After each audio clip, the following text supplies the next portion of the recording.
ಒಮ್ಮನದಿಂದ ತನ್ನನು ಭಜಿಪರ ಸಮ್ಮತದಿಂದ ಕಾಯ್ವೆನೆಂದ ಹರಿ ಸಿಂಹರೂಪನಾದ ಶ್ರೀಹರಿ ಶ್ರೀನಾಮಗಿರೀಶನೆ ಸಿಂಹರೂಪನಾದ ಶ್ರೀಹರಿ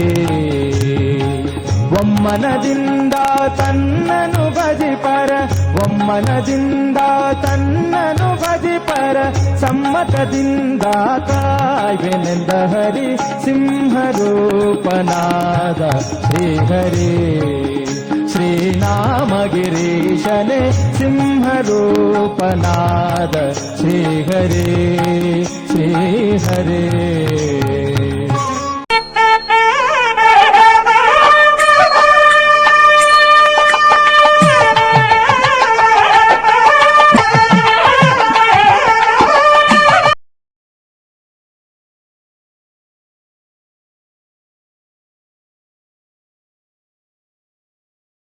फलांभोज मानसं त्रिपुंगवं श्रीमद् विद्या प्रसन्नाब्धिं गुरुं वन्दे निरन्तरम्.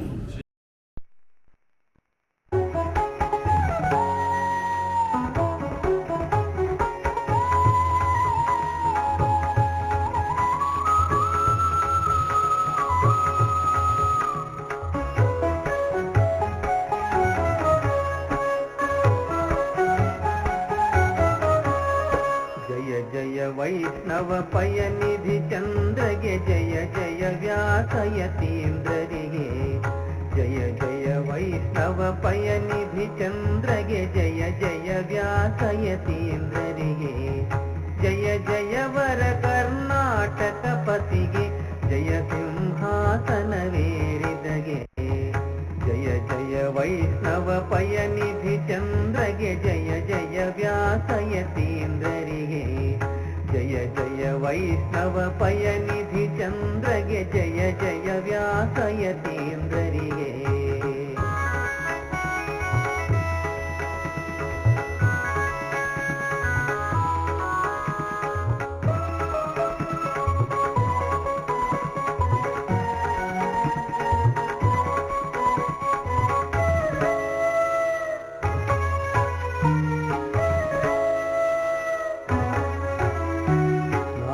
ಶಾಸ್ತ್ರಗಳ ಪಾರಂಗತರಿಗೆ ಕಾಕುಮತಗಳನ್ನು ತುಳಿದವಗೆ ಆ ಕಮಲಾಪತಿ ಭಕುತವರೇಣ್ಯಗೆ ಶ್ರೀಕರ ಚಂದ್ರಿಕಾಚಾರ್ಯರಿಗೆ ಜಯ ಜಯ ವೈಷ್ಣವ ಪಯನಿಧಿ ಚಂದ್ರಗೆ ಜಯ ಜಯ ವ್ಯಾಸಯತೀಂದ್ರರಿಗೆ ಜಯ ಜಯ ವೈಷ್ಣವ ಪಯನಿಧಿ ಚಂದ್ರಗೆ ಜಯ ಜಯ ವ್ಯಾಸಯತೀಂದ್ರರಿಗೆ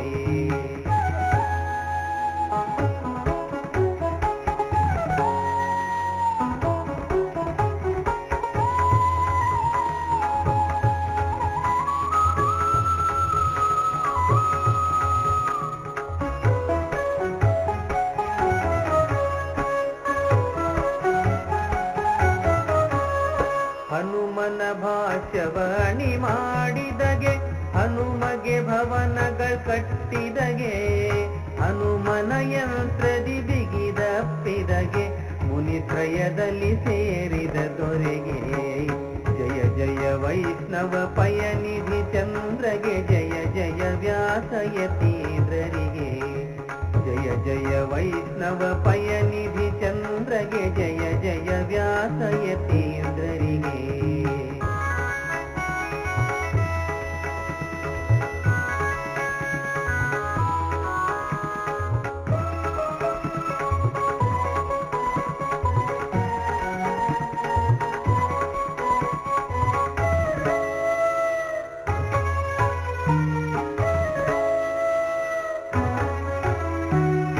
ಮಾಯಾವಾದಗಳ ಗೆಲ್ಲಿದವಗೆ ಸ್ತ್ರೀಯ ಮತವ ಸ್ಥಾಪಿಸಿದವಗೆ ನ್ಯಾಯಾಮೃತ ಧಾರೆಯ ಅಭಿಷೇಕದಿ ಅಯದುಪತಿಯನ್ನು ಕುಣಿಸಿದಗೆ ಜಯ ಜಯ ವೈಷ್ಣವ ಪಯನಿಧಿ ಚಂದ್ರಗೆ ಜಯ ಜಯ ವ್ಯಾಸಯತೀಂದ್ರರಿಗೆ ಜಯ ಜಯ ವೈಷ್ಣವ ಪಯನಿಧಿ ಚಂದ್ರಗೆ ಜಯ ಜಯ ವ್ಯಾಸಯತೀಂದ್ರರಿಗೆ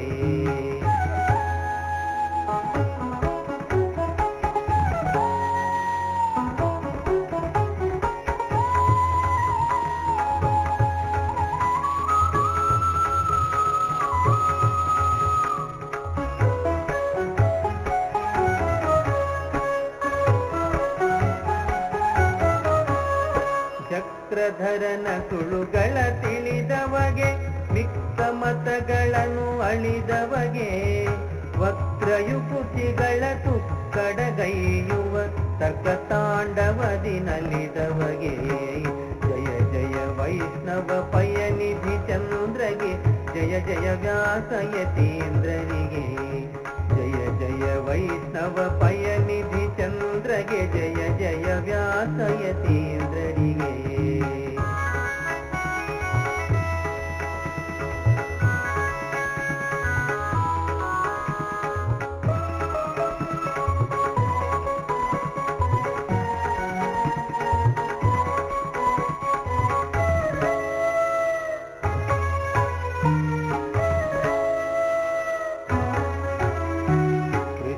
ದೇವರಾಯನ ಕುಲಪತಿಗೆ ಕಟ್ಟದ ಕುಹಯೋಗವ ಕೊಂದವಗೆ ಕೃಷ್ಣ ದೇವರಾಯನ ಕುಲಪತಿಗೆ ಕಟ್ಟದ ಕುಹಯೋಗವ ಕೊಂದವಗೆ ಶಿಷ್ಟ ಜನಗಳಿಗೆ ಇಷ್ಟಾರ್ಥಗಳನ್ನು ವೃತ್ತಿಯ ಗೈವ ಪ್ರಸನ್ನರಿಗೆ ಶಿಷ್ಟ ಜನಗಳಿಗೆ ಇಷ್ಟಾರ್ಥಗಳನ್ನು ವೃತ್ತಿಯ ಗೈವ ಪ್ರಸನ್ನರಿಗೆ ಜಯ ಜಯ ವೈಷ್ಣವ ಪಯನಿಧಿ ಚಂದ್ರಗೆ ಜಯ ಜಯ ವ್ಯಾಸಯತೀಂದ್ರರಿಗೆ ಜಯ ಜಯ ವೈಷ್ಣವ ಪಯನಿಧಿ ಚಂದ್ರಗೆ ಜಯ ಜಯ ವ್ಯಾಸಯತೀಂದ್ರರಿಗೆ ಜಯ ಜಯ ವರ ಕರ್ನಾಟಕ ಪತಿಗೆ ಜಯ ಸಿಂಹಾಸನವೇರಿದಗೆ ಜಯ ಜಯ ವೈಷ್ಣವ ಪಯನಿಧಿ ಚಂದ್ರಗೆ ಜಯ ಜಯ ವ್ಯಾಸಯತೀಂದ್ರರಿಗೆ ಜಯ ಜಯ ವೈಷ್ಣವ ಪಯನಿಧಿ ಚಂದ್ರಗೆ ಜಯ ಜಯ ವ್ಯಾಸಯತೀಂದ್ರರಿಗೆ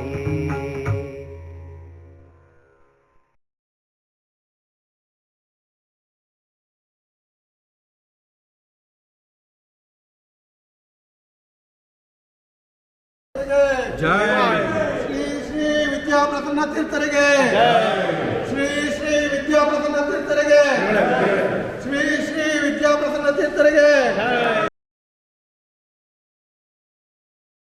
ಅನಾದಿ ಅವಿದ್ಯಾಕಾಮಕರ್ಮಿಷ್ಟ ಬಂಧ ಧ್ವಂಸಾಯ ಅಸ್ಯ ಜೀವಜನಾತ್ಮಕ ಪ್ರಪಂಚ ಪರಮಾರ್ಥತಃ ಅತ್ಯಂತ ಭಿನ್ನತೆಯ ನಿಖಿಲ ಗುಣೋದಾರತೆಯ ನಿರಸ್ತ ಸಮಸ್ತ ದೋಷತೆಯ ಪರಮಪುರುಷಂ ಅಹಮವೇದಂ ಸಕಲ ಸದಾಗಮಾನಂ ಪ್ರವೃತ್ತಿ ತತ್ವಂ ಯದಾಹುವು ಅದುಃಖಮಿತರ ಸರ್ವಂ ಜೀವಾಯ ದುಃಖಿನ ತೇಷಾಂ ದುಃಖ ಪ್ರಹಾಣಾಯ ಶ್ರುತಿರೇಷ ಪ್ರವರ್ತತೆ. ಛಾಂದೋಗ್ಯೋಪನಿಷತ್ ಹೇಳ್ತಾ ಇದೆ, ನಾವು ಬಯಸುವುದು ಸ್ವಲ್ಪ ಸುಖಂ ಬೇಸ ದುಃಖ ಮನಾದಿಮಾಗುವುದು ಅಂತ ನಮ್ಮ ಅಪೇಕ್ಷೆ. ಸುಖವೇ ಬೇಕು, ದುಃಖ ಬೇಡಲೇ ಬೇಡ ಅಂತ. ದುಃಖ ತಾನಾಗೆ ಬಂದು ಒದಗ್ತಾ ಇದೆ.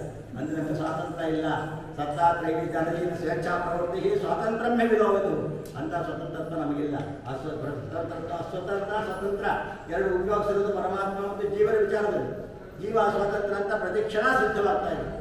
ಈ ತತ್ವಗಳಲ್ಲಿ ನಮಗೆ ತಿಳಿಯೋದು. ಇದು ತಿಳಿಸುವ ಸುಲಭವಾದ ಬಗೆ ಯಾವುದು ಅಂತ ಹೇಳಿದ್ರೆ ದಾಸ ಸಾಹಿತ್ಯ ಹೊರಬೇಕು. ಒಂದು ಕಾಲಕ್ಕೆ ಮಡಿವಂತಿಕೆಯಿಂದ ಅಲ್ಲಿ ಹೇಳ್ತಾ ಇದ್ರು, ಪಾಂಡಿತ್ಯ ಹೀನೋಪಿ ಪಾಂಡಿತ್ಯ ಹೀನೆ ಕವಿತ್ವ ವಹಿಸ್ತದೆ, ಕವಿತ್ವ ಹೀನೋಪಿ ಪುರಾಣ ಭಟ್ಟ, ಪುರಾಣ ಹೀನ ಕೃಷಿಕೋ ಭವತಿ, ವಿಶೇಷ ಭಕ್ತ ಭಾಗವತ ಭವತಿ. ಯಾರು ತಾಳ ಹಾಕಿ ದೇವರಾಮ ಹೇಳ್ತಾರೆ ಅಂತ ಹೇಳಿದ್ರೆ ಪಾಂಡಿತ್ಯ ಹೀನ, ಪಾಂಡಿತ್ಯ ಇಲ್ಲ ಅವರಿಗೆ. ಕವಿಗಳಾಗ್ತಾರೆ, ಏನೋ ಅದು ಇದು ವರ್ಣನೆ ಮಾಡ್ತಾರೆ, ಎಲ್ರಿಗೂ ಹೇಳ್ತಾರೆ. ಕವಿತ್ವ ಹೀನ ಪುರಾಣ ಭಟ್ಟ, ಕವಿತ್ವ ಗೊತ್ತಿಲ್ಲ, ಯಾವುದೋ ಕಥೆಗಳು ಓದ್ಕೊಂಡು ರಾಮಕೃಷ್ಣ ಕಥೆ ಹೇಳ್ತಾರೆ. ಪುರಾಣ ಹೀನ ಕೃಷಿಕೋ ಭವಂತಿ, ಪುರಾಣನೂ ಗೊತ್ತಿಲ್ಲ, ಕೃಷಿ ಮಾಡ್ತಾರೆ. ಕೃಷಿನೂ ಗೊತ್ತಿಲ್ವ ಅಂದರೆ ಕೊನೆಯ ಮಟ್ಟ ಅಂತ ಮಾಡ್ತಾರೆ. ಅಂಥ ಸಮಯದಲ್ಲಿ ಸಡ್ಡು ಹೊಡೆದು ವಾಗ್ವಜ್ರ ಅಂತ ಗ್ರಂಥವನ್ನು ಮಾಡಿಬಿಟ್ಟು ಶ್ರೀಪಾದರಾಜರು ಪಡಿಸಿದ ತಲೆ ಕೆರೆಕೊಂಡು ಏನು ಅರ್ಥ ಆಗಲ್ವಲ್ಲ ಅಂತ ನ್ಯಾಯಸುಧಾಗಿ ವ್ಯಾಖ್ಯಾನ ಗ್ರಂಥ. ಅದು ಅರ್ಥ ಆಗಲಿಲ್ಲ. ಸೂಯುಕ್ತಿತ್ಯ ಸಿದ್ಧಾಂತ ಸಮುಚ್ಚಿಷ್ಟ ದಾಯುಕ್ತಿ ತಾದೃಶ ಆನಂದದಾಯಕ ಸ್ಥಿತಿ ಅಂತಹ ಗ್ರಂಥ. ಸುಧಾವ ಪಠನೀಯ ವಧವ ಪಾಲನೀಯ ಇಂಥ ಮಹಾನ್ ಗ್ರಂಥ ಆಗೋದು. ಆ ಗ್ರಂಥವನ್ನು ಸಮಾನವಾಗಿ ವ್ಯಾಖ್ಯಾನ ಮಾಡಿ ತೋರಿಸಿದಾಗ ಅದು ಅರ್ಥ ಆಗಲಿಲ್ಲ. ಅವಾಗ ಸುಲಭವಾಗಿ ದಾಸ ಸಾಹಿತ್ಯ ತಿಳಿಸ್ತಾ ಬಂದು ಅದನ್ನೇ ದಾಸ ತಿಳಿಸಿದಾಗ ಇಷ್ಟು ಸುಲಭವಾಗಿದೆಯಾ ಅಂತ ಬಂತು. ಮನೆ ಮಂಟಕ ಜನಿತವಾಗಿತ್ತು ಹೆಣ್ಣು ಮಕ್ಕಳಿಂದ. ಮಕ್ಕಳ ಬಾಯಲ್ಲಿ ಕೂಡ ಜಯ ಜಯ ಜಗತ್ರಾಣ ಜಗದೊಳಗೆ ಸುತ್ರಾಣ ಅಖಿಲ ಗುಣ ಸಂಧಾನ ಮಧ್ವನಾಮ ಭುವನಾತ್ಮಕ ಮಧ್ವಚೇಷ್ಟಂ ನವದೇ ಮಾಡಿ ಸುರಾಯುಷಾವೇ. ದೇವತೆಗಳ ಆಯುಷ್ಯ ಕೊಟ್ಟರು ಶ್ರೀಮದ್ ಆಚಾರ್ಯರ ವಿಚಾರವನ್ನು ಹೇಳೋಕ್ಕಾಗಲ್ಲ, ಅವರ ಮಹಿಮೆ ಹೇಳೋಕ್ಕಾಗಲ್ಲ ಅಂತ ಇದ್ದಾರೆ. ಅಲ್ಲಿ ಅಂತ ಬಳಿತಾ ದತ್ತ ವಿಷಯ ಧಾಗಿದರ್ಕರು ದೇವಸ್ಥವರ್ಗ ಸಹಸೋ ಯಥೋಜನಿ ಎಷ್ಟು ವರ್ಣನೆ ಮಾಡಿಬಿಡ್ತಾರೆ 3 ಅವತಾರಗಳನ್ನ. ನಮ್ಗೆ ವರ್ಣನೆ ಮಾಡೋಕ್ಕಾಗೋದಿಲ್ಲ. ಅದಕ್ಕೋಸ್ಕರ ಏನು ಮಾಡ್ಬೋದು ಅಂದರೆ ದಾಸ ಸಾಹಿತ್ಯದ ಮೂಲಕ ಹೇಳ್ಬೋದು. ಆರಾಧನಾ ಅಂದರೆ ರಾಧ ಸಾಧ ಸಂಸಿದ್ಧ ಹೋಗೋದ ಧಾತು. ಸಂಸಿದ್ಧಿತ್ತು ಹರಿತೋಷಣಂ ಅಂತ ವ್ಯಾಖ್ಯಾನದಲ್ಲಿ ಅನುವ್ಯಾಖ್ಯಾನ ತಿಳಿಸ್ಕೊಡ್ತಾ ಇದ್ದಾರೆ. ರಾಧ ಸಾಧ ಸಂಸಿದ್ಧವನ್ನ ಧಾತುವಿಂದ ಸಂಸಿದ್ಧಿತ್ತು ಹರಿತೋಷಣಂ ಅಂದರೆ ಪರಮಾತ್ಮನನ್ನ ಒಲಿಸಿಕೊಳ್ಳುವ ಬಗೆ, ಆ ಬಗೆಗೆ ಆರಾಧನಾ ಅಂತ ಹೆಸರು. ಅವ್ರು ಮಾಡ್ತಕ್ಕಂಥ ಉಪಕಾರ ಸ್ಮರಣೆ, ಅವ್ರು ನಮಗೆ ಹೇಳ್ಕೊಂಡಿರ್ತಕ್ಕಂಥ ಬೋಧನೆಗಳು, ಇದನ್ನ ಗುರುಗಳಾಗಿ ತಾವು ಆ ಸ್ಥಾನದಲ್ಲಿ ನಿಂತ್ಕೊಂಡು ಹೇಳಿದಾರಲ್ಲ, ಇದಕ್ಕಾಗಿ ಅವರಿಗೆ ಗುರುತ್ವ. ಆ ಗುರುತ್ವವನ್ನು ನಾವು ಅರ್ಥಕೊಂಡು ಯದ್ಯದ್ಗುರು ಪ್ರಸನ್ನಸ್ತು ದದ್ಯಾತ್ಕಿಂ ನಾಣ್ಯಥಾಭವೆ ಓಂ ಪ್ರಧಾನಮದೇವಿ ತದುಕ್ತಂ ಓಂ ಮತ ಸೂತ್ರ ನಚ ಶ್ರವಣಾದಿ ಮಾತ್ರೇಣ ಬ್ರಹ್ಮಸೃಷ್ಟಿರ್ಭವತಿ ಯಥಾ ಗುರುದತ್ತಂ ತಥೈವ ಭವತಿ ಆಚಾರ್ಯವಾನ್ ಪುರುಷೋ ವೇದ ಯಮೇವೇಶ್ವರತೆ ತೇನಭ್ಯ ಯಸ್ಯ ಆತ್ಮ ವೃದ್ಧಿ ತನುಂ ಸ್ವಾಂ ಯಸ್ಯ ದೇವೇ ಪರಾಭಕ್ತಿ ಯಥಾ ದೇವೇ ತಥಾ ಗುರವು. ನೋಡಿ, ಗುರುಗಳ ವಿಷಯ ಮುಕುಂದಭಕ್ತಿ ಗುರುಭಕ್ತಿ ಜಾಯ. ಗುರುಗಳ ವಿಚಾರದಲ್ಲಿ ಅನೇಕವಾದ ವಿಷಯ ಹೇಳಿದ್ರು. ಹಾಗೆ ಗುರುಗಳ ಕರುಣೆ ಇಲ್ಲದೆ ಏನು ಚಿಂತಿಸೋದಿಲ್ಲ. ಅದೇ ಶ್ರವಣಾದಿ ಮಾತ್ರೇಣ ಬ್ರಹ್ಮದೃಷ್ಟಿ ಭವತಿ. ಅದು ವರ್ಷಾಂತ ಕಾಲದಲ್ಲಿ ಅಧ್ಯಯನ ಮಾಡಿದೆ ಅಂತ ಹೇಳಿದ್ರು ಕೂಡ ಅವೆಲ್ಲ ಪ್ರಯೋಜನಕ್ಕೆಂದ ಹೋಗ್ಬಿಡುತ್ತೆ. ವಾಗ್ಜರಿ ಶಬ್ದಜರಿ ಶಾಸ್ತ್ರ ವ್ಯಾಖ್ಯಾನ ಕೌಶಲಂ ತದ್ವತ ಭುಕ್ತೇ ನತು ವಿಮುಕ್ತೇ. ಪದ್ಮನಾಭ ತೀರ್ಥರು ಉದಾಹರಣೆ ಕೊಡ್ತಾರೆ, ಮಲಮುರಿ ಶಂಕರ ಉದಾಹರಣೆ ಕೊಡ್ತಾರೆ ಸಮುದ್ರ ವಿಜಯದಲ್ಲಿ. ಚೂರ್ಣಕೃತ್ಯವಿದ ಶಂಕ ಚೂರ್ಣಕ ಚೂರ್ಣನಾಯ ಭವದಾಪ್ಯ ಶಕ್ನವನ್. ಸುಣ್ಣ ಪುಟ್ಟವನ ಕೈಗೆ ಮಲಮುರಿ ಶಂಕ ಸಿಕ್ತು. ಅದನ್ನ ಪುಟ್ಟಕ್ಕೆ ಟ್ರೈ ಮಾಡಿದ ಬರಲಿಲ್ಲ, ಬಿಸಾಕ್ಬಿಟ್ಟ ರಸ್ತೆಗೆ. ಒಬ್ಬ ವರ್ತಕನಿಗೆ ಸಿಕ್ತು. ಅವನು ಹೋದ, ಸಾಮಂತ ರಾಜ ಸಾಮಂತ ರಾಜನ ಕೈ ಕೊಟ್ಟ. ಅವನು ಬೇಕಾಷ್ಟು ಧನವನ್ನು ಸಂಪಾದನೆ ಮಾಡ್ಬಿಟ್ಟ. ಅವನಿಂದ ಸಾಮಂತ ರಾಜ ನಿಜವಾದ ಭಕ್ತಿಯಿಂದ ಲಕ್ಷ್ಮೀ ಸಾನ್ನಿಧ್ಯ ಅಂತ ಪೂಜೆ ಮಾಡಿ ದೊಡ್ಡ ರಾಜ ಅವನ ಪದವಿಗೆ ಬಂದ ಮತ್ತು ಮೋಕ್ಷವನ್ನು ಪಡೆದ. ಅದಕ್ಕೆ ಇದು ಮಧ್ವಮತ ಸಿದ್ಧಾಂತವೇ ಬೇಡ ಅಂತ ಬಿಸಾಕ್ತಾನಲ್ಲ, ಅವನು ಸುಣ್ಣ ಪುಟ್ಟವನ ಸಮಾನ.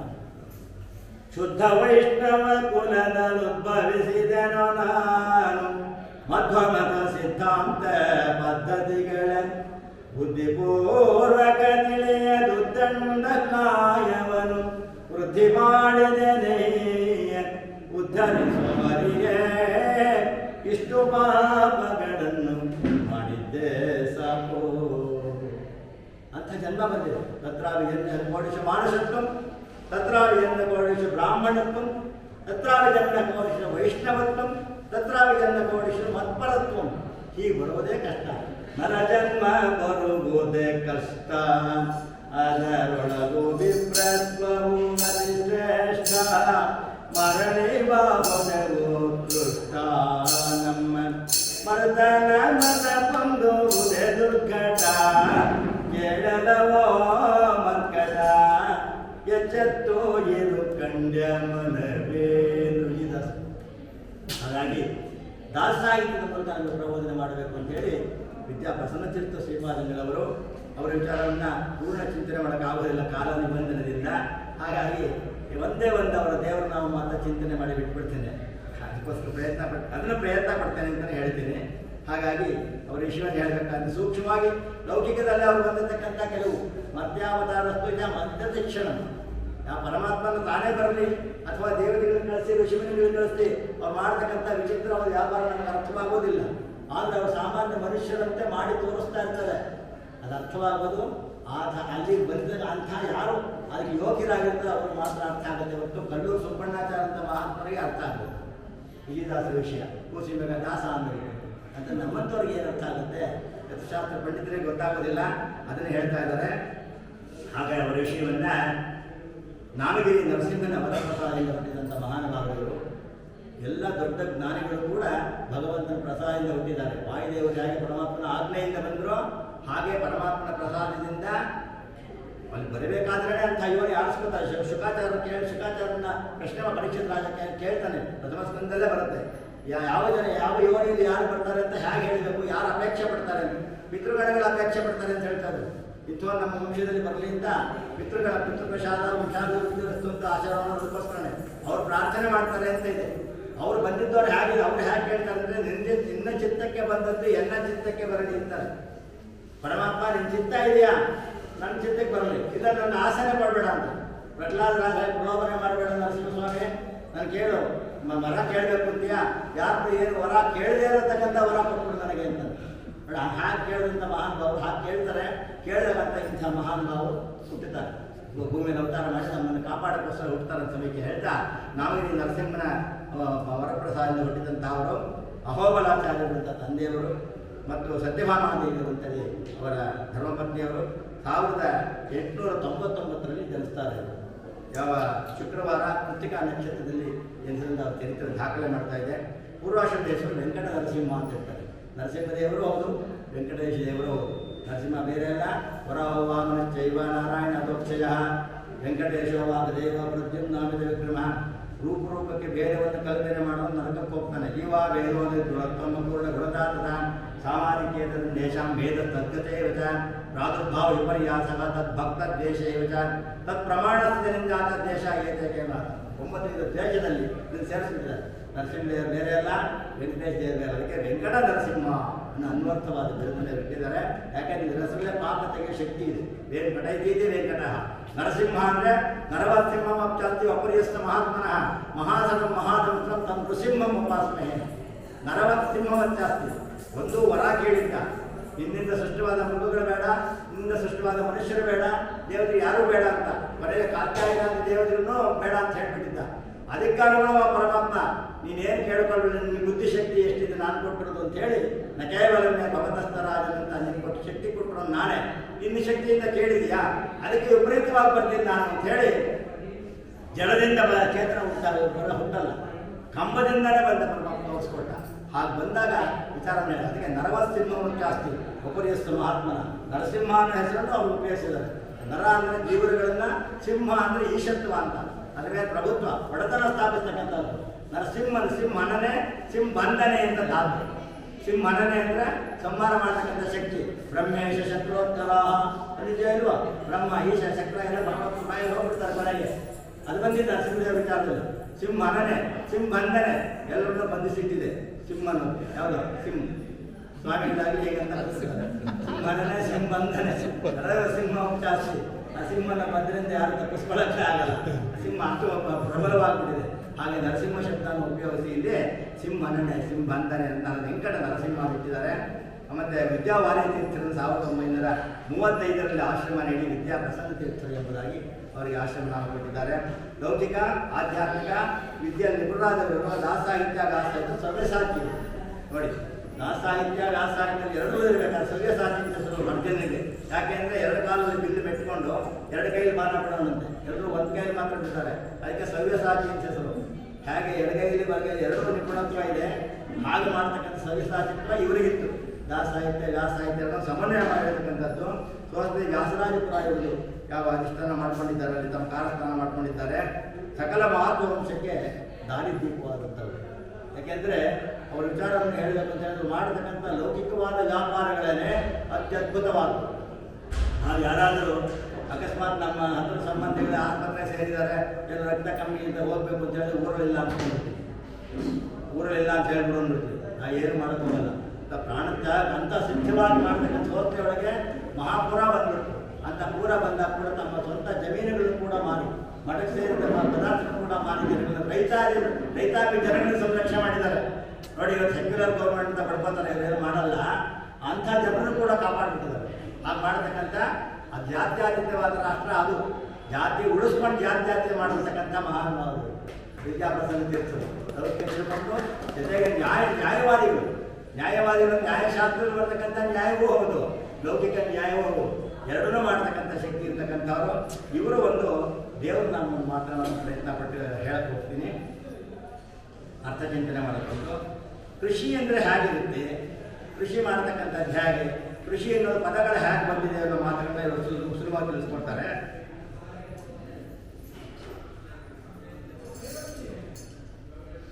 ಮಧ್ವಾಚಾರ್ಯರ ತಂತ್ರಗಳೆಂಬ ಸರೋವರ ತುಂಬೆಯುವುದು, ಬುದ್ಧಿ ಜಲವರ ಗುರುಗಳೆಂಬ ತೋಬಿನಲ್ಲಿ ತರಲಿಬೇಕು. ಶುದ್ಧ ಧರ್ಮದಾಚರಣೆಗಳೆಂಬ ನೇಗಿಲ ಬಿಡಬೇಕು. ಮುದ್ದೆಯಾದ ಮೃದುವಾಗುವ ಪರಿಜಲವನ್ನುಡಲೇಬೇಕು. ಬೇಸಾಯ ಮಾಡಬೇಕು, ಬೇಸಾಯ ಮಾಡಬೇಕು. ಹೃದಯವೆಂಬ ಕ್ಷೇತ್ರದಲ್ಲಿ ಬೇಸಾಯ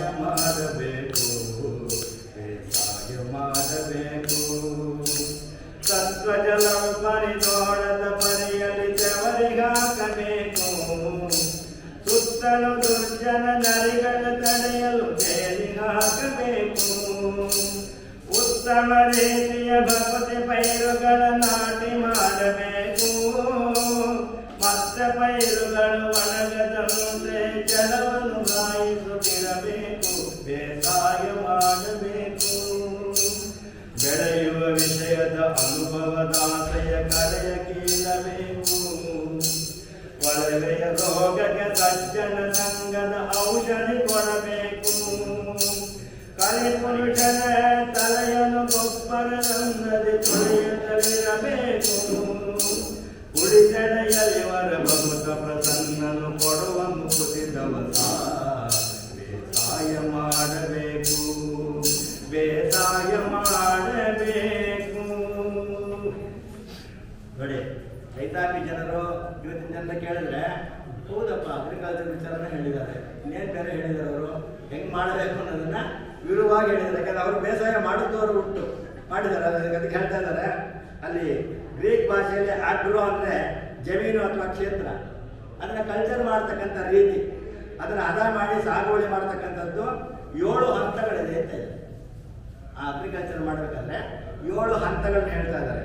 ಮಣ್ಣಿನ ತಯಾರಿಕೆ ಮಾಡೋದು, ಮಣ್ಣು ಸಿದ್ಧ ಮಾಡ್ಕೊಳ್ಳೋದು, ಕಾಂಪೋಸ್ಟ್ ಗಿಂಪೋಸ್ಟ್ ಮಾಡಿ ಸಿದ್ಧ ಮಾಡ್ಕೊಳ್ಳೋದು, ಬಿತ್ತನೆ ಮಾಡ್ತಕ್ಕಂಥದ್ದು, ಮತ್ತು ಬೇಲಿ ಹಾಕೋದು, ಗೊಬ್ಬರವನ್ನು ಸರಿಯಾದ ಸಮಯಕ್ಕೆ ಹಾಕೋದು, ನೀರಾವರಿ ಮಾಡ್ತಕ್ಕಂಥದ್ದು, ಕಳೆ ಕೀಳೋದು, ಫಲವನ್ನು ಕೊಯ್ಯೋದು.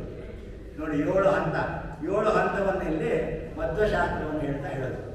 ನೋಡೋರಿಗೆ ಏನಿದೆ ಇದು ಅಗ್ರಿಕಲ್ಚರ್ ರೈತಾಪಿ ಜನಕ್ಕೆ ಹೇಳಿದಂಥ ಬೋಧನೆ ಅನ್ನೋ ಥರ ಕಾಣಿಸುತ್ತೆ. ಅವ್ರು ಹೇಳ್ತಾ ಇದ್ದಾರೆ ಬೇಸಾಯ ಮಾಡಬೇಕು. ವಿನಾಶ್ಯ ಫಲಂ ಹರಿತಂ ಕೃತೇರಿವ ಫಲಾನುಕೂಲಂ ಸಫಲಂ ತು ಮುಕ್ತಿಪದಂ ಶುಕಶಾರದಾದಿ ಪರಮಾರ್ಥವಿದಂ. ನೋಡಿ ಅವ್ರು ಹೇಳಿದ್ರು ಮಧ್ವಶಾಸ್ತ್ರಕ್ಕೆ ಬೆಲೆ ಏನು, ಮಧ್ವಶಾಸ್ತ್ರ ಸಂಪಾದನೆ ಮಾಡುವಂಥ ಅಧ್ಯಯನ ಮಾಡಿದ್ರೆ ಅದರ ಫಲ ಏನು ಅಂತ ಹೇಳಿದ್ರೆ ಈ ಬೇಸಾಯ ತೋರಿಸ್ತಾರೆ. ಈಗ ಕೃಷಿ ಮಾಡ್ತಾರೆ ರೈತಾಪಿ ಜನ, ಅವ್ರು ಏನು ಬೇಕು, ಹುಲ್ಲು ಸತ್ತೆ ಮೊದಲಾದ ಇದೆಲ್ಲ ಬರುತ್ತಲ್ಲ, ಅದೆಲ್ಲ ಬೇಕಾಗಿಲ್ಲ. ನಿರುಪಯೋಗಿ ಆದ ಪದಾರ್ಥಗಳಿಗೋಸ್ಕರ ಯಾರು ಕೃಷಿ ಮಾಡೋದಿಲ್ಲ. ಕೃಷಿ ಮುಖ್ಯ ಫಲ ತಗೊಂಡ್ಬಿಡ್ತಾರೆ. ಉದಾಹರಣೆಗೆ ಒಂದು ಟಿಂಬರ್ ಯಾರ್ಡ್ ಅಂತ ಇಟ್ಕೊಂಡ್ಬಿಡ. ಆ ಟಿಂಬರ್ ಯಾರ್ಡಲ್ಲಿ ತೆಗೆದ್ರೆ ಏನು, ಇಂಥ ಮಂಟಪಗಳು ಮೊದಲಾದ ಪೀಠೋಪಕರಣಗಳು ಮುಖ್ಯವಾದೆಲ್ಲ ತುಂಬ ಬೆಲೆ ಬಾಳುವುದನ್ನು ಮಾಡ್ಕೊಂಡ್ಬಿಡ್ತಾರೆ. ಆ ಜೊತೆಗೆ ಏನು ಬರುತ್ತೆ, ಸೌದೆ ಸತ್ತೆ ಐತೆ ಅದೆಲ್ಲ ಸೌದೆಗಳು ಬರುತ್ತೆ. ಸಣ್ಣ ಸಣ್ಣ ಪುಡಿ ಸುರುಗು ಅಂತ ಹಾಕಿರೋದು, ಹೊಟ್ಟು ಇದೆಲ್ಲ ಬರುತ್ತೆ. ಇದಕ್ಕೋಸ್ಕರ ಯಾರು ತೆಗೆಯಲ್ಲ, ಟಿಂಬರ್ ಯಾರು ತೆಗೆಯಲ್ಲ. ನೋಡಿ ಬೈ ಪ್ರಾಡಕ್ಟ್ಗೆ ಪ್ರಾಡಕ್ಟ್ ಮೈನ್ ಫ್ಯಾಕ್ಟ್ರಿ ತೆಗೆಯಲ್ಲ. ಅದಕ್ಕೆ ಅದನ್ನು ಸೂಚಿಸ್ತಾ ಇದ್ದಾರೆ. ನೀವು ಮಾಡ್ತಕ್ಕಂಥ ಬೇಸಾಯ ಇದೆಯಲ್ಲ, ತೃತೀಯವಾಗಿ ಲಭ್ಯವೇ ನಾಸ್ಯ ಫಲಂ. ಬೇರೆ ಏನೋ ಕೇಳ್ಕೊಳ್ಳೋಕ್ಕೋಸ್ಕರ ಮಧ್ವಶಾಸ್ತ್ರ ಉಪಯೋಗಿಸ್ಕೋಬೇಡಿ. ಅದೇ ಇವರು ಪದ್ಮನಾಭ ತೀರ್ಥರು ಹೇಳಿದಂಗೆ ಅದಕ್ಕೋಸ್ಕರ ಉಪಯೋಗಿಸ್ಕೋಬೇಡಿ, ಹೊಟ್ಟೆ ಪಾಡಕ್ಕೆ ಉಪಯೋಗಿಸ್ಕೋಬೇಡಿ ಮಧ್ವಶಾಸ್ತ್ರವನ್ನ. ಸಾರಿ ಹೇಳ್ತಾರೆ ತೃತೀಯವಾಗಿ ಲಭ್ಯವೇ ನಾಸ್ಯ ಫಲಂ ಕಥಿತಂ ಕೃಷಿರಿವ ಫಲಾನುಕೂಲಂ. ಆ ನಿರುಪಯೋಗಿ ವಸ್ತುಗಳಿಗೋಸ್ಕರ ಯಾರು ಬೇಸಾಯ ಮಾಡಲು ಹಾಗೆ ನೀವು ಬೇಸಾಯವನ್ನು ಮಾಡಿ. ಹೇಗೆ ಮಾಡಬೇಕು, ಹೃದಯ ಎಂಬ ಕ್ಷೇತ್ರದಲ್ಲಿ. ನಿಮ್ಮ ಕ್ಷೇತ್ರ ಯಾವಪ್ಪ ಅಂತ ಹೇಳಿದ್ರೆ ಹೃದಯ ಅನ್ನತಕ್ಕಂಥದ್ದು ಕ್ಷೇತ್ರ ಅಂತಕ್ಕಂಥದ್ದೇ. ಪ್ರಗತಿಂ ಪುರುಷಂ ಚೈವ ಕ್ಷೇತ್ರಂ ಕ್ಷೇತ್ರಜ್ಞಮೇವ ಚ ಏತದ್ವೇದಮಿಚ್ಛಾಮಿ ಜ್ಞಾನಂ ಜ್ಞೇಯಂ ಚ ಕೇಶವ. ನೋಡಿ ಕ್ಷೇತ್ರ ಅಂದರೆ ವಿಶಾಲವಾದ ಅರ್ಥಗಳನ್ನು ಭಗವದ್ಗೀತೆ ಕೃಷ್ಣ ಪರಮಾತ್ಮ ಹೇಳ್ಕೊಡ್ತಾ ಇದ್ದಾನೆ. ಇದಂ ಶರೀರಂ ಕೌಂತೆಯ ಕ್ಷೇತ್ರಮಿತ್ತ ವಿಧೀಯತೆ. ಶರೀರವನ್ನೇ ಕ್ಷೇತ್ರ ಅಂತ ತಿಳ್ಕೊಳ್ರಿ, ಅಲ್ಲಿ ಕೃಷಿ ಮಾಡಿ ಅನ್ನೋ ಮಾತನ್ನು ನಮಗೆ ಹೇಳ್ತಾ ಇದ್ದಾರೆ. ಹೊರಗಡೆ ಜನಕ್ಕೆ ಕ್ಷೇತ್ರವನ್ನು ಮಾಡಿ ಬೇಸಾಯ ಮಾಡಿ ಅಂತ ಆ ಜನಕ್ಕೆ ಆಯಿತು. ನೋಡಿ ಒಂದೇ ಪದವನ್ನ ಬೇರೆ ಬೇರೆ ಅರ್ಥ ರೂಪದಲ್ಲಿ ತಿಳಿಸ್ಕೊಡ್ತಾ ಇದ್ದಾರೆ. ಇದಕ್ಕೆ ನನಗೊಂದು ಉದಾಹರಣೆ ಜ್ಞಾಪಕ ಬರುತ್ತೆ. ಸಮಯ ಇಲ್ಲ ಆದರೂ ಒಂದೇ ಒಂದು ಉದಾಹರಣೆ ಹೇಳ್ತೀನಿ. ಪೇಜಾವರ ಶ್ರೀಗಳವರು 65ನೇ ಇಸವಿಯೊಳಗೆ ವಿದ್ಯಾಪೀಠದ ಉದ್ಘಾಟನೆ ಮಾಡ್ತಾ ಇದ್ರು. ಮೊನ್ನೆ ಕೃಷ್ಣಗಡಿ ಮಾತ್ರ ಸರಿಯಾಗಿತ್ತು, ಗರ್ಭಗುಡಿ ಮಾತ್ರ ಆಗಿತ್ತು, ಮಿಕ್ಕಿದ್ದೆಲ್ಲ ಆಗಿರಲಿಲ್ಲ. ಬರೀ ಒಂದು ಪ್ರಾಂಗಣ ಆಗಿತ್ತು. ಉದ್ಘಾಟನೆ ಕರೆಸಿದ್ರು. ಯಾರು ಈ ಕಡೆ ದೇವರಾಜ ಇದ್ದಾರೆ, ಈ ಕಡೆ ರಾಮಕೃಷ್ಣ ಹೆಗಡೆ ಇದ್ದಾರೆ, ಎಲ್ಲರೂ ದೊಡ್ಡ ದೊಡ್ಡ ಮನುಷ್ಯರೆಲ್ಲ ಇದ್ದಾರೆ. ಎಲ್ಲರದು ಉಪನ್ಯಾಸಗಳಾಯಿತು. ಅವ್ರ ಉಪನ್ಯಾಸ ಗೊತ್ತಲ್ಲ, ರಾಜಕಾರಣ ಉಪನ್ಯಾಸ. ರಾವಣ ಜರಾಸಂಧ ಕೀಚಕ ಯಾರು ಹೇಳ್ತಾರೆ ಹಾಗೆ ಯಮಧರ್ಮರಾಜ 4 ಜನ ಬುದ್ಧಿ ಸೇರಿದ್ರೆ ಹೆಂಗಿರ್ದಂಗೆ ರಾಜಕೀಯದ ಉಪದೇಶ ಎಲ್ಲ ಮಾಡಿಬಿಟ್ರು. ಅದಾದ್ಮೇಲೆ ಇವ್ರು ಸ್ಟಾರ್ಟ್ ಬಂತು. ಸಮಯ ಇರಲಿಲ್ಲ. ಇವ್ರು ನೋಡಿ ನಾನು ಸಮಯ ಇಲ್ಲ, ಎಲ್ಲರೂ ಕ್ಷಮಾಯಾಚನೆ ಮಾಡಿ ಒಂದು ಸಣ್ಣ ಕಥೆ ಹೇಳಿಬಿಡ್ತೀನಿ ಅಂತ. ಏನು ಹೇಳಿದ್ರು, ಒಬ್ಬ ದನ ಕಾಯೋನಿಗೆ ಕಾಡಲ್ಲಿ ಹೋದ, ಒಂದು ಸಣ್ಣ ಹುಲಿ ಮನೆ ಸಿಕ್ಬಿಡ್ತು. ಕಣ್ಣು ಬಿಡ್ತಾರೆ ಹುಳಿ ಮರಿ. ತಾಯಿ ಇರಲಿಲ್ಲ, ಎತ್ಕೊಂಡ್ಬಂದಿದ್ದ. ಪ್ರಯತ್ನ ಪಟ್ಟು ಏನೋ ಮಾಡೋದಕ್ಕೆ ಹಾಲು ಉಳಿಸಿ ನಾನು ತಿಂದಿದ್ದೆ ಹಾಕಿ ಮೊಸರನ್ನ ಹಾಕಿ ಎಲ್ಲ ಮಾಡಿ ಬೆಳೆಸ್ದ. ದೊಡ್ಡ ಹುಲಿ ಆಯ್ತು. ಆದರೆ ಕುರಿಗಳಿಂದ ಹಿಂಗೆ ಓಡಾಡ್ತಾ ಇದೆ, ತಲೆ ಎತ್ತೇ ಇಲ್ಲ ಯಾವತ್ತು, ಹಂಗೆ ಓಡಾಡ್ತಾ ಇದೆ. ಹಂಗೆ ಓಡಾಡ್ಕೊಂಡಿದ್ದಾಗ ಹೊರಗಡೆ ಒಂದು ದಿವಸ ಕಾಡಲ್ಲಿ ನಿಜವಾದ ಹುಲಿ ಬಂದು ಮಂದೆ ಮೇಲೆ ಬಿತ್ತು. ಸರಿಯಾದ ಹುಲಿ, ಕಾಡಲ್ಲಿರೋ ಹುಲಿ, ನಾಡಲ್ಲಿರೋದಲ್ಲ. ಬಂದು ಮಂದೆ ಮೇಲೆ ಬಿತ್ತು. ಬಂದು ಎಲ್ಲ ಆರ್ಭಟ ಮಾಡ್ತಿದ್ದೆ. ಪ್ರಾಣ ಕಿರಿಚ್ಕೊಂಡು ಇದು ಕೂಗಕ್ಕೆ ಹೋಯ್ತು. ಕೂಗಕ್ಕೆ ಹೋದಾಗ ಗರ್ಜನೆ ಬಂತು. ಅವಾಗ ನಾನು ಗರ್ಜನೆ ಮಾಡ್ತಾ ಇದ್ದಲ್ಲ, ಈ ಗ್ರೂಪ್ ಅಲ್ಲ, ನಾನು ಬೇರೆದು ಬಂದ್ಬಿಡ್ತೀನಿ ಅಂದ್ಬಿಟ್ಟು ಒಂದು ಕುರಿ ಕಚ್ಕೊಂಡು ಕಾಡ್ಬಿಡೋದಂತೆ. ಇವತ್ತು ಬ್ರಾಹ್ಮಣ ಸೇರ್ಕೊಂಡ್ಬಿಟ್ಟಿದ್ದ ಸಮಾಜದಲ್ಲಿ. ಈ ಮಾತು ಹೇಳ್ಬಿಟ್ರು ಅವರು. ಹೇಳ್ತಾ ಇದರಲ್ಲಿ ಮಾಡ್ತಕ್ಕಂಥದ್ದನ್ನ ಹೃದಯವೆಂಬ ಕ್ಷೇತ್ರದಲ್ಲಿ ಬೇಸಾಯ ಮಾಡಬೇಕು. ಮಧ್ವಾಚಾರ್ಯರ ಗ್ರಂಥಗಳೆಂಬ ಸರೋವರ ತುಂಬಿಗುದು. ಏನು ಮಾಡಿಲ್ಲ, ಸೂತ್ರ ಪ್ರಸ್ಥಾನ ಮಾಡಿದ್ದಾರೆ, ಗೀತಾ ಪ್ರಸ್ಥಾನ ಮಾಡಿದ್ದಾರೆ, ಉಪನಿಷತ್ ಪ್ರಸ್ಥಾನ ಮಾಡಿದ್ದಾರೆ, ದಶ ಪ್ರಕರಣಗಳು ಮಾಡಿದ್ದಾರೆ, ಸ್ತೋತ್ರ ಗ್ರಂಥಾದಿಗಳು ಮಾಡಿದ್ದಾರೆ. ಅದೆಲ್ಲ ವಿಸ್ತಾರ ಮಾಡೋಕ್ಕೆ ಅವಕಾಶ ಇಲ್ಲ. ಆದರೂ ಮಾಡತಕ್ಕಂಥ ಗ್ರಂಥಗಳು ಸರೋವರ ತುಂಬಿಗುದು. ಆ ಸರೋವರ ತುಂಬಿಸಿಬಿಟ್ಟಿದ್ದಾರೆ. ವಿದ್ಯೆ ಅಂದರೆ ಏನು? ಮತ್ತು ವಿದ್ಯಾ ಪ್ರಸನ್ನಾಬ್ಧಿಂ ಅಂದರೆ ವಿದ್ಯಾ ಪ್ರಸನ್ನ ಹೇಳುತ್ತೆ. ಮೃಗಾದಿ ಅಪರ ವಿದ್ಯಾ ಯದಾ ವಿಷ್ಣು ಪ್ರವಾಚಕ ತಾಯವ ಪರಮಾತ್ಮ ಯದಾ ವಿಷ್ಣೋಸ್ತು ವಾಚಕ. ಪರಮಾತ್ಮನ ಸರ್ವೋತ್ತಮತ್ವವನ್ನು ಪ್ರತಿಪಾದನೆ ಮಾಡ್ತಕ್ಕಂಥದ್ದೇ ವಿದ್ಯಾ, ಮಿಕ್ಕಿದ್ದೆಲ್ಲ ಅವಿದ್ಯಾ. ಮೃಗಾದಿ ವೇದಗಳನ್ನೇ ಹೇಳಿ ನಾನು ಮಾಡ್ಕೊಂಡ್ಬಿಟ್ರೆ ಇಷ್ಟು ಅರ್ಥ ಹೇಳ್ತಾ ಇರಲಿ. ಮಧ್ವಾಚಾರ್ಯರ ಗ್ರಂಥಗಳೆಂಬ ಸರೋವರ ತುಂಬಿಗುದು, ಬುದ್ಧಿಜಲವು ವರ ಗುರುಗಳೆಂಬ ತೂಬಿನಳಿತಿರಬೇಕು. ಕೆರೆ ತುಂಬಿ ಪ್ರವಾಹ ಥರ ಇದೆ, ಬೆಳೆ ತೆಗಿತಾನೆ. ಕೆರೆ ತುಂಬಿ ಹೊರಗಡೆ ಬಂದುಬಿಟ್ರೆ ಅಷ್ಟು ಜನವೂ ನಾಶ, ಬೆಳೆಗಳೆಲ್ಲ ನಾಶ. ನೋಡ್ತಾ ಇದ್ದೀವಿ ನಾವು, ಎಲ್ಲ ಕಡೆ ಬರ್ತಾ ಇದೆ. ಕೆರೆ ಕೋಡೆ ಹೊಡೆದೋಯ್ತು, ಕೆರೆ ಕಟ್ಟೆ ಹೊಡೆದೋಯ್ತು, ಕೆರೆ ತುಂಬಿ ಬಂದ್ಬಿಡ್ತು, ನಾಶ ಆಗ್ತಾ ಇದೆ. ಅದಕ್ಕೋಸ್ಕರ ತೂಬು ಅಂತ ಮಾಡುತ್ತೆ. ಆ ತೂಬು ತೆಕ್ಕೊಳ್ಳೋಕ್ಕೆ ಯಾವ ಪ್ರದೇಶಕ್ಕೆ ಎಷ್ಟೆಷ್ಟು ಹೋಗಬೇಕು ಅಂತ ಚಾನಲ್ ಮಾಡಿ ಇಟ್ಟಿರ್ತಾರೆ. ಆ ತೂಬಿನಲ್ಲಿ ಕ್ಲೂಸ್ ಅಂತ ಹೆಸರು. ಆ ಕ್ಲೂಸ್ ಬಾಲ್ ನಮ್ಮ ಸತ್ಯನಾರಾಯಣ ಚೆನ್ನಾಗಿ ಗೊತ್ತು ಆ ವಿಚಾರ. ಚಾಮರಾಜಸಾಗರ ವಾಟರ್ಸಲ್ಲಿ ಬೇಕಾದಷ್ಟು ನೋಡಿದ್ದಾರೆ. ಹಾಗಾಗಿ ಒಳ್ಳೆಯ ಅದ್ವಿತೀಯವಾದ ವಿದ್ಯಾ. ಅವರು ಸುಮ್ಮನೆ ಹೆಸರಿಗೆ ಅಕೌಂಟ್ಸಲ್ಲಿ ಇದ್ದರು, ಇಂಜಿನಿಯರಿಂಗ್ ಪೂರ್ತಿ ಗೊತ್ತಿತ್ತು ಅವರಿಗೆ. 77ನೇ ಇಸ್ವಿಲಿ ಅವ್ರ ಕೈಗಳಿಗೆ ನಾವು ಕೆಲಸ ಮಾಡಿದ ಅನುಭವ ಇದೆ. ಹಾಗಾಗಿ ಆ ವರ ತೂಬಿನಲ್ಲಿ ತೆಗೆಯಬೇಕು ಅಂದರೆ ಗುರುಗಳು ಬಂದು ನಮ್ಗೆ ಎಷ್ಟು ಹಿಡಿಸುತ್ತೆ ಎಷ್ಟು ಹಿಡಿಸಲ್ಲ ಅಂತ ಅಷ್ಟು ಮಾತ್ರ ನಮಗೆ ಕೊಡ್ತಕ್ಕಂಥ ಯೋಗ್ಯತಾ ತಾರತಮ್ಯತೆಯನ್ನು ಅಷ್ಟೇ ಕೊಡ್ತಾರೆ. ಯಾಕೆಂದರೆ 37 ಗ್ರಂಥಗಳು ಅಂತ ಹೇಳಿದ್ರೆ 37 ಗ್ರಂಥಗಳು ಲೆಕ್ಕಕ್ಕಿದೆ, ಅಸಂಖ್ಯಾತವಾದ ಶಾಸ್ತ್ರಗಳದು. ಆದರೆ ನಮ್ಮ ಯೋಗ್ಯತಾ ಇಷ್ಟೇ ಇದೆ, 37 ಮಾತ್ರ ಪ್ರಕಟ ಮಾಡಿದ್ದಾರೆ. ಹಾಗೆ ಜ್ಞಾನಿಗಳ ವಿಚಾರ ಆ ದೇವತೆಗಳಿಗೆ ಮಾತ್ರ ದೇವತೆ ಸುರಾಹೇವ ಅಧಿಕಾರಗಳು ಅಂತ ಆಗ್ಬಿಟ್ಟು ನ್ಯಾಯದಿಂದ ಓದುವಾಗಲೇ ನಮ್ಮಂಥರ ಸುಧಾರಣೆಗೆ ಅಕ್ಷರ ಹೇಳಕ್ಕೂ ಯೋಗ್ಯತೆ ಇಲ್ಲ. ನಮ್ಮಂಥವ್ರಿಗೆ ಓದೋರು ಓದ್ತಾರೆ, ಯೋಗ್ಯತೆ ಇರ್ತಕ್ಕಂಥವ್ರು ಅದನ್ನು ಹೇಳ್ತಾ ಇದ್ದಾರೆ. ಬುದ್ಧಿಜಲಂ ವರಗಳೆಂಬ ತೂಬಿರಲಿ ತರಬೇಕು. ವರಗುರುಗಳು ಅಂದರೆ ಯಾರು ಆಗರೆ? ವರಗುರುಗಳು ಅಂದರೆ ವೃತ್ತಿ ಜ್ಞಾನ ಕೊಟ್ಟವರೊಂದು, ಮೋಕ್ಷಕ್ಕೆ ನಿಯತ ಜ್ಞಾನ ಕೊಡ್ತಕ್ಕಂಥವ್ರು. ನಿಯತ ಗುರುಗಳೊಬ್ಬರು ಸ್ವರೂಪ ಜ್ಞಾನವನ್ನು ತಿಳಿಸ್ಕೊಡ್ತಕ್ಕಂಥ, ಸ್ವರೂಪ ಜ್ಞಾನ ತಿಳಿಸುವಂಥವ್ರು ವಾಯುದೇವರೇ. ಆಚಾರ್ಯ ಪರಮಾತ್ಮಕಂ ಆಚಾರ್ಯ ಅನಿತ ಭಾರತಿ. ಮುಖ್ಯವಾದ ಗುರುಗಳು ಅವರೇ. ವರಗುರುಗಳು ಮಾಡ್ತಿದ್ದೇನೆ ಶಾಸ್ತ್ರ ಪ್ರಣಮ್ಯ ಜಗದ್ಗುರುಣಾಂ ಗುರುಮಂಜಸೈವ. ಮೊದಲನೇದಾಗಿ ಪರಮಾತ್ಮ, ಎಷ್ಟು ವಾಯುದೇವರು. ನಂತರದಲ್ಲಿ ನಮಗೆ ವಿದ್ಯಾರ್ಥಿಗಳ ಅಧ್ಯಯನ ಮಾಡೋಕ್ಕೆ ಬರ್ತಕ್ಕಂಥ ಗುರುಗಳು, ಅವ್ರ ನಿಯತ ಗುರುಗಳು. ಅಧ್ಯಯನ ಮಾಡಿ ವಿಷಯವನ್ನು ಹೆಂಗೆ ತಿಳ್ಕೊಳ್ಬೇಕು ಅಂತ ನಮ್ಮ ಯೋಗ್ಯತಾನುಸಾರ ಮಾತ್ರ ಕೊಡ್ತಾರೆ. ಎಲ್ಲ ಹೇಳ್ಬಿಟ್ಟು ತಿಳಿಯೋದಿಲ್ಲ. ಇವಾಗ ಯಾವುದೋ LKG ಓದ್ತಾ ಇರುತ್ತೆ, ಅದಕ್ಕೋಗಿ ಕ್ಯಾಲ್ಕುಲಸ್ ಟ್ರಿಗ್ನೋಮೆಟ್ರಿ ಹೇಳ್ಬಿಟ್ರೆ ಏನು ಮಾಡ್ತೀವಿ ನೀವು? ಬುದ್ಧಿ ನಾನು ನಮಗೆ ಬೈದ್ಬಿಡುತ್ತೆ, ಹೌದಾನೆ? ಹಾಗೆ ನಮಗೆ ತಿಳಿದಷ್ಟು ಮಾತ್ರ ಹೇಳಬೇಕು. ವರ ತೂಬಿನಲ್ಲಿ ತಿರಳಬೇಕು. ಶುದ್ಧ ಧರ್ಮದ ಆಚರಣೆಗಳೆಂಬ ನೇಗಿಲ ಪಿಡಿಬೇಕು. ಆ ನೇಗಿಲು ಎಂಥದ್ದು? ಧಾರಣಾತ್ ಧರ್ಮ ಮುಚ್ಚತೆ. ಧಾರಣಾದ ಜೀವಿತ ಈ ಧರ್ಮ ಅಂತಕ್ಕಂಥ ಹೆಂಗೆ ಅಂತಕ್ಕಂದ್ರೆ ಧರ್ಮ ಅಂತಕ್ಕಂಥದ್ದು ಹಾಸುಹೊಕ್ಕಾಗಿರ್ಬೇಕು ಅವ್ರ ಜೀವನದಲ್ಲಿ. ಧರ್ಮ ಅಂತ ಅದಕ್ಕೋಸ್ಕರ ಮಾಡ್ತಕ್ಕಂಥದ್ದಲ್ಲ. ಹಸಿವು ನೀರೇ ಬಾಯಾರಿಕೆ ಹೇಗಿದೆ ಹಾಗೆ ಧರ್ಮವನ್ನು ಹಾಸುಹೊಕ್ಕಾಗಿ ತಗೊಂಡಿರ್ಬೇಕು. ಅದು ಧಾರಣಾ ಧರ್ಮ ಉಚ್ಚತೆ ಅಂತ ಮಾತು. ಅದಕ್ಕೆ ಅದನ್ನೇ ಹೇಳ್ತಾ ಇದ್ದಾರೆ. ಶುದ್ಧ ಧರ್ಮ ಅದು ಶುದ್ಧವಾದ ಶುದ್ಧತ್ವ ನಾಮ ಶಾಂತತ್ವ ಸಾಕ್ಷಿತ್ವ ರಾಹಿತ್ಯಂ. ಅಲ್ಲಿ ಹೇಳ್ತಕ್ಕಂಥ ಅದರ ದೋಷ ಇರಬಾರ್ದು. ಅದಕ್ಕೆ ಶುದ್ಧತ್ವ ಅಂತ ಹೇಳ್ತಾರೆ. ಶುದ್ಧ ಶಬ್ದಕ್ಕೆ ಬೇಕಾದಷ್ಟು ಅರ್ಥವನ್ನು ಹೇಳ್ಬಿಡ್ತಾರೆ. ಅಂತ ಶುದ್ಧವಾಗಿರ್ತಕ್ಕಂಥ ಧರ್ಮದ ಆಚರಣೆಗಳೆಂಬ ನೇಗಿಲ ಬಿಡಬೇಕು. ಇಲ್ಲಿ ರಾಮನ ಸ್ವಸ್ತಿ ರಾಮಾಯಣ ಸ್ವಸ್ತಿ ಅಂತ ಇಲ್ಲಿ ಹೇಳಿದಾಗಲೂ ಹೂ ಅನ್ನೋದು, ಸಾಯಿಬಾಬಾ ಭಜನೆಯಲ್ಲೂ ಹೂ ಅನ್ನೋದು ಮಾಡಬಾರ್ದು. ಅದು ಮಾಡಿಬಿಟ್ಟು ಹೋಯ್ತು, ಮಾರ್ಕ್ಸ್ ಹೋಗ್ಬಿಡ್ತು ಅವನಿಗೆ. ಹಾಗೆ ಹೇಳ್ತಕ್ಕಂಥದ್ದು ಶುದ್ಧ ಧರ್ಮದ ಆಚರಣೆಗಳೆಂಬ ನೇಗಿಲ ಬಿಡಬೇಕು. ಮತ್ತು ಮುದ್ದೆಯಾದನೆಲ್ಲ ಮೃದುವಾಗುವ ಪರಿ. ಎಲ್ಲ ಕಲ್ಲುಗಳು ಚಂದ್ರಕಾಂತ ಶಿಲೆ ಅಂತ ಇರುತ್ತೆ. ಚಂದ್ರನ ಬೆಳಕ ಬಿದ್ದಾಗ ಮಾತ್ರ ಅದರಲ್ಲಿ ಒಂದು ರಸ ಹೊರಿಸುತ್ತೆ. ನಾವು ಹೊರಗಡೆ ಪ್ರದೇಶಕ್ಕೆ ಹೋದಾಗ ಪ್ರಯಾಣಕ್ಕೆ ಹೋದಾಗ ಗೊತ್ತಾಗುತ್ತೆ, ಕೆಲವು ಬಂಡೆಗಳ ಮೇಲೆ ಉದ್ದಕ್ಕೆ ಕರೆ ಬಿದ್ದಿರುತ್ತೆ, ಯಾವನ ಅಲ್ಲಿ ಬಣ್ಣ ಬಳಿತಾನೆ ಅಥವಾ ಯಾವ ಪ್ರಾಣಿಗಳು ಮಾಡೋಕ್ಕೆ ಏನು ಮಾಡೋಕ್ಕಾಗಲ್ಲ ಕಲೆಗಳು. ಅದು ಚಂದ್ರಕಾಂತ ಶಿಲೆ ಅಂತ ಕೆಲವಿರುತ್ತೆ, ಆ ಕಲೆಗೆ ಎಲ್ಲರೂ ಗೊತ್ತಾಗಲ್ಲ ಆ ಶಿಲೆಗಳು, ಆ ಶಿಲೆಗಳಿಂದ ಮಾತ್ರ ಅವಸರುತ್ತೆ. ಹಾಗೆ ಒತ್ತೆ ಇರತಕ್ಕಂಥ ಒಳಗಡೆ ಇರಬೇಕು. ಶ್ರವಣಂ ಕೀರ್ತನಂ ವಿಷ್ಣು ಸ್ಮರಣಂ ಪಾದಸೇವನಂ ಎಂದು ನವವಿಧ ಭಕ್ತಿ ಹೇಳಿದ್ರು. ಆ ಭಕ್ತಿ ಸ್ವೀಕಾರ ಮಾಡೋಕ್ಕೆ ಇವತ್ತು ಸಿಂಕ್ರಸೈ ಇರಬೇಕು. ಇವೆಲ್ಲ ಮಾತಾಡ್ತೀನಿ ಅಂತ ಇಟ್ಕೊಳ್ಳಿ, ಇದನ್ನು ಒಳಗಡೆ ಎಳೆದು ಹೊರಗಡೆ ಬಿಡ್ತಕ್ಕಂಥ ದೊಡ್ಡದಾಗಿ ಬಿಡ್ತಕ್ಕಂಥ ಶಕ್ತಿ ಇರುತ್ತೆ ಧ್ವನಿವರ್ಧಕಕ್ಕೆ. ಧ್ವನಿವರ್ಧಕ ಅಂತ ಹೆಸರು. ಇದಕ್ಕೆ ಇಲ್ಲದೆ ಇದ್ರೆ ನನ್ನ ಧ್ವನಿನೂ ಹೇಳ್ಕೊಂಡ್ಬಿಡುತ್ತೆ. ನೀವು ಅಬ್ಸರ್ವ್ ಮಾಡಿರ್ಬೋದು, ನಮ್ಮ ಧ್ವನಿ ಕೂಡ ಅದೇ ತಗೊಂಡ್ಬಿಡುತ್ತೆ. ನಮ್ಮ ಮಾತಾಡೋಕೆ ನಮ್ಮ ಧ್ವನಿ ಉಚ್ಚವಾದ ಧ್ವನಿ ಹೇಳಿದ್ರು ಕೂಡ ಅದು ಅನುಭವ ಆಗಿದೆ ನಮಗೆ. ಹಾಗಾಗಿ ನಾನು ನೆಕ್ಸ್ಟ್ ಬೇಡ ತೆಗಿಬೇಡಪ್ಪ ಅಂತ ಹೇಳಿದೆ ಎಷ್ಟೋ ಸರ್ತಿ ಅಂತ ಪ್ರಶ್ನೆ ಬರುತ್ತೆ. ಹಾಗಾಗಿ ಧ್ವನಿವರ್ಧಕ ಹಾಗಾಗಿ ನಮಗೆ ಕೊಡ್ತಕ್ಕಂಥದ್ದು ನಾವು ಎಷ್ಟು ಮಾತ್ರ ಉಪಯೋಗಿಸ್ಬೋದು. ನಮ್ಮ ಶಕ್ತಿ ಆಚಾರ್ಯ ಪಾದಮ ದತ್ತೆ ಪಾದಂ ಶಿಷ್ಯ ಸೌದ್ಯತ ಪಾದಂ ಬ್ರಹ್ಮಚಾರ್ಯ ಪಾದಂ ವ್ಯಾಖ್ಯಾನ ಕೌಶಲಾದ. ಎಷ್ಟೇ ತೀಕ್ಷ್ಣಮತೆ ಶಿಷ್ಯ ಅಂದರು, ಎಷ್ಟೇ ತೀಕ್ಷ್ಣಮತೆ ಗುರುಗಳು ಅಂದರು, ಹೇಳಿದ್ರಲ್ಲಿ ಕಾಲು ಭಾಗ ಮಾತ್ರ ತಲೆಗೊಳ್ಳುತ್ತೆ.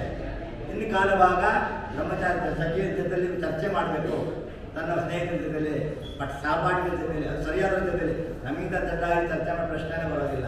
ಅಲ್ಲಿ ವಾದ ಜಲ್ಪಾಕ ಅಂತ ಬೇರೆ ಬೇರೆ ಇದೆ, ಆ ಚರ್ಚೆ ಮಾಡೋ ಪ್ರಶ್ನೆನೇ ಬರಲ್ಲ. ಆಯಿತಾ? ಇನ್ನು ಹೀಗೆ ಇನ್ನೂ ಭಾಗ ವ್ಯವಸಾಯ ಮಾಡಬೇಕು, ಅವನು ಕೂತು ವ್ಯವಸಾಯ ಮಾಡಬೇಕು. ಇನ್ನು ಕಾಲ ಭಾಗ ಅವ್ರ ಗುರುಗಳ ಹತ್ರ ವ್ಯಾಖ್ಯಾನ ಮಾಡಿ ಒಪ್ಪಿಸ್ಬೇಕು. ಈಗ ಒಂದು ವಿಷಯ ಬರುತ್ತೆ ಅಂತ ಅದನ್ನು ಹೇಳ್ತಾ ಇದ್ದಾರೆ ಇಲ್ಲಿ. ಹಾಗಾಗಿ ಮುದ್ದೆಯಾದ ಬರೀ ನೆಲವನ್ನು ನೋಡಲೇಬೇಕು, ಆ ಹೃದಯವನ್ನು ಹದ ಮಾಡ್ಕೋಬೇಕು. ಬೇರೆ ಬದಿಗಿಟ್ಟು ಟಿ ವಿ ತತ್ವವಿರೋಧಿ, ಟಿ ವಿ ತೆಗೆದು ಬಿಸಾಕ್ಬೇಕು. ಮೊಬೈಲು ಅದು ಮನೆ ಹಾಳು. ಜಂಗಮವಾಣಿ ಅಂತ, ನಮ್ಮ ಜಂಗಮ ಅಂದರೆ ಲಿಂಗನೇ ಕಳೆದ್ಬಿಡುತ್ತೆ. ಪಾಪ ಎಷ್ಟೋ ಜನ ಹೇಳ್ತಾ ಇದ್ದಾರೆ ಜಂಗಮವಾಣಿ ಉಪಯೋಗಿಸಿ ಪುರುಷತ್ವ ಕಳ್ಕೊಂಡ್ಬಿಟ್ಟಿದ್ದಾರೆ. ಇವತ್ತೆಲ್ಲ ಬರ್ತಾ ಇದೆ. ಹಾಗಾಗ್ತಕ್ಕಂಥದ್ದೆಲ್ಲ ದೂರ ಇಟ್ಟರೆ, ಹೊರಗಡೆ ವಿಷಯ ಜಾಸ್ತಿ ಆಗ್ತಾ ಇದ್ರೆ ಮನಸ್ಸಿಗೆ ತಲೆಗೆ ಆ ವಿಷಯ ನಿಂತ್ಕೊಳ್ತಾ ಸ್ಥಿರವಾಗಿ. ಎಷ್ಟು ತಡೆಯುತ್ತೆ ತಾನೆ, ವೈರಸ್ ಅಟ್ಯಾಕ್ ಆಗುತ್ತಾ ಇಲ್ವಾ ಮೊಬೈಲ್ಗೆ? ಹಾಗೆ ಬ್ರೈನ್ ಕೂಡ ಪರವಾಗಿ ಅದ್ಭುತವಾದ ಮೊಬೈಲ್. ಹಾಗಾಗಿ ವೈರ ವಿಧಾನಕ್ಕೆ ಮುದ್ದೆಯಾದ ಬರೀ ನೆಲವನ್ನು ನೋಡಲೇಬೇಕು. ತತ್ವಜಲವ ಪರಿನೋಡದ ಪರಿಯಲಿದ್ದವರಿಗಾಗಬೇಕು. ನಿನಗೆ ನೀನೇ ಒಂದು ಬೇರೆ ಹಾಕೋಬೇಕು ಸುತ್ತಲೂ. ಏನು ಇಂಥವ್ರ ಜೊತೆ ಸೇರಬಾರ್ದು. ನೋಡಿ, ಮುಖ್ಯವಾಗಿ ಇವತ್ತು ನಮ್ಮ ಜನಗಳು ಹಾಳಾಗ್ತಾ ಇರೋದು ಸಹವಾಸ ದೋಷದಿಂದ. ಮಕ್ಕಳು ಚೆನ್ನಾಗಿರ್ತಾರೆ, ಮನೆಯಲ್ಲಿ ಹೇಳಿದ್ರು ಸಂಧ್ಯಾವನ ಮಾಡ್ತಾರೆ, ಸಾಯಂಕಾಲ ದೀಪ ಹಚ್ಚಿದ್ರೆ ಬಂದು ಹೊರಗೆ ನಮಸ್ಕಾರ ಒಂದೊಂದು ಪದ್ಯಗಳು ತಾಯಿ ಹತ್ರ ಕೇಳ್ತಾರೆ. ಎಲ್ಲ ಉಂಟು. ತಾಯಿ ಹೇಳಿದ ಮಾತಲ್ಲಿ ತಂದೆ ಮಾತು ಕೇಳೋದು, ತಂದೆ ಬರೋದು ಯಾವಾಗಲೂ ತಾಯಿ ಮಾತಂತೂ ಕೇಳ್ತಾರೆ. ಆ ತಾಯಿ ಮಾತು ಕೇಳಿದಾಗ್ಲೂ ಸ್ಕೂಲ್ಗೆ ಹೋದಾಗ ಕೆಟ್ಟೋಗ್ತಾರೆ. ಫಸ್ಟ್ ಭಾಷೆಗಳು ಶುರು ಆಗುತ್ತೆ ಅಲ್ಲಿಂದ. ಏನಮ್ಮ ಗುರು ಸಲಿಂದನೇ ಶುರು ಆಗುತ್ತೆ, ಹೌದಾ ಇಲ್ವಾ? ಗುರು ಶಬ್ದ ನಗಿದ್ದಿತ್ತು. ಹಾಗಾಗಿ ಭಾಷೆಗಳು ಫಸ್ಟ್ ಅಲ್ಲಿ ಅಪಭ್ರಂಶ ಆಗುತ್ತೆ, ಅಲ್ಲಿಂದ ಶುರು ಆಗುತ್ತೆ. ಅದಕ್ಕೋಸ್ಕರ ಅದು ಬೇರೆ ಅದಕ್ಕೆ ಎವರಿ ಹಾಕಬೇಕು. ಬದುಗಳು ಅಂದರೆ ಒಂದು ಡಿಮಾರ್ಕೇಶನ್ ಮಾಡ್ಕೋಬೇಕು ಮೊದಲು ತನ್ನ ಜಮೀನಿಗೆ. ಇಲ್ಲೇ ಬೇರೆ ಆಕ್ರಮಿಸ್ಕೊಳ್ಳೋ ಶಕ್ತಿ ಇರುತ್ತೆ. ಅದಕ್ಕೋಸ್ಕರ ನಮ್ಗೆ ಡಿಮಾರ್ಕೇಶನ್ ಬೇಕು. ನಿನ್ನ ಬದು ಎಲ್ಲಿದ್ದು ಅಂತ ಜಗಳ ಆಡೋದು ನೋಡಿದೀವಲ್ಲ ನಾವು. ಹಳ್ಳಿ ಕಡೆ ರೈತರುಗಳು ನಿನ್ನ ಬದು ಬಿಟ್ಟು ಬರಬೇಡ ಅಂತಾರೆ. ಹಾಗಾಗಿ ನಮ್ಮ ಲಿಮಿಟೇಷನ್ ತಿಳ್ಕೊಂಡು ಅದನ್ನ ಹಾಕಬೇಕು. ಸುತ್ತಲೂ ದುರ್ಜನ ನರಿಗಳ ತಡೆಯಲು ಬೇಲಿಗಾಕಬೇಕು. ಇನ್ನು ನರಿಗಳಿದೆ. ನರಿಗಳೇನು ಮಾಡ್ತಾರೆ? ಬೆಳೆಯನ್ನು ಉತ್ತಮ ಬೆಳಿತೀರಾ, ನಿಮ್ಮ ಭೂಮಿ ಚೆನ್ನಾಗಿದೆ, ಬೀಜ ಚೆನ್ನಾಗಿದೆ, ಕೃಷಿಕ ನ್ಯಾಯ ಚೆನ್ನಾಗಿದೆ, ಒಳ್ಳೆ ಫಲ ಬರ್ತಾ ಇದೆ. ರಾತ್ರಿ ಒಂದು ನರಿಗಳು ಬಂದು ಹೋಗ್ತಾರೆ. ಕಾಮವೆಂಬ ಹೆಚ್ಚಿನ ಕಾಡ್ಗಿಚ್ಚೊಂದು ಕಡೆಯನ್ನ ಸುಡುತ್ತಲಿದೆ, ಕ್ರೋಧವೆಂಬ ಮಹಾಗಜದ ಹೆಪ್ಪುಲಿಯೊಂದು ಕಡೆಯನ್ನ ತಿನ್ನುತ್ತಲಿದೆ, ಲೋಭವೆಂಬ ಮಹಾರಕ್ಕಸನೊಂದು ಕಡೆಯನ್ನ ಹೀರುತ್ತ ಇದ್ದಾನೆ, ಮೋಹವೆಂಬ ಮಹಾ ಕಾರ್ಗತ್ತಲ ಕಳೆದು ದಿಕ್ಕು ದಶೆಯನ್ನು ತಿಳಿಯಲೀಸದ, ಮದವೆಂಬ ಮದ ಸೊಕ್ಕಿದ ಕಾಡಾನೆಯೊಂದು ಕಡೆಯನ್ನ ಸೀಳುತ್ತಲಿದೆ, ಮತ್ಸರವೆಂಬ ಮಹಾವಿಷದ ಚೇಳೊಂದು ಕಡೆಯನ್ನಲ್ಲಿ ಊರುತ್ತಲಿದೆ. ಈ ಪರಿಯಲ್ಲಿ ಭವವೆಂಬ ಅಡವಿಯಲ್ಲಿ ನಾನಾ ಪರಿಯ ಶತ್ರುಗಳಿಗೊಳಗಾದೆ, ಶ್ರೀಪದೇ ಪರಮ ದಯಾನಿದೆ ಶ್ರೀ ಕೃಷ್ಣ ಎನ್ನೊಡೆಯ ರಕ್ಷಿಸನ್ನನು. ದಾಸರಾಜ ಹೇಳ್ತಾರೆ, ಹರಿಷಡ್ವರ್ಗಗಳನ್ನು ತಟ್ಟದಾಗ ಬದು ಬಿದು ಎಲ್ಲ ಎದುರೋಗುತ್ತೆ, ಬೇರೆ ಎದುರೋಗುತ್ತೆ. ಅದಕ್ಕೋಸ್ಕರ ನೋಡಬೇಕು ಮತ್ತೆ ಪೈರುಗಳು ಉತ್ತಮ ರೀತಿಯ ಭಗವತಿ ಪೈರುಗಳ ನಾಟಿ ಮಾಡಬೇಕು. ಅದಕ್ಕೆ ಅಲ್ಲಾಡದೆ ಇರ್ತಕ್ಕಂಥ ನಾಟಿಯನ್ನು ಸರಿಯಾದ ಒಳಗಡೆ ಮಾಡಬೇಕು. ಬೆಳೆಯುವ ವಿಷಯದ ಅನುಭವದಾಸೆಯ ಕಳೆಯ ಕೀಳಬೇಕು. ವಿಷಯಾದಿ ಸಂಗತಿಗಳೆಲ್ಲ ಬಹಳ ಕಷ್ಟ, ಅದನ್ನು ಜಯಿಸೋದು ತುಂಬ ಕಷ್ಟ. ಒಬ್ಬನೇ ನಮ್ಮ ಸ್ನೇಹಿತರು ಕುರಿತು ಧ್ಯಾನ ಮಾಡಬೇಕು ಹೇಳ್ಕೊಡು ಅಂತ, ನಿಂಗೆ ಹೇಳ್ಕೊಡೋಕ್ಕಾಗಲ್ಲ, ಅಧಿಕಾರ ಇಲ್ಲ ಅಂದೆ. ಇಲ್ಲ ಹೇಳ್ಕೊಡೋದು ಪರವಾಗಿಲ್ಲ ಅಂತ ಕಣ್ಣು ಮುಚ್ಚಿ ಕೂತ್ಕೊಳ್ಳೋ ಸ್ವಲ್ಪ ಪ್ರಯತ್ನ ಮಾಡು. ಅರ್ಧ ಗಂಟೆ ಕೂತ್ಕೊ, ನಾನು ನಾಳೆ ಬಂದು ಹೇಳು ಅಂದೆ. ಅವ್ನು ಮಣ್ಣೆ ಅಂತ ಹೇಳ್ದ, ಗುರು ಕಣ್ಣು ಮುಚ್ಕೊಂತ ಮಾತ್ರ ಹೇಳ್ಬಾರ್ದು ನನಗೆ ಅಂತ. ಕಣ್ಣು ಬಿಟ್ಟಿರ್ಬೇಕಾದ್ರೆ ಮಾಡ್ಬೋದು, ಕಣ್ಣು ಮುಚ್ಕೊಂಡು ನಾನು ಧ್ಯಾನ ಮಾಡೋಕೆ ಆಗಲ್ಲ ಅಂತ. ಯಾಕೆಂದ್ರೆ ನಾನು ದುಷ್ಟ ವಿಷಯಗಳು ಬಂದ್ಬಿಡುತ್ತೆ. ಮರೆಯದ ವಿಷಯದ ಅನುಭವದಾತೆಯ ಕಳೆಯ ಕೀಳಬೇಕು, ಕೊಳವೆ ರೋಗಕ್ಕೆ ಸಜ್ಜನ ಸಂಘದ ಔಷಧಿ ಕೊಡಬೇಕು. ಸಂಸಾರ ವಿಷವೃಕ್ಷಸ್ಥ ದೇವಲಯಕ್ಕೆ ಮೃತವೊಮ್ಮೆ ರಸಾಸ್ವಾದಾಗ ಸುಧರಿಸುವ ಸಂಗತಿ. ಸಜ್ಜನ ಸಹವಾಸ ಇದ್ರೆ ಸಾಕಷ್ಟು ತಡೆ ಆಗ್ಬಿಡ್ತಾನೆ. ಕೆಟ್ಟ ದಾರಿಗೆ ಹೋಗೋದು ಬೇಡ ಬೇಡ ಬೇಡ ಅಂತ ಅದಿರ್ತಕ್ಕಂಥ ಜನ ಇರ್ತಾರಲ್ಲ, ದುರ್ಜನರು ಅದೇ ಥರ ಆಗುತ್ತೆ. ಅದಕ್ಕೋಸ್ಕರ ಸಜ್ಜನ ಸಂಘದ ಔಷಧಿ ಕೊಡಬೇಕು. ಕಲಿಪುರುಷನ ತಲೆ ಎಂಬ ಗೊಬ್ಬರವ ತುಳಿಯುತ್ತಲಿರಬೇಕು. ಕಲಿಪುರುಷನ ತುಳಿಯೋಕ್ಕಾಗುತ್ತಾ ನಮಗೆ? ಅವನೇನೋ ಪರೀಕ್ಷೆ ರಾಜ ಮಾಡ್ದ, ಪರೀಕ್ಷೆ ರಾಜ ಕಲಿದ ಜನರ ತುಳಿಯೋ ಶಕ್ತಿ ಇತ್ತು, ತುಳಿದ. ಆಗ ಅವ್ನು 4 ಕಡೆ ಜಾಗ ಕೇಳ್ದ, 5ನೇ ಕಡೆ ಕೊಡುವಂದ. ಯಾಕೆ ಬೆಳ್ಳಿ ಬಂಗಾರದಲ್ಲೂ ಕೊಟ್ಟ ಜಾಗ ಪರಮಾತ್ಮ. ಯೂತ, ಯಾವ್ಯಾವ ಸೂಳುಗಾರಿಕೆ, ಮತ್ತು ಯಾವುದು ಕುಡಿತ, ಮತ್ತು ತಲೆಗಡಕು ಹೊಡೆಯತಕ್ಕಂಥದ್ದು, ಕೊಲೆ ಮಾಡ್ತಕ್ಕಂಥ ಜಾಗ ಇದು ಕೊಟ್ಟ ಮೇಲೆ ಚಿನ್ನ ಬೆಳ್ಳಿಲೂ ಕೊಟ್ಟ ಅವನಿಗೆ. ಇಂಥ ಕಲಿಪುರುಷನ ಮೇಲೆ ತುಳಿತಿರಬೇಕು ಅಂದ್ರೇನು, ಅದ್ರ ಕಡೆ ಹೋಗ್ಬಾರ್ದು ಅನ್ನೋದನ್ನ ಯಾವ ವಿದ್ಯಾಪ್ರಶಸ್ತಿ ಎಚ್ಚರಿಕೆ ಕೊಡ್ತಾ ಇದ್ದಾರೆ. ಅಂತ ಕಡೆ ಹೋಗ್ಬೇಡಿ, ಚಿನ್ನ ಬೆಳ್ಳಿ ಕೊಡ್ತಾರೆ ಅಂತ ಆಸೆ ಪಡಬೇಡಿ, ಅದ್ರ ಸಾಕ್ಷಾತ್ ಕಲಿಯುತ್ತಾನೆ, ತಗೋಬೇಡ್ರಿ ಅಂತ ಹೇಳ್ತಾರೆ, ಅದನ್ನು ಹೇಳ್ತಾ ಇದ್ದಾರೆ. ಅದಕ್ಕೋಸ್ಕರ ಕಲಿಪುರುಷನ ತಲೆ ಎಂಬ ಗೊಬ್ಬರವು ತುಳಿಯುತ್ತಲಿರಬೇಕು. ಕುಳಿತಡೆಯಲ್ಲಿ ಭಗವತ ಪ್ರಸನ್ನನು ಕೊಡುವ ಮುಪ್ಪದಿ ದವಸ. ಅದಕ್ಕೋಸ್ಕರನೇ ಇಷ್ಟು ಪ್ರಯತ್ನ ಪಡ್ತಕ್ಕಂಥದ್ದು.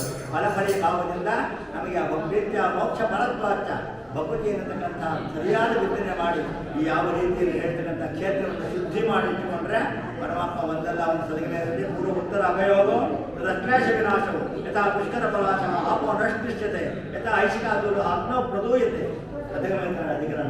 ಅದನ್ನ ಹೇಳ್ತಾ ಹಾಗೆ ಹಿಂದಿನ ಪಾಪಗಳನ್ನು ನಾಶ ಭಸ್ಮವಾಗ್ಬಿಡುತ್ತೆ, ಮುಂದಿನ ಪಾಪಗಳು ಅಂಟೋದಿಲ್ಲ. ಆ ಭಕ್ತಿ ಎನ್ನತಕ್ಕಂಥ ಉಳಿತಕ್ಕಂಥ ಒಳ್ಳೆಯ ತೇಜಸ್ಸನ್ನು ಬಂದರೆ ನೀವು ಅಂತ ವಿದ್ಯಾಭ್ಯಾಸವನ್ನು ತೀರ್ಥರು ಸುಲಭವಾದ ತಿಳಿಯಾದ ಭಾಷೆಯಲ್ಲಿ ಯಾವ ರೈತಾಪಿ ಜನಕ್ಕೂ ಹೇಳದಂತ ಹೇಳಿ ನಮ್ಮನ್ನು ಎಚ್ಚರಿಕೆ ಮಾಡಿ ಮಾಡಿಕೊಟ್ಟಿದ್ದಾರೆ. ಅವ್ರ ಶಿವಣ್ಣ ದೇವರನ್ನ ಸಾಕು, ನೀವು ದೇವರನ್ನ ಇದು ಮಾಡ್ತೀನಿ ಹೇಳ್ಕೊಳ್ರೆ, ಅರ್ಥಾನುಸಂಧಾನ ಮಾಡ್ಕೊಳ್ಳಿ, ನಿಮಗೆ 40 ದಿವಸದಲ್ಲಿ ಬುದ್ಧಿಶುದ್ಧ ಆಗೋದು ಕೇಳಿ ಆಗಿರುತ್ತೆ. ಅವ್ರ ವಾಣಿಗಳೇನಿದೆ ವೇದ ವಾಕ್ಯಕ್ಕೆ ಸಮಾನವಾಗಿರ್ತದ್ದು ಅಂತ ವಾಕ್ಯವನ್ನು ಕೊಟ್ಟಿದ್ದಾರೆ. ತ್ರಿವೇಂದ್ರಿಯ ಪ್ರೇರಕೇಣ ಶ್ರೀಪ್ರಾಣಪತಿ ಹಿರಿದ ಯದವೋಚಂ ಹಮ್ಮೇನ ವೇದಾನ್ ಕಮಲಾಲಯ ಅಂಧೋಹಂ ಕರುಣಾಸಿಂಧೋ ವೀಕ್ಷೇನ ಕೇವ ಪದ್ಧತಿ ಇಂದಿರೇಶ ಕರಾಂಗುರು ನನ್ನ ವರ್ಷಯ ಅನಿಂದ್ಯ ವರ್ಪಣಿ. ಇದನ್ನು ಸ್ವಾಮಿ ಪ್ರಾರ್ಥನೆ ಮಾಡಿದ್ರೆ ದಾರಿ ಗೊತ್ತಿಲ್ಲಪ್ಪ ನಮಗೆ, ಹೆಚ್ಚಿನ ಸಾಹಸ ಪಡು, ದೊಡ್ಡವಂತ ಪ್ರವಾಸ ಪಡು, ಅವಾಗ ನಮ್ಮ ಬುದ್ಧಿ ಶುದ್ಧಿ ಆಗಬೇಕು. ಅಂಧೋಹಂ ಕರುಣಾಸಿಂಧೋ ವೀಕ್ಷೇನ ಕೇವ ಪದ್ಧತಿ ಇಂದಿರೇಶ ಕರಾಂಗುರು ನನ್ನ ಮಕ್ಕಳಂತ ಕೈ ಹಿಡಿದು ನಡೆಸಪ್ಪ ಅಂತ ಪ್ರಾರ್ಥನೆ ಮಾಡ್ತಾರೆ. ಹಾಗೆ ಅವ್ರನ್ನ ನಾವು ಪ್ರಾರ್ಥನೆ ಮಾಡಿ ಕೊಟ್ಟಿರ್ತಕ್ಕಂಥ ಯಾವ ಸಾಹಿತ್ಯವನ್ನು ಇನ್ನೂ ಹೆಚ್ಚಿನ ಆರಾಧಿಸೋಣ. ಈ ಕ್ಷೇತ್ರದಲ್ಲಿ ಈ ವಿಶೇಷವಾಗಿ ಈ ಕ್ಷೇತ್ರದಲ್ಲಿ ಇಷ್ಟು ಅಭಿವೃದ್ಧಿ ಮಾಡಿ ನಮ್ಮ ಎಷ್ಟು ಜನನ್ನ ಪುಣ್ಯ ದರ್ಶನಕ್ಕೆ ಬಂದವನಲ್ಲವೋ ಮಹಾಪುಣ್ಯವಂತರ ದರ್ಶನಕ್ಕೆ ಬಂದೆ ಅಂತ ಮಹಾತ್ಮಗಳು ಸೇರಿ ಪುಣ್ಯ ಕಾರ್ಯಕ್ರಮದಲ್ಲಿ ಕಲಿಯುವಂತೆ ಮಾಡತಕ್ಕಂಥ ಇದು ಎಲ್ಲ ರೀತಿಯ ಈ ಸೇವಾ ಕಟ್ಟಗಳು ಮೊದಲು ಅದಕ್ಕೆ ಅಡಿಪಾಯ ಹಾಕಂತ ನಮಗೆ ಬಹಳ ಸುಮಾರು ಒಂದು 50 ವರ್ಷದ ಸ್ನೇಹಿತರು ಯಾರು ವೆಂಕಟೇಶ ಮೂರ್ತಿ ದಂಪತಿಗಳು, ವೆಂಕಟೇಶ ಮೂರ್ತಿಗಳು, ವರಾಹಮೂರ್ತಿಗಳು ಮತ್ತು BS ಕೃಷ್ಣಮೂರ್ತಿಗಳು, ಅವರಿಗೆ ಅದರಲ್ಲಿ ಮೇಲಾಗಿ ಮಾರ್ಗದರ್ಶನದಿಂದ ಸತ್ಯನಾರಾಯಣಾಚಾರ್ಯರು ಇವರೆಲ್ಲ ಮಾರ್ಗದರ್ಶನದಲ್ಲಿ ಏನೋ ಇಷ್ಟು ಮಾತಿನ ದರ್ಶನಗಳನ್ನು ಕಲಿಯುವಂಥ ಶಕ್ತಿ ಆಗಿದೆ. ಏನಾದ್ರು ಅಕಸ್ಮಾತ್ ನನಗೆ ದೋಷ ಇದ್ದರೆ ವಿದ್ಯಾ ದೋಷ ಭಗವಂತನೊಂದಿಗೆ ಪರಮಾತ್ಮ ಮೆಚ್ಚುವಂತೆ ಬಾಲಕನ ಕಲಭಾಷೆ ಜನರಿಗೆ ಕೇಳಿ ಸುಖ ಪಡುವಂತೆ ಮಕ್ಕಳು ಮಾತಾಡಿದ್ರೆ ಬೈದ್ರು ಕೂಡ ಸಂತೋಷ ಪಡ್ತಾರೆ ಎಷ್ಟೋ ಜನ. ಹಾಗಾಗಿ ಮಾತನ್ನು ಹೇಳಿದ್ದೇನೆ. ಏನಾದರೂ ಇದರಲ್ಲಿ ಗುಣಗಳಿದ್ದರೆ ನಮ್ಮ ಗುರುಗಳು ಕೊಟ್ಟ ದೀಕ್ಷಾ ಅಕಸ್ಮಾತ್ ಏನಾದರೂ ದೋಷಗಳಿದ್ದರೆ ಕ್ಷಮಾ ಮಾಡಿ ಸತ್ಯವನ್ನು ಪ್ರಾರ್ಥನೆ ಮಾಡ್ತಾ ಎರಡು ಪದಗಳನ್ನು ಲಕ್ಷ್ಮೀ ನರಸಿಂಹಸ್ವಾಮಿ ಪಾದಾರದಿಂದ ಸಮರ್ಪಣೆ ಮಾಡಿ ವಿದ್ಯಾಪೀಠದ ಮೂಲಕ ವಿದ್ಯಾಪೀಠದ ಮೂಲಕ ಸಮರ್ಪಣೆ ಮಾಡ್ತಾ ಹರಿಯರು. ಯಾಕಂದ್ರೆ ನಮಗೆ ಸಮರ್ಪಣೆ ಮಾಡೋ ಯೋಗ್ಯತೆ ಇಲ್ಲ, ಮಾಡಿ ಪ್ರಾರ್ಥನೆ ಮಾಡ್ತಾ ಹರಿಯರು.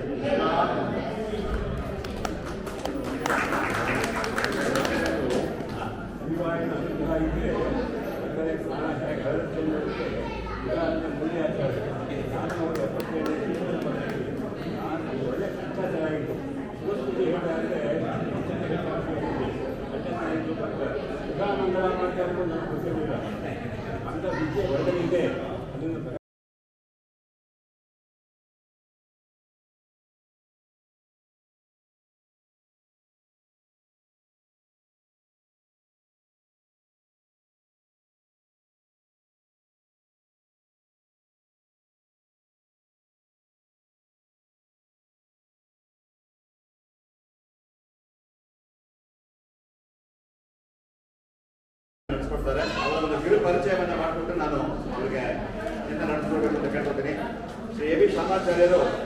ಪಂಡಿತ ರತ್ನ ಭಾಗವತ ಕೇಸರಿ ಸಂತೆಬೆನ್ನೂರಿನ ಭೀಮಸೇನಾಚಾರ್ಯರ ಪುತ್ರರು.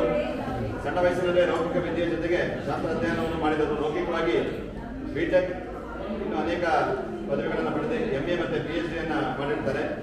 ಹಲವಾರು ವರ್ಷಗಳ ಕಾಲ ಇಂಜಿನಿಯರಿಂಗ್ ಕೆಲಸ ನಿರ್ವಹಿಸುತ್ತಾರೆ. ಶಾಸ್ತ್ರ ಅಭ್ಯಾಸವನ್ನು ತಮ್ಮ ತೀರ್ಥಹಳ್ಳಿ ಮತ್ತು ಪಂಡಿತ ಪೂಜಾರದಂತಹ ವ್ಯಾಸನಗರಿ ಪ್ರಬಂಧನಾಚಾರ್ಯರಲ್ಲಿ, ಎಲೆಮೇಲಿ ವಾಸುದೇವಾಚಾರ್ಯರು, ಕಟ್ಟಿ ಕೇಶವಾಚಾರ್ಯ ಮೊದಲಾದವರಲ್ಲಿ ಶಾಸ್ತ್ರಾಭ್ಯಾಸ ಮಾಡಿ ವೃತ್ತಿಯಿಂದ ನಿವೃತ್ತಿ ಹೊಂದಿದ ಮೇಲೆ ಸಂಪೂರ್ಣವಾಗಿ ದ್ವೈತ ವೇದಾಂತ ಪ್ರಚಾರ ಸೇವೆಯಲ್ಲಿ ತೊಡಗಿಸಿಕೊಂಡಿದ್ದಾರೆ. ರಾಮಾಚಾರ್ಯರ ದೊಡ್ಡ ಕಾರ್ಯ ಏನಂದ್ರೆ ಹರಿದಾಸ ವಾಹಿನಿ ಎಂಬ ಒಂದು ದಾಸ ಸಾಹಿತ್ಯಕ್ಕೆ ಮೀಸಲಾದಂತಹ ಪತ್ರಿಕೆಯನ್ನ ಕಳೆದ 24 ವರ್ಷಗಳಿಂದ ಸಂಪಾದಕರಾಗಿ ಮಾಸಪತ್ರಿಕೆ ನಿರ್ವಾಹಕರಾಗಿ 22 ವರ್ಷಗಳಿಂದ ಸೇವೆ ಸಲ್ಲಿಸ್ತಾ ದ್ವೈತ ವೇದಾಂತ ಪ್ರತಿಷ್ಠಾನದಲ್ಲಿ ಗೌರವ ಕಾರ್ಯದರ್ಶಿಗಳಾಗಿ ಮತ್ತೆ ಭಾರತೀಯ ಹರಿದಾಸ ಸಾಹಿತ್ಯ ವಿದ್ಯಾಲಯದ ಗೌರವಾಧ್ಯಕ್ಷರಾಗಿ ಕೆಲಸ ಮಾಡ್ತಾ ಇದ್ದಾರೆ. ಇವರು ಅನೇಕ ಗ್ರಂಥಗಳನ್ನ ಸಂಪಾದನೆ ಮಾಡಿದ್ದಾರೆ. ಅದರಲ್ಲಿ ಪ್ರಮುಖವಾದದ್ದು ಶ್ರೀ ಮಧ್ವ ವಿಜಯ ವ್ಯಾಖ್ಯಾನ ಸಮೇತ ಅದರ ಕೃತಿಗಳು, ಷೋಡಶಿ, ಚತುರ್ದಶಿ, ಅಧ್ಯಾತ್ಮ ರಸರಂಜನಿ, ಭಾಗವತ ಸಾರೋದ್ಧಾರ, ಆಮೇಲೆ ಮೋಹನದಾಸರ ಕೋಲು ಹಾಡು, ಹಾಗೆ ಹರಿಕಥಾನುಸಾರದ ವ್ಯಾಖ್ಯಾನಗಳ ಒಂದು ಸಂಪಾದನೆಯನ್ನು ಮಾಡಿದ್ದಾರೆ. ಇತ್ತೀಚೆಗೆ ಉಡುಪಿಯಲ್ಲಿ ಪರ್ಯಾಯ ಶ್ರೀ ಕೃತಿಗೆ ಮಠಾಧೀಶರ ನೇತೃತ್ವದಲ್ಲಿ 3 ದಿವಸಗಳ ಕಾಲ ವಿಜಯದಾಸರ ಆರಾಧನಾ ಅಂಗವಾಗಿ ಅಂತಾರಾಷ್ಟ್ರೀಯ ಹರಿದಾಸ ಸಾಹಿತ್ಯ ಸಮ್ಮೇಳನದ ಸರ್ವಾಧ್ಯಕ್ಷರಾಗಿ ಅಲ್ಲಿ ಪೂಜ್ಯ ಶ್ರೀಪಾದಗಳಿಂದ ಕೃಷ್ಣಾನಂದರ ಪ್ರಶಸ್ತಿಯನ್ನು ಕೂಡ ಸ್ವೀಕರಿಸಿದ್ದಾರೆ. ಅದಕ್ಕೂ ಬಹಳ ಮುಖ್ಯವಾಗಿ ಇತ್ತೀಚೆಗೆ ಅವರು ಮನೆಗೆ ಹೋದಾಗ ಪರಮ ಪೂಜ್ಯ ವಿದ್ಯಾಪ್ರಸನ್ನ ತೀರ್ಥ ಶ್ರೀಪಾದಗಳವರು ರಚಿಸಿರುವ ಸುಮಧು ವಿಜಯ ಸಾರ ಸಂಗ್ರಹವನ್ನು ಸಂಪಾದನೆ ಮಾಡಿ ಪುಸ್ತಕದ ರೂಪದಲ್ಲಿ ಹೊರತಂದಿದ್ದಾರೆ. ತಮ್ಮ ಮಾಧ್ಯವಗ್ರಂಥ ಪ್ರಕಾಶನದಿಂದ ಅದನ್ನು ಪ್ರಕಟಪಡಿಸಿದ್ದಾರೆ. ಆ ಪುಸ್ತಕವನ್ನು ಇವತ್ತು ಬಂದಂತಹ ಎಲ್ಲ ಭಕ್ತಾದಿಗಳಿಗೆ ಶ್ರೀಪಾದರ ಅನುಗ್ರಹ ರೂಪವಾಗಿ ಕೊಡ್ತಾ ಇದ್ದಾರೆ. ಸೊ ಈ ಕೊಡುಗೆಯಾಡಿ ಪ್ರಸನ್ನ ಹವಾಮಾನದ ಸೃಷ್ಟಿಗಳ ಪರವಾಗಿ ಮತ್ತು ಎಲ್ಲ ಭಗವದ್ಭಕ್ತರ ಪರವಾಗಿ ಪೂಜ್ಯ ಆಚಾರ್ಯರನ್ನು ಸ್ವಾಗತ ಮಾಡ್ತಾ ಪರಮ ಪೂಜ್ಯ ವಿದ್ಯಾಪ್ರಸನ್ನ ತೀರ್ಥರ ಕೃತಿಗಳ ಚಿಂತನೆಯನ್ನ ಒಂದು 10-15 ನಿಮಿಷಗಳ ನಡೆಸಿಕೊಟ್ರೆ ಮುಂದೆ ತುಮಕೂರಿನ ತತ್ವಶಾಸ್ತ್ರ ಸಂಪನ್ನರಾದಂತಹ ಶ್ರೀ ಮರುತಾಚಾರ್ಯರು ಬಂದಿದ್ದಾರೆ. ಅವರು ಕೊನೆಯ ಪ್ರವಚನಕಾರರಾಗಿ ಪ್ರವಚನವನ್ನು ನಡೆಸಿಕೊಟ್ಟು ಮಂಗಳಾರತಿಯನ್ನು ನೆರವೇರಿಸಿ ನಂತರ ಅಲಂಕಾರ ಪ್ರಾರ್ಥನೆಗೆ ಹೇಳ್ತಾರೆ.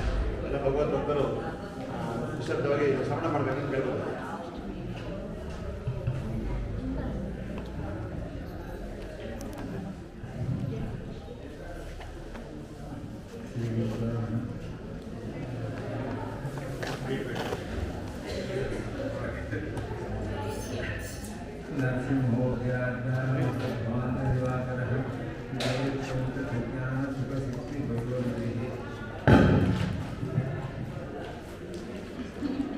लसतु श्रीवदानंद सिद्धेन्द्रो हृदंगरे यद्वच चंद्रिका स्वंत सताम निकुंततु इतरे प्रदेश गंभीरे वसुमय कन्नते ही गुरु भावं निधि आदर्शी नेतृत्वं अर्थी कल्पित कल्पोयं सत्यर्थी केसरी व्यासविक्त गुरुप्रिया पश्चात् हृदय श्रीमत्कृष्णपदं भोज मानसं भवतिंगं श्रीमद्विद्या प्रसन्नाभिं ಗುರು ಮುಂದೆ ನಿರಂತರ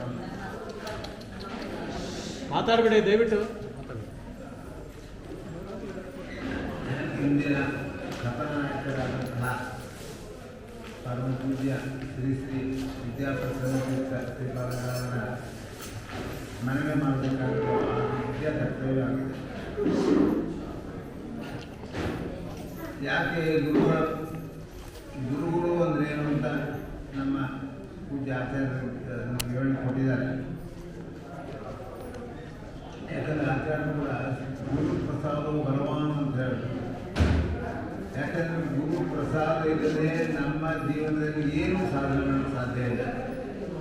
ಯಾಕೆಂದರೆ ನಾರಾಯಣದಾಸರು ಹೇಳುವಾಗ ಮುಕುಂದ ಭಕ್ತಿ ಗುರುಭಕ್ತಿ ಜಾಯ ಅಂತ ಹೇಳಿದ್ರು. ಭಗವಂತನ ದರ್ಶನ, ಅವನ ಸ್ಮರಣೆ, ಅವನ ಸಾಕ್ಷಾತ್ಕಾರ ಆಗುತ್ತದೆ ಗುರುಗಳು ನೋಡ್ತಾ. ಯಾಕಂದರೆ ಗುರುಗಳೇ ತಿಳಿಸ್ಕೊಡೋದು ಭಗವಂತ ಯಾರು ಏನು ಎಲ್ಲ ತಿಳಿಸ್ಕೊತಾವ. ಹೀಗಿರುವಾಗ ಭಗವಂತನ ಅನುಗ್ರಹ ಆಗಬೇಕಂದ್ರೆ ಗುರುಗಳ ಅನುಗ್ರಹ ನಿಯಮೇನ, ಅದು ಯಾರೂ ತಪ್ಪಿದಲ್ಲ ಅಂತ ಹೇಳ್ತಾರೆ.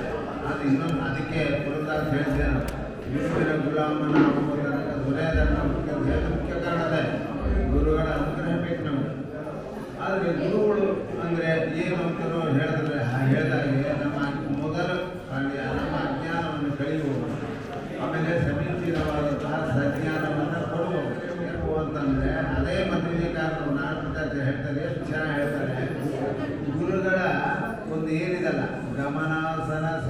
ಪ್ರಸಾದಿ ಲೀಲಾಹ ಸ್ಮೃತಿ ಮಾತ್ರೇಣ ಭವಾಪವರ್ಗ ಧಾತ್ರಿ ಕಥಮ ಪ್ರಮರಾಹ ಪ್ರವಿಜಯು ನಮ್ಮ ಧ್ವಸ್ಯ ನಮಾತೃಸೋದಾಹ ಅಂತ ಶ್ರೀಮದ್ ಆಚಾರ್ಯ ಬಗ್ಗೆ ಹೇಳಿದ್ರು.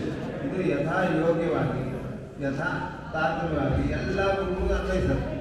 ಈಗ ಭಗವಂತನ ಹಾಗೆ ಗುರುಗಳ ಗಮನ ಆಸನ ಸಾಕ್ಷಾತ್ ಲೀಲೆಗಳು ಏನಿದೆಯಲ್ಲ ಇದನ್ನು ಸ್ಮರಣೆ ಮಾತ್ರದಿಂದ ನಮ್ಮ ಭವಾಪ ವರ್ಗ ಅಂದರೆ ನಮ್ಮ ಸಂಸಾರದ ದುಃಖಗಳು ಎಲ್ಲ ನಿರ್ಮೂಲ ಆಗುತ್ತೆ. ಭವಾಪ ವರ್ಗ ದಾಟುತ್ತೆ ಅಂತ ಹೇಳ್ತಾರೆ. ಅಂತಹ ಮಹಾನ್ ಭಾವರಂಥ ಗುರುಗಳು ನಮಗೆ ನಮ್ಮ ಮಾತೃ ಸಮಾಜಕ್ಕೆ ಅನೇಕ ಗುರುಗಳು ಸಿಕ್ಕಿದ್ದಾರೆ. ಅದು ನಮ್ಮ ದೊಡ್ಡ ಭಾಗ್ಯ. ಅದು ನಮ್ಮ ಜನ್ಮದಲ್ಲೂ ಇಂಥ ಭಾಗ್ಯ ನಮ್ಗೆ ಸಿಗಲ್ಲ. ಇಂತಹ ನಮ್ಗೆ ಸಿಕ್ಕಾಗ ನಾವು ಕಳ್ಕೊಬಾರ್ದು. ಅಂತಹ ಗುರು ಪರಂಪರಾದಲ್ಲಿ ಎಲ್ಲ ಪೀಠಗಳಲ್ಲೂ ಮತ್ತು ಮಹಾ ಜ್ಞಾನಿಗಳು ಬಂದಿದ್ದಾರೆ. ವ್ಯಾಸರಾದಂತೂ ಆ ವ್ಯಾಸರಾದ ಹೆಸರು ಹೇಳೋದು ನಮಗಿಲ್ಲ. ಅಂಥ ಮಹಾನ್ ಭಾವರು ಆ ಪರಂಪರೆಯಲ್ಲಿ ಬಂದಂತಹ 37ನೇ ಯತಿವರೆಯಲ್ಲೇ ನಮ್ಮ ಇಂದಿನ ಕಥಾ ನಡೆಸಿದಂತಹ ವಿದ್ಯಾ ಪ್ರಸನ್ನ ಮಹಾಭಾವರು. 37ನೇ ಯತಿವರೆಯ ಅವರಲ್ಲಿ ಅನೇಕ ಇಲ್ಲಿ ಹೆಚ್ಚು ಕಾಲದ ಸಿಗುವುದರಿಂದ ನಾನು ಹೆಚ್ಚು ಪ್ರೋತ್ಸಾಹ ಮಾಡೋಕ್ಕೂ ಹೋಗ್ತಾ ಇಲ್ಲ. ಆದರೆ ಅವರ ಜೀವನ ಚರಿತ್ರೆ ಬಗ್ಗೆ ನಮ್ಮ ಆಚಾರ್ಯರು ಸ್ವಲ್ಪ ಸ್ಥೂಲವಾಗಿ ಹೇಳಿದರು. ಅದರ ಬಗ್ಗೆ ಬಹಳ ಇದೆ. ಅಂತಹ ಮಹಾನುಭಾವರ ಏನು ಮಾಡ್ತಾರೆ ಅಂತಂದರೆ ಅವರು 3 ದಶಕಗಳ ಕಾಲ ರಾಜ್ಯವನ್ನು ಆಳಿದ್ದಾರೆ. ಮಹಾ ಸಾಮ್ರಾಜ್ಯ 34 ವರ್ಷಗಳ ಕಾಲ ಮಹಾಪೀಠದಲ್ಲಿ ವಿರಾಜಮಾನರಾದರು. ಅವರ ಆಶ್ರಮ ತಗೊಂಡಾಗೆ 34 ವರ್ಷ 34 ವರ್ಷ ರಾಜ್ಯ ಆಡೋದು ಮಹಾನುಭಾವರು. ಅವರು 37ನೇವರು ಗಿರಿನಾಥವರು. ಅಂದರೆ ಇದು ಸುಮಾರು ಈಗ 55-56ನೇ ಆರಾಧನೆ ಇದೆ. ಇಷ್ಟು ವರ್ಷಗಳು ನೀವೆಲ್ಲ ಮಾಡ್ತಾ ಇದ್ದೀರಿ ಅಂದರೆ ನಿಜವಾದ ಧನ್ಯಾತ್ಮ. ಅವರ ಸ್ಮರಣೆ ಯಾಕೆ ಮಾಡಬೇಕು ಅಂದರೆ ನನಗೂ ಹೆಚ್ಚು ಪರಿಚಯ ಇದ್ದಿಲ್ಲ. ಆದರೆ ಅವರ ಕೃತಿಗಳನ್ನು ನೋಡೋ ಒಂದು ಯೋಗ ಸಿಕ್ಕಾಗ ಎಂತೆಂಥ ಕೃತಿಗಳು ರಚನೆ ಮಾಡಿದ್ದಾರೆ. ಅವರು ಆಧ್ಯಾತ್ಮಿಕ ದೃಷ್ಟಿಯಿಂದ, ಸಾಮಾಜಿಕ ದೃಷ್ಟಿಯಿಂದ, ಲೌಕಿಕ ದೃಷ್ಟಿಯಿಂದ ಎಲ್ಲವರ ಸಂಗ್ರಹ ನಾವು ನೋಡಬೇಕಂದ್ರೆ ನಮ್ಮ ಪೂಜ್ಯ ಗುರುಗಳ ಗ್ರಂಥಗಳಲ್ಲಿ ಗುರುಗಳ ಕೃತಿಗಳಲ್ಲಿ ನೋಡಬೇಕು. ಅವರು ನಾನು ಹೆಚ್ಚು ಈಗ ಬೇರೆ ವಿಷಯಕ್ಕೆ ಹೋಗದೆ, ಯಾಕಂದರೆ ಇವತ್ತು ಕರ್ನಾಟಕ ಅವರ ಬಗ್ಗೆ ಹೇಳೋಕ್ಕೆ ನಾನು ಇಷ್ಟಪಡ್ತೇನೆ. ಯಾಕಂದರೆ ಅವರು ಸ್ಮರಣೆ ಮಾಡಬೇಕು. ಸ್ಮರಣೆ ಅಂದರೆ ನಾವು ಸ್ಮರಣೆ ಬರೀ ಹೆಸರುಗಳು ಅಷ್ಟೇ ಅಲ್ಲ, ಅವರ ಕೃತಿಗಳನ್ನು ನಾವು ನೋಡಬೇಕು. ಅವರ ಕೃತಿಗಳು ಅಂತಂದರೆ ಈ ರಚನೆ ಅಷ್ಟೇ ಅಲ್ಲ, ಅವರ ಕೃತಿಯೇ ಕೂಡ ಕೃತಿಗಳಾಗುತ್ತೆ. ಅವರಿಗೆ ಮಾಡಿದ ಜೀವನ ಹೇಗೆ ನಡೆಸೋದು, ಹೇಗೆ ಮಾಡೋದು, ಅವರು ಲೌಕಿಕದಲ್ಲಿ ಇದ್ದರೂ ಕೂಡ ಪಾರಮಾರ್ಥಿಕ ದೃಷ್ಟಿಯಿಂದ ಸಿಂಹಾಸನವನ್ನು ಏರಿ ಅವರು ಮಾಡಿದ ಕಾರ್ಯಗಳು ಒಂದ ಸಾಮಾಜಿಕವಾಗಿ ಎಷ್ಟು ಮಾಡಿದ್ದಾರೆ ಮಹಾನುಭಾವರು. ನಿಜವಾಗ ಹೇಳಬೇಕಂದ್ರೆ ಅವ್ರದ್ದೆಲ್ಲ ಒಂದು ಪುಸ್ತಕ ಬರ್ತದೆ, ಅದರಲ್ಲಿ ನಮಗೆಲ್ಲ ಸಿಗುತ್ತೆ. ಇಲ್ಲಿ ಸ್ಥೂಲವಾಗಿ ಹೇಳಿದೆ ಅಂದರೆ ಅವರು ಸಾಮಾಜಿಕ ದೃಷ್ಟಿಯಿಂದ ಎಷ್ಟು ನೋಡಿದ್ದಾರೆ. ಅವರು ಅಂದಿನ ಪೀಜಾರ್ ಶ್ರೀರಾಮರಂತಹ ತೀರ್ಥಕ್ಕೆ ಬಲಗೈಯಾಗಿದ್ದರು. ಅಖಿಲ ಭಾರತ ಮಹಾತ್ಮನ್ನ ಮಹನ್ನ ಅಂತ ಏನು ಮಾಡಿದ್ರಲ್ಲ,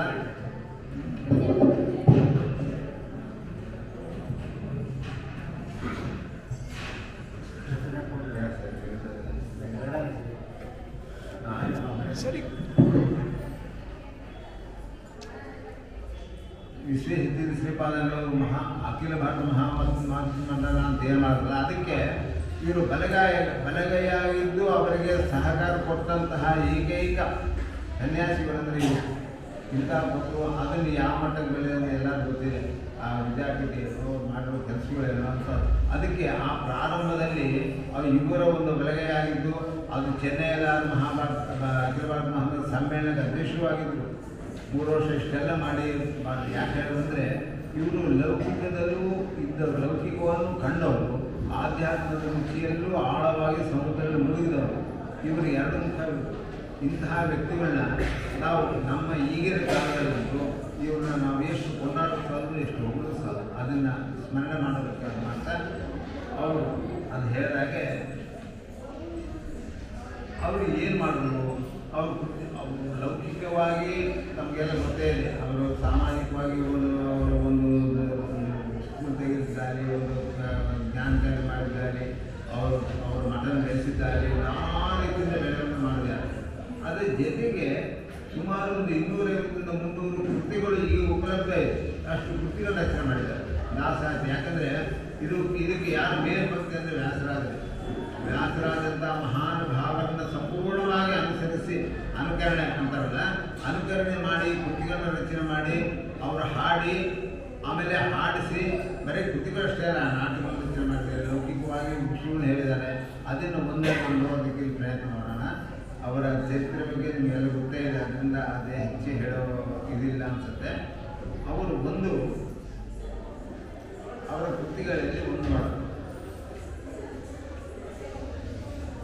ಮೊದಲು ಅವರು ಗುರುಗಳನ್ನ ಕೊಂಡಾಡ್ತಾರೆ.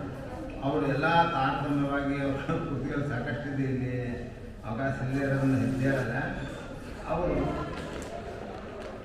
ಗುರುಗಳು ಅಂದರೆ ಗುರುಗಳಂತ ಪರಮಗುರು ಅಂತಹ ವ್ಯಾಸರಾದನ್ನ ಏನು ಕೊಂಡಾಡ್ತಾರೆ, ಹೇಳ್ತಾರೆ, ಅವನಿಗಳಿಗೆ ಅವತರಿಸಿದ ವ್ಯಾಸರಾಯ. ನಮಗೆ ಸಂಗೀತ ಬರೋಲ್ಲ, ಏನೋ ಆಚಾರ್ಯ ಹೇಳಿದ್ರು ಆ ಥರ ನಾನು ಸಂಗೀತ ಕೇಳೋನಷ್ಟೇ. ಆದಷ್ಟಿಲ್ಲ ಬರೀ ಓದ್ತೀನಿ. ಅವನೇ ಹೇಳಿರುವ ವ್ಯಾಸರಾಯರ ಭೂಸುರ ಜನ ವರ್ಯ ಸುವಿನೋದವ ಪಡೆದವರು ಸುಜನರು ಅಂತ ಹೇಳಿಬಿಟ್ಟು ವ್ಯಾಸರಾದ ಅಂತಹ ಅಂದಿನ ಕಾಲದಲ್ಲಿ ಅದ್ಭುತ ವ್ಯಾಸರಲ್ಲಿ. ಇಲ್ಲಿ ಅಂತಹ ವ್ಯಾಸರಾದ ಮಹಾನುಭಾವರು ಏನು ಮಾಡಿದ್ರು ಎಂಬುದನ್ನು ಒಂದು ನುಡಿಯಲ್ಲಿ ಹೇಳ್ತಾರೆ. ನಂದತೀರ್ಥರ ವರಶಾಸ್ತ್ರಗಳನ್ನು ಚೆಂದನೆ ವಿವರಿಸಲು ಚಂದ್ರಿಕಾ ನ್ಯಾಯಾಮೂರ್ತ ಮೊದಲಾದ ಗ್ರಂಥಗಳನ್ನು ರಚಿಸಿ ಮಂದ ಜನಕ್ಕೆ ಮುಚುಕುಂದನ ಶುಭಗುಣ ವೃಂದಗಳನ್ನು ಸುಖದಿಂದ ಬೋಧಿಸಲು ಅಂದ ಪದಗಳನ್ನು ರಚಿಸುವ ಶುಭಗುಣ ಸಾಂದರ್ಣ ಭಜಿಪಾನಂದ ಪಂಡಿಸಲು ಭಜಿಪರ ಆರಾಧಿಸುವಂತಹ ಮಹಾಸ್ವಾಮಿಗಳಿಗೆ ಅವು ಏನು ಮಾಡಿದಂತೆ ಬರೀ ಆನಂದ ಹೊಂದಿಸಲು ಇಂಥ ಗ್ರಂಥ ರಚನೆಗಳು ಮಾಡ್ಕೊಂಡು ಯಾವುದೋ ಆಚಾರ್ಯರ ಸರ್ವಮೂಲ ಗ್ರಂಥಗಳ ಬಗ್ಗೆನೂ ಭಾಳ ಚೆನ್ನಾಗಿ ಮಾಡಿ ಅದನ್ನು ಹೆಂಗೆ ಉದಾಹರಿಸ್ತಾರೆ. ಪ್ರಸನ್ನ ತೀರ್ಥರು ಹೇಗೆ ಅಂದರೆ ಅವ್ರ ಗ್ರಂಥಗಳೇ ನಮಗೆಲ್ಲ ಭಾಳ ಇದೆ. ಒಂದು 12 ನುಡಿ ಇದೆ, ಈಗ ನಮ್ಮದೇ ಒಂದು 2 ನುಡಿ ಅಂತ ಇದೆ. ಇಷ್ಟು ಗ್ರಂಥಗಳನ್ನು ಮಾಡಿ ನಮ್ಗೆ ಕೊಟ್ಟಂತಹ ವ್ಯಾಸರಾದರೆ ನೀವೆಂಥವರಪ್ಪ ಅಂದರೆ ಸುಜನರು ಅಷ್ಟಲ್ಲ, ವಿನೋದವೋ ಪಡಿಸುವ ಸುಜನರು ವಿನೋದಪಡಿಸುವಂಥ ಮಹಾನುಭಾವರು ಹೇಳ್ತಾರೆ. ಆಮೇಲೆ ಅದನ್ನು ಮುಂದುವರ್ಸಿ ಹೇಳ್ತಾರೆ, ವಿಜಯೇಂದ್ರ ವಾದಿರಾಜ ಮೊದಲಾದ ನಿಜ ಶಿಷ್ಯರುಗಳ ಅಲ್ಲಿ ಸ್ಪಷ್ಟವಾಗಿ ಇಲ್ಲಿ ವಿಜಯೇಂದ್ರರು ವಾದಿರಾಜರು ಸ್ಪಷ್ಟ ಹೇಳಿದ್ದಾರೆ. ಇದ್ರ ಬಗ್ಗೆ ಸ್ವಲ್ಪ ನಿಮ್ಗೆ ಗೊತ್ತೇ ಇದೆ. ವಾದಿರಾಜ ಶಿಷ್ಯ ಅಲ್ಲ ಅಂತ ನೋಡಿ ಸ್ಪಷ್ಟವಾಗಿ ವಾಕ್ಯ ವಿದ್ಯಾಪತಿ ಹೇಳ್ತಾರೆ. ವಿಜಯೇಂದ್ರ ವಾದಿರಾಜ ಮೊದಲಾದ ನಿಜ ಶಿಷ್ಯವರರುಗಳ ಪ್ರಜೆಗೆ ಶಾಸ್ತ್ರಗಳನ್ನು ಬೋಧಿಸುತ್ತಾ ಅದೆಷ್ಟು ಸ್ಪಷ್ಟ ವಾಕ್ಯ ಹೇಳಿದ್ದಾರೆ. ಈಗ ಹೇಳ್ತಾ ಅದಾದಮೇಲೆ ಮಧ್ವಾಚಾರ್ಯ ಕೊಂಡಾಡ ಎಲ್ಲ ಪರಂಪರೆಯಲ್ಲಿ ಎಲ್ಲ ತಾರತಮ್ಯ ಹೇಳ್ತಾರೆ, ಅದು ಬೇಡ. ಅದಾದ ಆಚಾರ ಕೊಂಡಾಡೋದು ಹಿಂಗೆ ಹೇಳ್ತಾರೆ. ಮಧ್ವರಾಯರ ಕೊರಣೆ ಪಡೆಯಿರೋ ಎಲ್ಲರೂ ಬೋಧಿಸ್ತಾರೆ. ಮೂರ್ಖ ಜನರೇ, ಸಾಮಾನ್ಯರೇ, ಮಧ್ವರಾಯರ ಕರುಣೆ ಪಡೆಯಿರೋ ಸಿದ್ಧವು ಇಹ ಪರದಿ ಸೌಖ್ಯವು. ಇದರಿಂದ ಏನಪ್ಪ ಲಾಭ ಅಂದರೆ ಇಹ ಮತ್ತು ಪರ ಅಂದರೆ ಲೌಕಿಕದಲ್ಲೂ ಮತ್ತು ಪಾರಮಾರ್ಥದಲ್ಲೂ ಇದ್ದಾಗ ಬಂದಿದ್ದಾಗ ಮತ್ತು ಬೋಧನೆ ಕೂಡ ಇಹ ಪರದಲ್ಲಿ ಸೌಖ್ಯ ಬೇಕಂದರೆ ನೀವು ಮಾಡಬೇಕಾದ ಏನಪ್ಪ ಮುಖ್ಯ ಕಾರಣ ಅಂದರೆ ಮಧ್ವರಾಯರ ಕರುಣೆ ಪಡೆಯಿರಿ. ಯಾಕೆ ಪಡೆಯಬೇಕು ಅಂತಂದರೆ ವೀರ ವೈಷ್ಣವ ಅಂತ ತೋರಿದವರ ನಂಬಿ ವೀರ ವೈಷ್ಣವರಾಗಿ ಬಾಳಿದರು. ಅವರು ಭಾಷೆ ಇಷ್ಟು ಸುಲಲಿತ, ಅಷ್ಟೇ ಅರ್ಥದಲ್ಲಿ ಯಾವುದೇ ನೋಡಿ ವಿದ್ಯಾಪತಿ ಮಹಾನುಭಾವರ ಕೃತಿಗಳನ್ನು ನೋಡಿದ್ರೆ ಅದು ಸರಳವಾಗಿ ಅರ್ಥನೂ ಆಗುತ್ತೆ, ಅದ್ರ ಜೊತೆಗೆ ಅಷ್ಟು ಅರ್ಥಗರ್ಭಿತಾಗಿತ್ತು. ಅದನ್ನು ಹೇಳ್ತಾರೆ, ಸತ್ಯ ಧರ್ಮಗಳಿಗೆ ಮೂರ್ತಿಗಳಾದ ಜೀವೋತ್ತಮರನ್ನು ನಂಬಿ ಬಾಳಿದರು ಅಂತ ಹೇಳ್ತಾ ಉನ್ನತ ಧ್ಯೇಯ ಸುರನ ಚೆನ್ನಾಗಿ ಬೋಧಿಸಿದ ಪ್ರಸನ್ನ ಶ್ರೀ ಅಂತ ಅವ್ರು ಕೊಂಡಾಡ್ತಾರೆ. ಅದಾದಮೇಲೆ ಇನ್ನೊಂದು ಮನಸ್ಸಿನ ಬಗ್ಗೆ ನಾನು ನೋಡಿದೆ. ಮಹಾನುಭಾವರು ಮನಸ್ಸಿನ ಬಗ್ಗೆ ಒಂದು 7-8 ಕೃತಿಗಳಲ್ಲಿ ನಮ್ಮ ಮನಸ್ಸು ಹೇಗಿರಬೇಕು, ಏನು ಡೈರೆಕ್ಟ್ ಮನಸ್ಸಿಗೆ ಚುಚ್ಚೋ ಥರ ಹೇಳ್ತಾರೆ. ಅದು ಬಹಳ ಮುಖ್ಯ. ಯಾಕಂದರೆ ಅದು ಅಂತಃಕರಣ ಮನಸ್ಸು ಅಂತ ಮನಸ್ಸುದ್ದಿ ಅಂತಃಕರಣ ಸುದ್ದಿ ಇಲ್ಲದೆ ನಾವು ಏನು ಮಾಡೋದು ಅರ್ಥ. ಅದಕ್ಕೆ ಮನಸ್ಸಿಗೆ ಹೋಲಿಸ್ತಾರೆ. ಬೇರೆ ಎಷ್ಟೇ ಅಲ್ಲ, ನೀವು ಇರೋದಲ್ಲಪ್ಪ ಮನಸ್ಸೇ ಅಂತ ಸಂಬೋಧನೆ ಮಾಡಿ ಹೇಳ್ತಾರೆ. ನೋಡ್ರಿ ಹೆಂಗಿದೆ. ಹನುಮನ ಮತದಲ್ಲಿ ಅನುಮಾನ ಬೇಡವೋ ಮನ ಮುಟ್ಟಿ ಭಜಿಸಲೋ ಮನವೇ. ಮನ ಮುಟ್ಟಿ ಭಜಿಸಲೋ ಅಂತ ಹೇಳಿ, ಹೇ ಮನವೇ ನೀನು ಏನು ಮಾಡಬೇಕಪ್ಪ ಅಂದರೆ ಹನುಮನ ಮತದಲ್ಲಿ ಅನುಮಾನ ಬೇಡ ಅಂದರೆ ಅಷ್ಟು ಅವರಿಗೆ ಆಚಾರ್ಯರ ಸಿದ್ಧಾಂತದಲ್ಲಿ ಎಷ್ಟು ದೀಕ್ಷೆ ತಗೋದಿಲ್ಲ ಗೊತ್ತಾಗ್ತದೆ. ನೀವು ಹನುಮನ ಮತದಲ್ಲಿ ಅನುಮಾನ ಬೇಡ, ಮನ ಮುಟ್ಟಿ ಭಜಿಸಿರೋ ಎಲ್ಲ ಮನವೇ ಭಜಿಸಿರಿ. ಯಾಕಪ್ಪ ಅಂದರೆ ಹರಿಯೇ ಸರ್ವೋತ್ತಮ. ವಿಧಿ ಭವಾದಿಗಳೆಲ್ಲ ಅನುಸರಿಸುವವರು ಎಲ್ಲರೂ ಪರತಂತ್ರರು, ವಿವಿಧ ತಾರತಮ್ಯ ನಿರತ ಹೊಂದಿವರು, ಸಕಲ ಜಂಗಮಗಳು ನಿಜವೆಂದು ಬೋಧಿಸಿದ ಹನುಮನ ಮತದಲ್ಲಿ ಅನುಮಾನ ಬೇಡಿರೋ ಮನ ಮುಟ್ಟಿ ಭಜಿಸಿರೋ ಅಂತ. ಹೀಗೆ ಈ ಥರ ಮನಸ್ಸಿನ ಬಗ್ಗೆ ಸಾಕಷ್ಟು ಹೇಳ್ತಾರೆ. 8 ಕೃತಿಗಳಲ್ಲಿ ಮನಸ್ಸಿನ ಸಂಬೋಧನೆ ಮಾಡಿ ಹೇಳ್ತಾರೆ. ಹಂಗೆ ಒಂದೆರಡು ನೋಡ್ಬೋದು. ಹೀಗಂತ ನೀತಿ ಬಗ್ಗೆ ಅಂತೂ ಲೆಕ್ಕ ಇಲ್ಲ. ಒಂದು ನೀತಿಗಳು ಅಂತ ಒಂದು 100 ಮೇಲೆ ಹೇಳ್ತಾರೆ. ಹೌದು, ಅದು ಲೌಕಿಕ ನೀತಿಗಳು. ನಾ ಹೇಳಿದ್ರೆ ಆಧ್ಯಾತ್ಮಿಕವಾಗಿ ಹೀಗೆ ಹೇಳಿ ಲೌಕಿಕ ನೀತಿಗಳನ್ನು ಅಷ್ಟು ಸ್ಪಷ್ಟಪಡಿಸ್ತಾರೆ. ನಾವು ಒಂದೆರಡು 4 ನೋಡೋಣ. ಸಿರಿಯ ಬಂದ ಕಾಲಕ್ಕೆ ಮರೆಯಬೇಡ,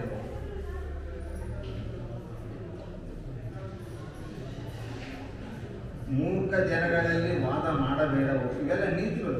ನಮ್ಮ ನೋಡೋಕ್ಕೆ ಒಂದೇ ನೀತಿ ವಾಕ್ಯ ಅಂತ ಸುಭಾಷಿತ ಅಂತಾರಲ್ಲ, ಹಂಗೆ ಅನ್ಸತ್ತೆ. ಆದರೆ ಎಷ್ಟು ಅರ್ಥಗರ್ಭಿತವಾಗಿದೆ ನೋಡಿ. ಅದರಲ್ಲಿ ನಾಳೆ ಎಂಬ ಕೆಲಸ ಹಾಳು ಕಾಣಿರೋ ಅವ್ರು ಹೇಳೋದು ಎಷ್ಟು ಚೆನ್ನಾಗಿರ್ತಾರೆ. ಇದಕ್ಕೇನೋ ಅನುವಾದ ಮಾಡಿ ವಿವರಣೆ ಮಾಡಬೇಕಾಗೇ ಇಲ್ಲ. ಅದನ್ನೆಲ್ಲ ಹಂಗೆ ಅರ್ಥ ಆಗ್ತಾವೆ. ಹಂಗಿದೆ. ಪರರು ನೋಯಿಸುವಂಥ ಮಾತನಾಡಬೇಡಿರಯ್ಯ. ಅವರು ಬೋಧನೆ ನೋಡಿ. ಸಜ್ಜನರು ಸಮ್ಮತಿಸುವ ಮಾರ್ಗದಲ್ಲಿ ನಡಿ. ಎಲ್ಲ ಹೆಂಗೆ ಚುಚ್ಚು ಮಾಡ್ತಾರ, ನುಡಿ ಮುಕ್ತು ಬರ್ತಾರೆ. ಹಾಗೆ ಒಂದೇ ಸಂಕ್ಷೇಪ ಇದರಾಗಿರುತ್ತೆ. ಅಂದರೆ ಅವರು ಎಷ್ಟು ಸಮಾಜವನ್ನು ಎಷ್ಟು ಅವಲೋಕಿಸಿದ್ದಾರೆ, ಎಷ್ಟು ಅಧ್ಯಯನ ಮಾಡಿದ್ದಾರೆ. ಯಾಕೆ ಲೌಕಿಕದಲ್ಲಿ ಮತ್ತು ಆಧ್ಯಾತ್ಮದಲ್ಲಿ ಅಧ್ಯಾಯ ಆಡಿದ ಮಾತುಗಳು ಅಂದರೆ ಅವಾಗ ಈ ಮಾತುಗಳು ಹೆಚ್ಚು ಬೆಲೆ ಬರುತ್ತೆ. ಯಾವಾಗಲೂ ಏನೋ ಹೇಳೋದಲ್ಲ, ಅನುಭವಿಸಿ ಆಡಿದ ಮಾತುಗಳಿಗೆ ಇರುವಂಥ ಬೆಲೆ ನಾವು ಸುಮ್ಮನೆ ಆಡ್ದಷ್ಟು ಬರೋಲ್ಲ. ಹಂಗೆಲ್ಲ ಹೇಳ್ತಾನೆ. ಧ್ಯಾನ ಮಾಡದಿರಲು ಮನದಿ ದುಷ್ಟ ವಿಷಯವ. ಈಗ ಇದರ ಒಂದು 100 ಇದೆ.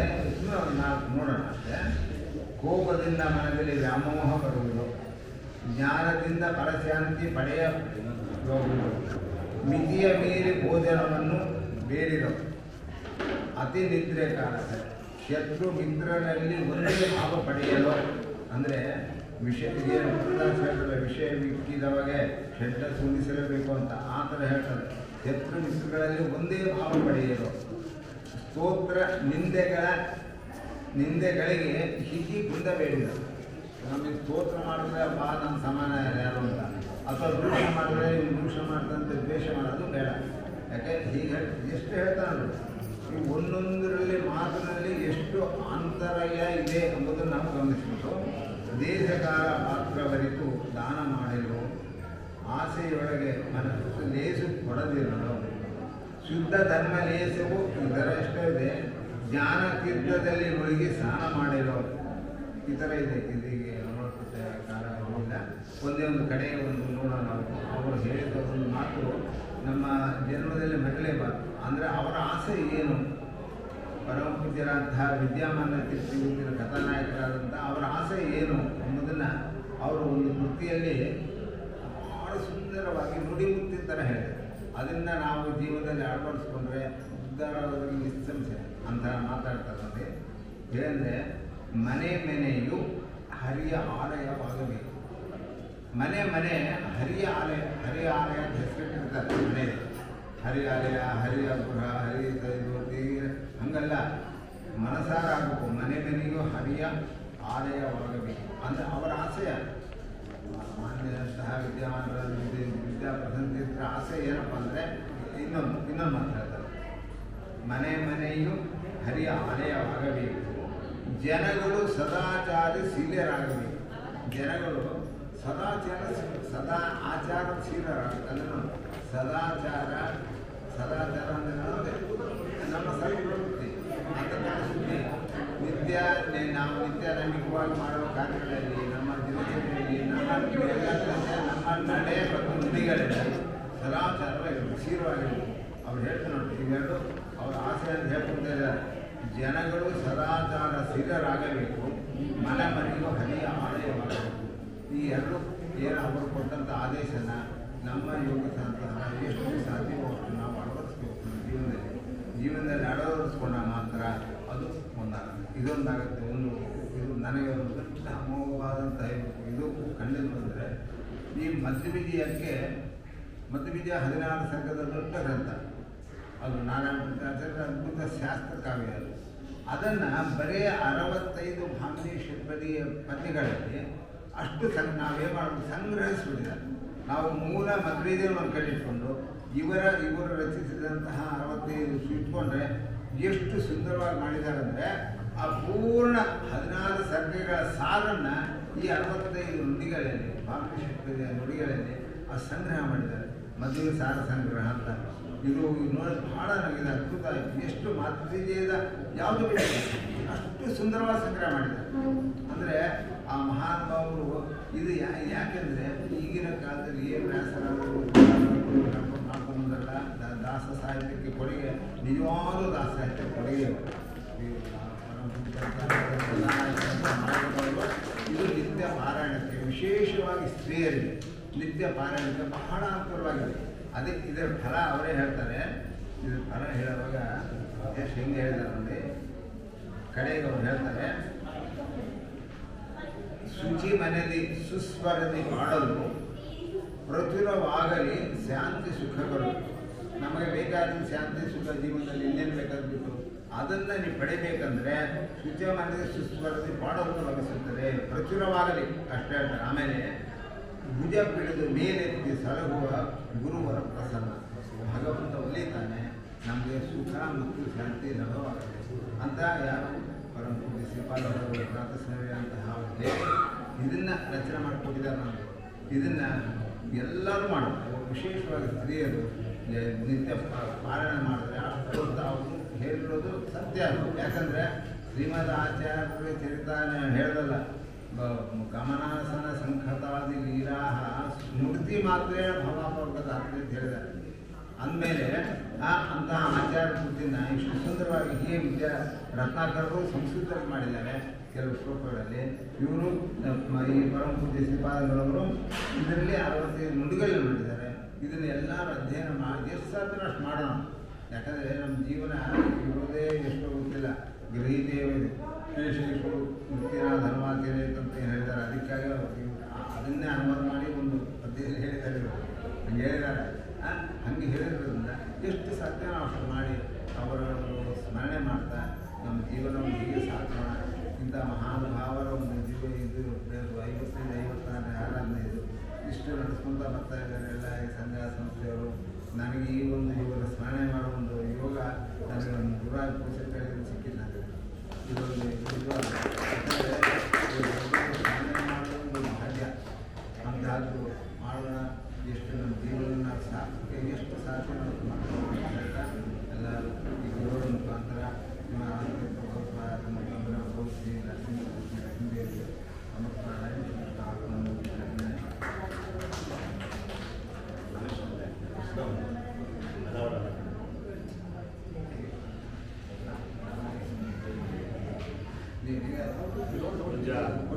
ಆಚಾರ್ಯರು ಇಷ್ಟೊತ್ತು ಪರಮ ಪೂಜ್ಯ ವಿದ್ಯಾಪ್ರಸನ್ನ ತೀರ್ಥ ಶ್ರೀಪಾದಂಗಳವರ ಚಿಂತನೆ ನಡೆಸಿಕೊಟ್ಟಿದ್ದಾರೆ.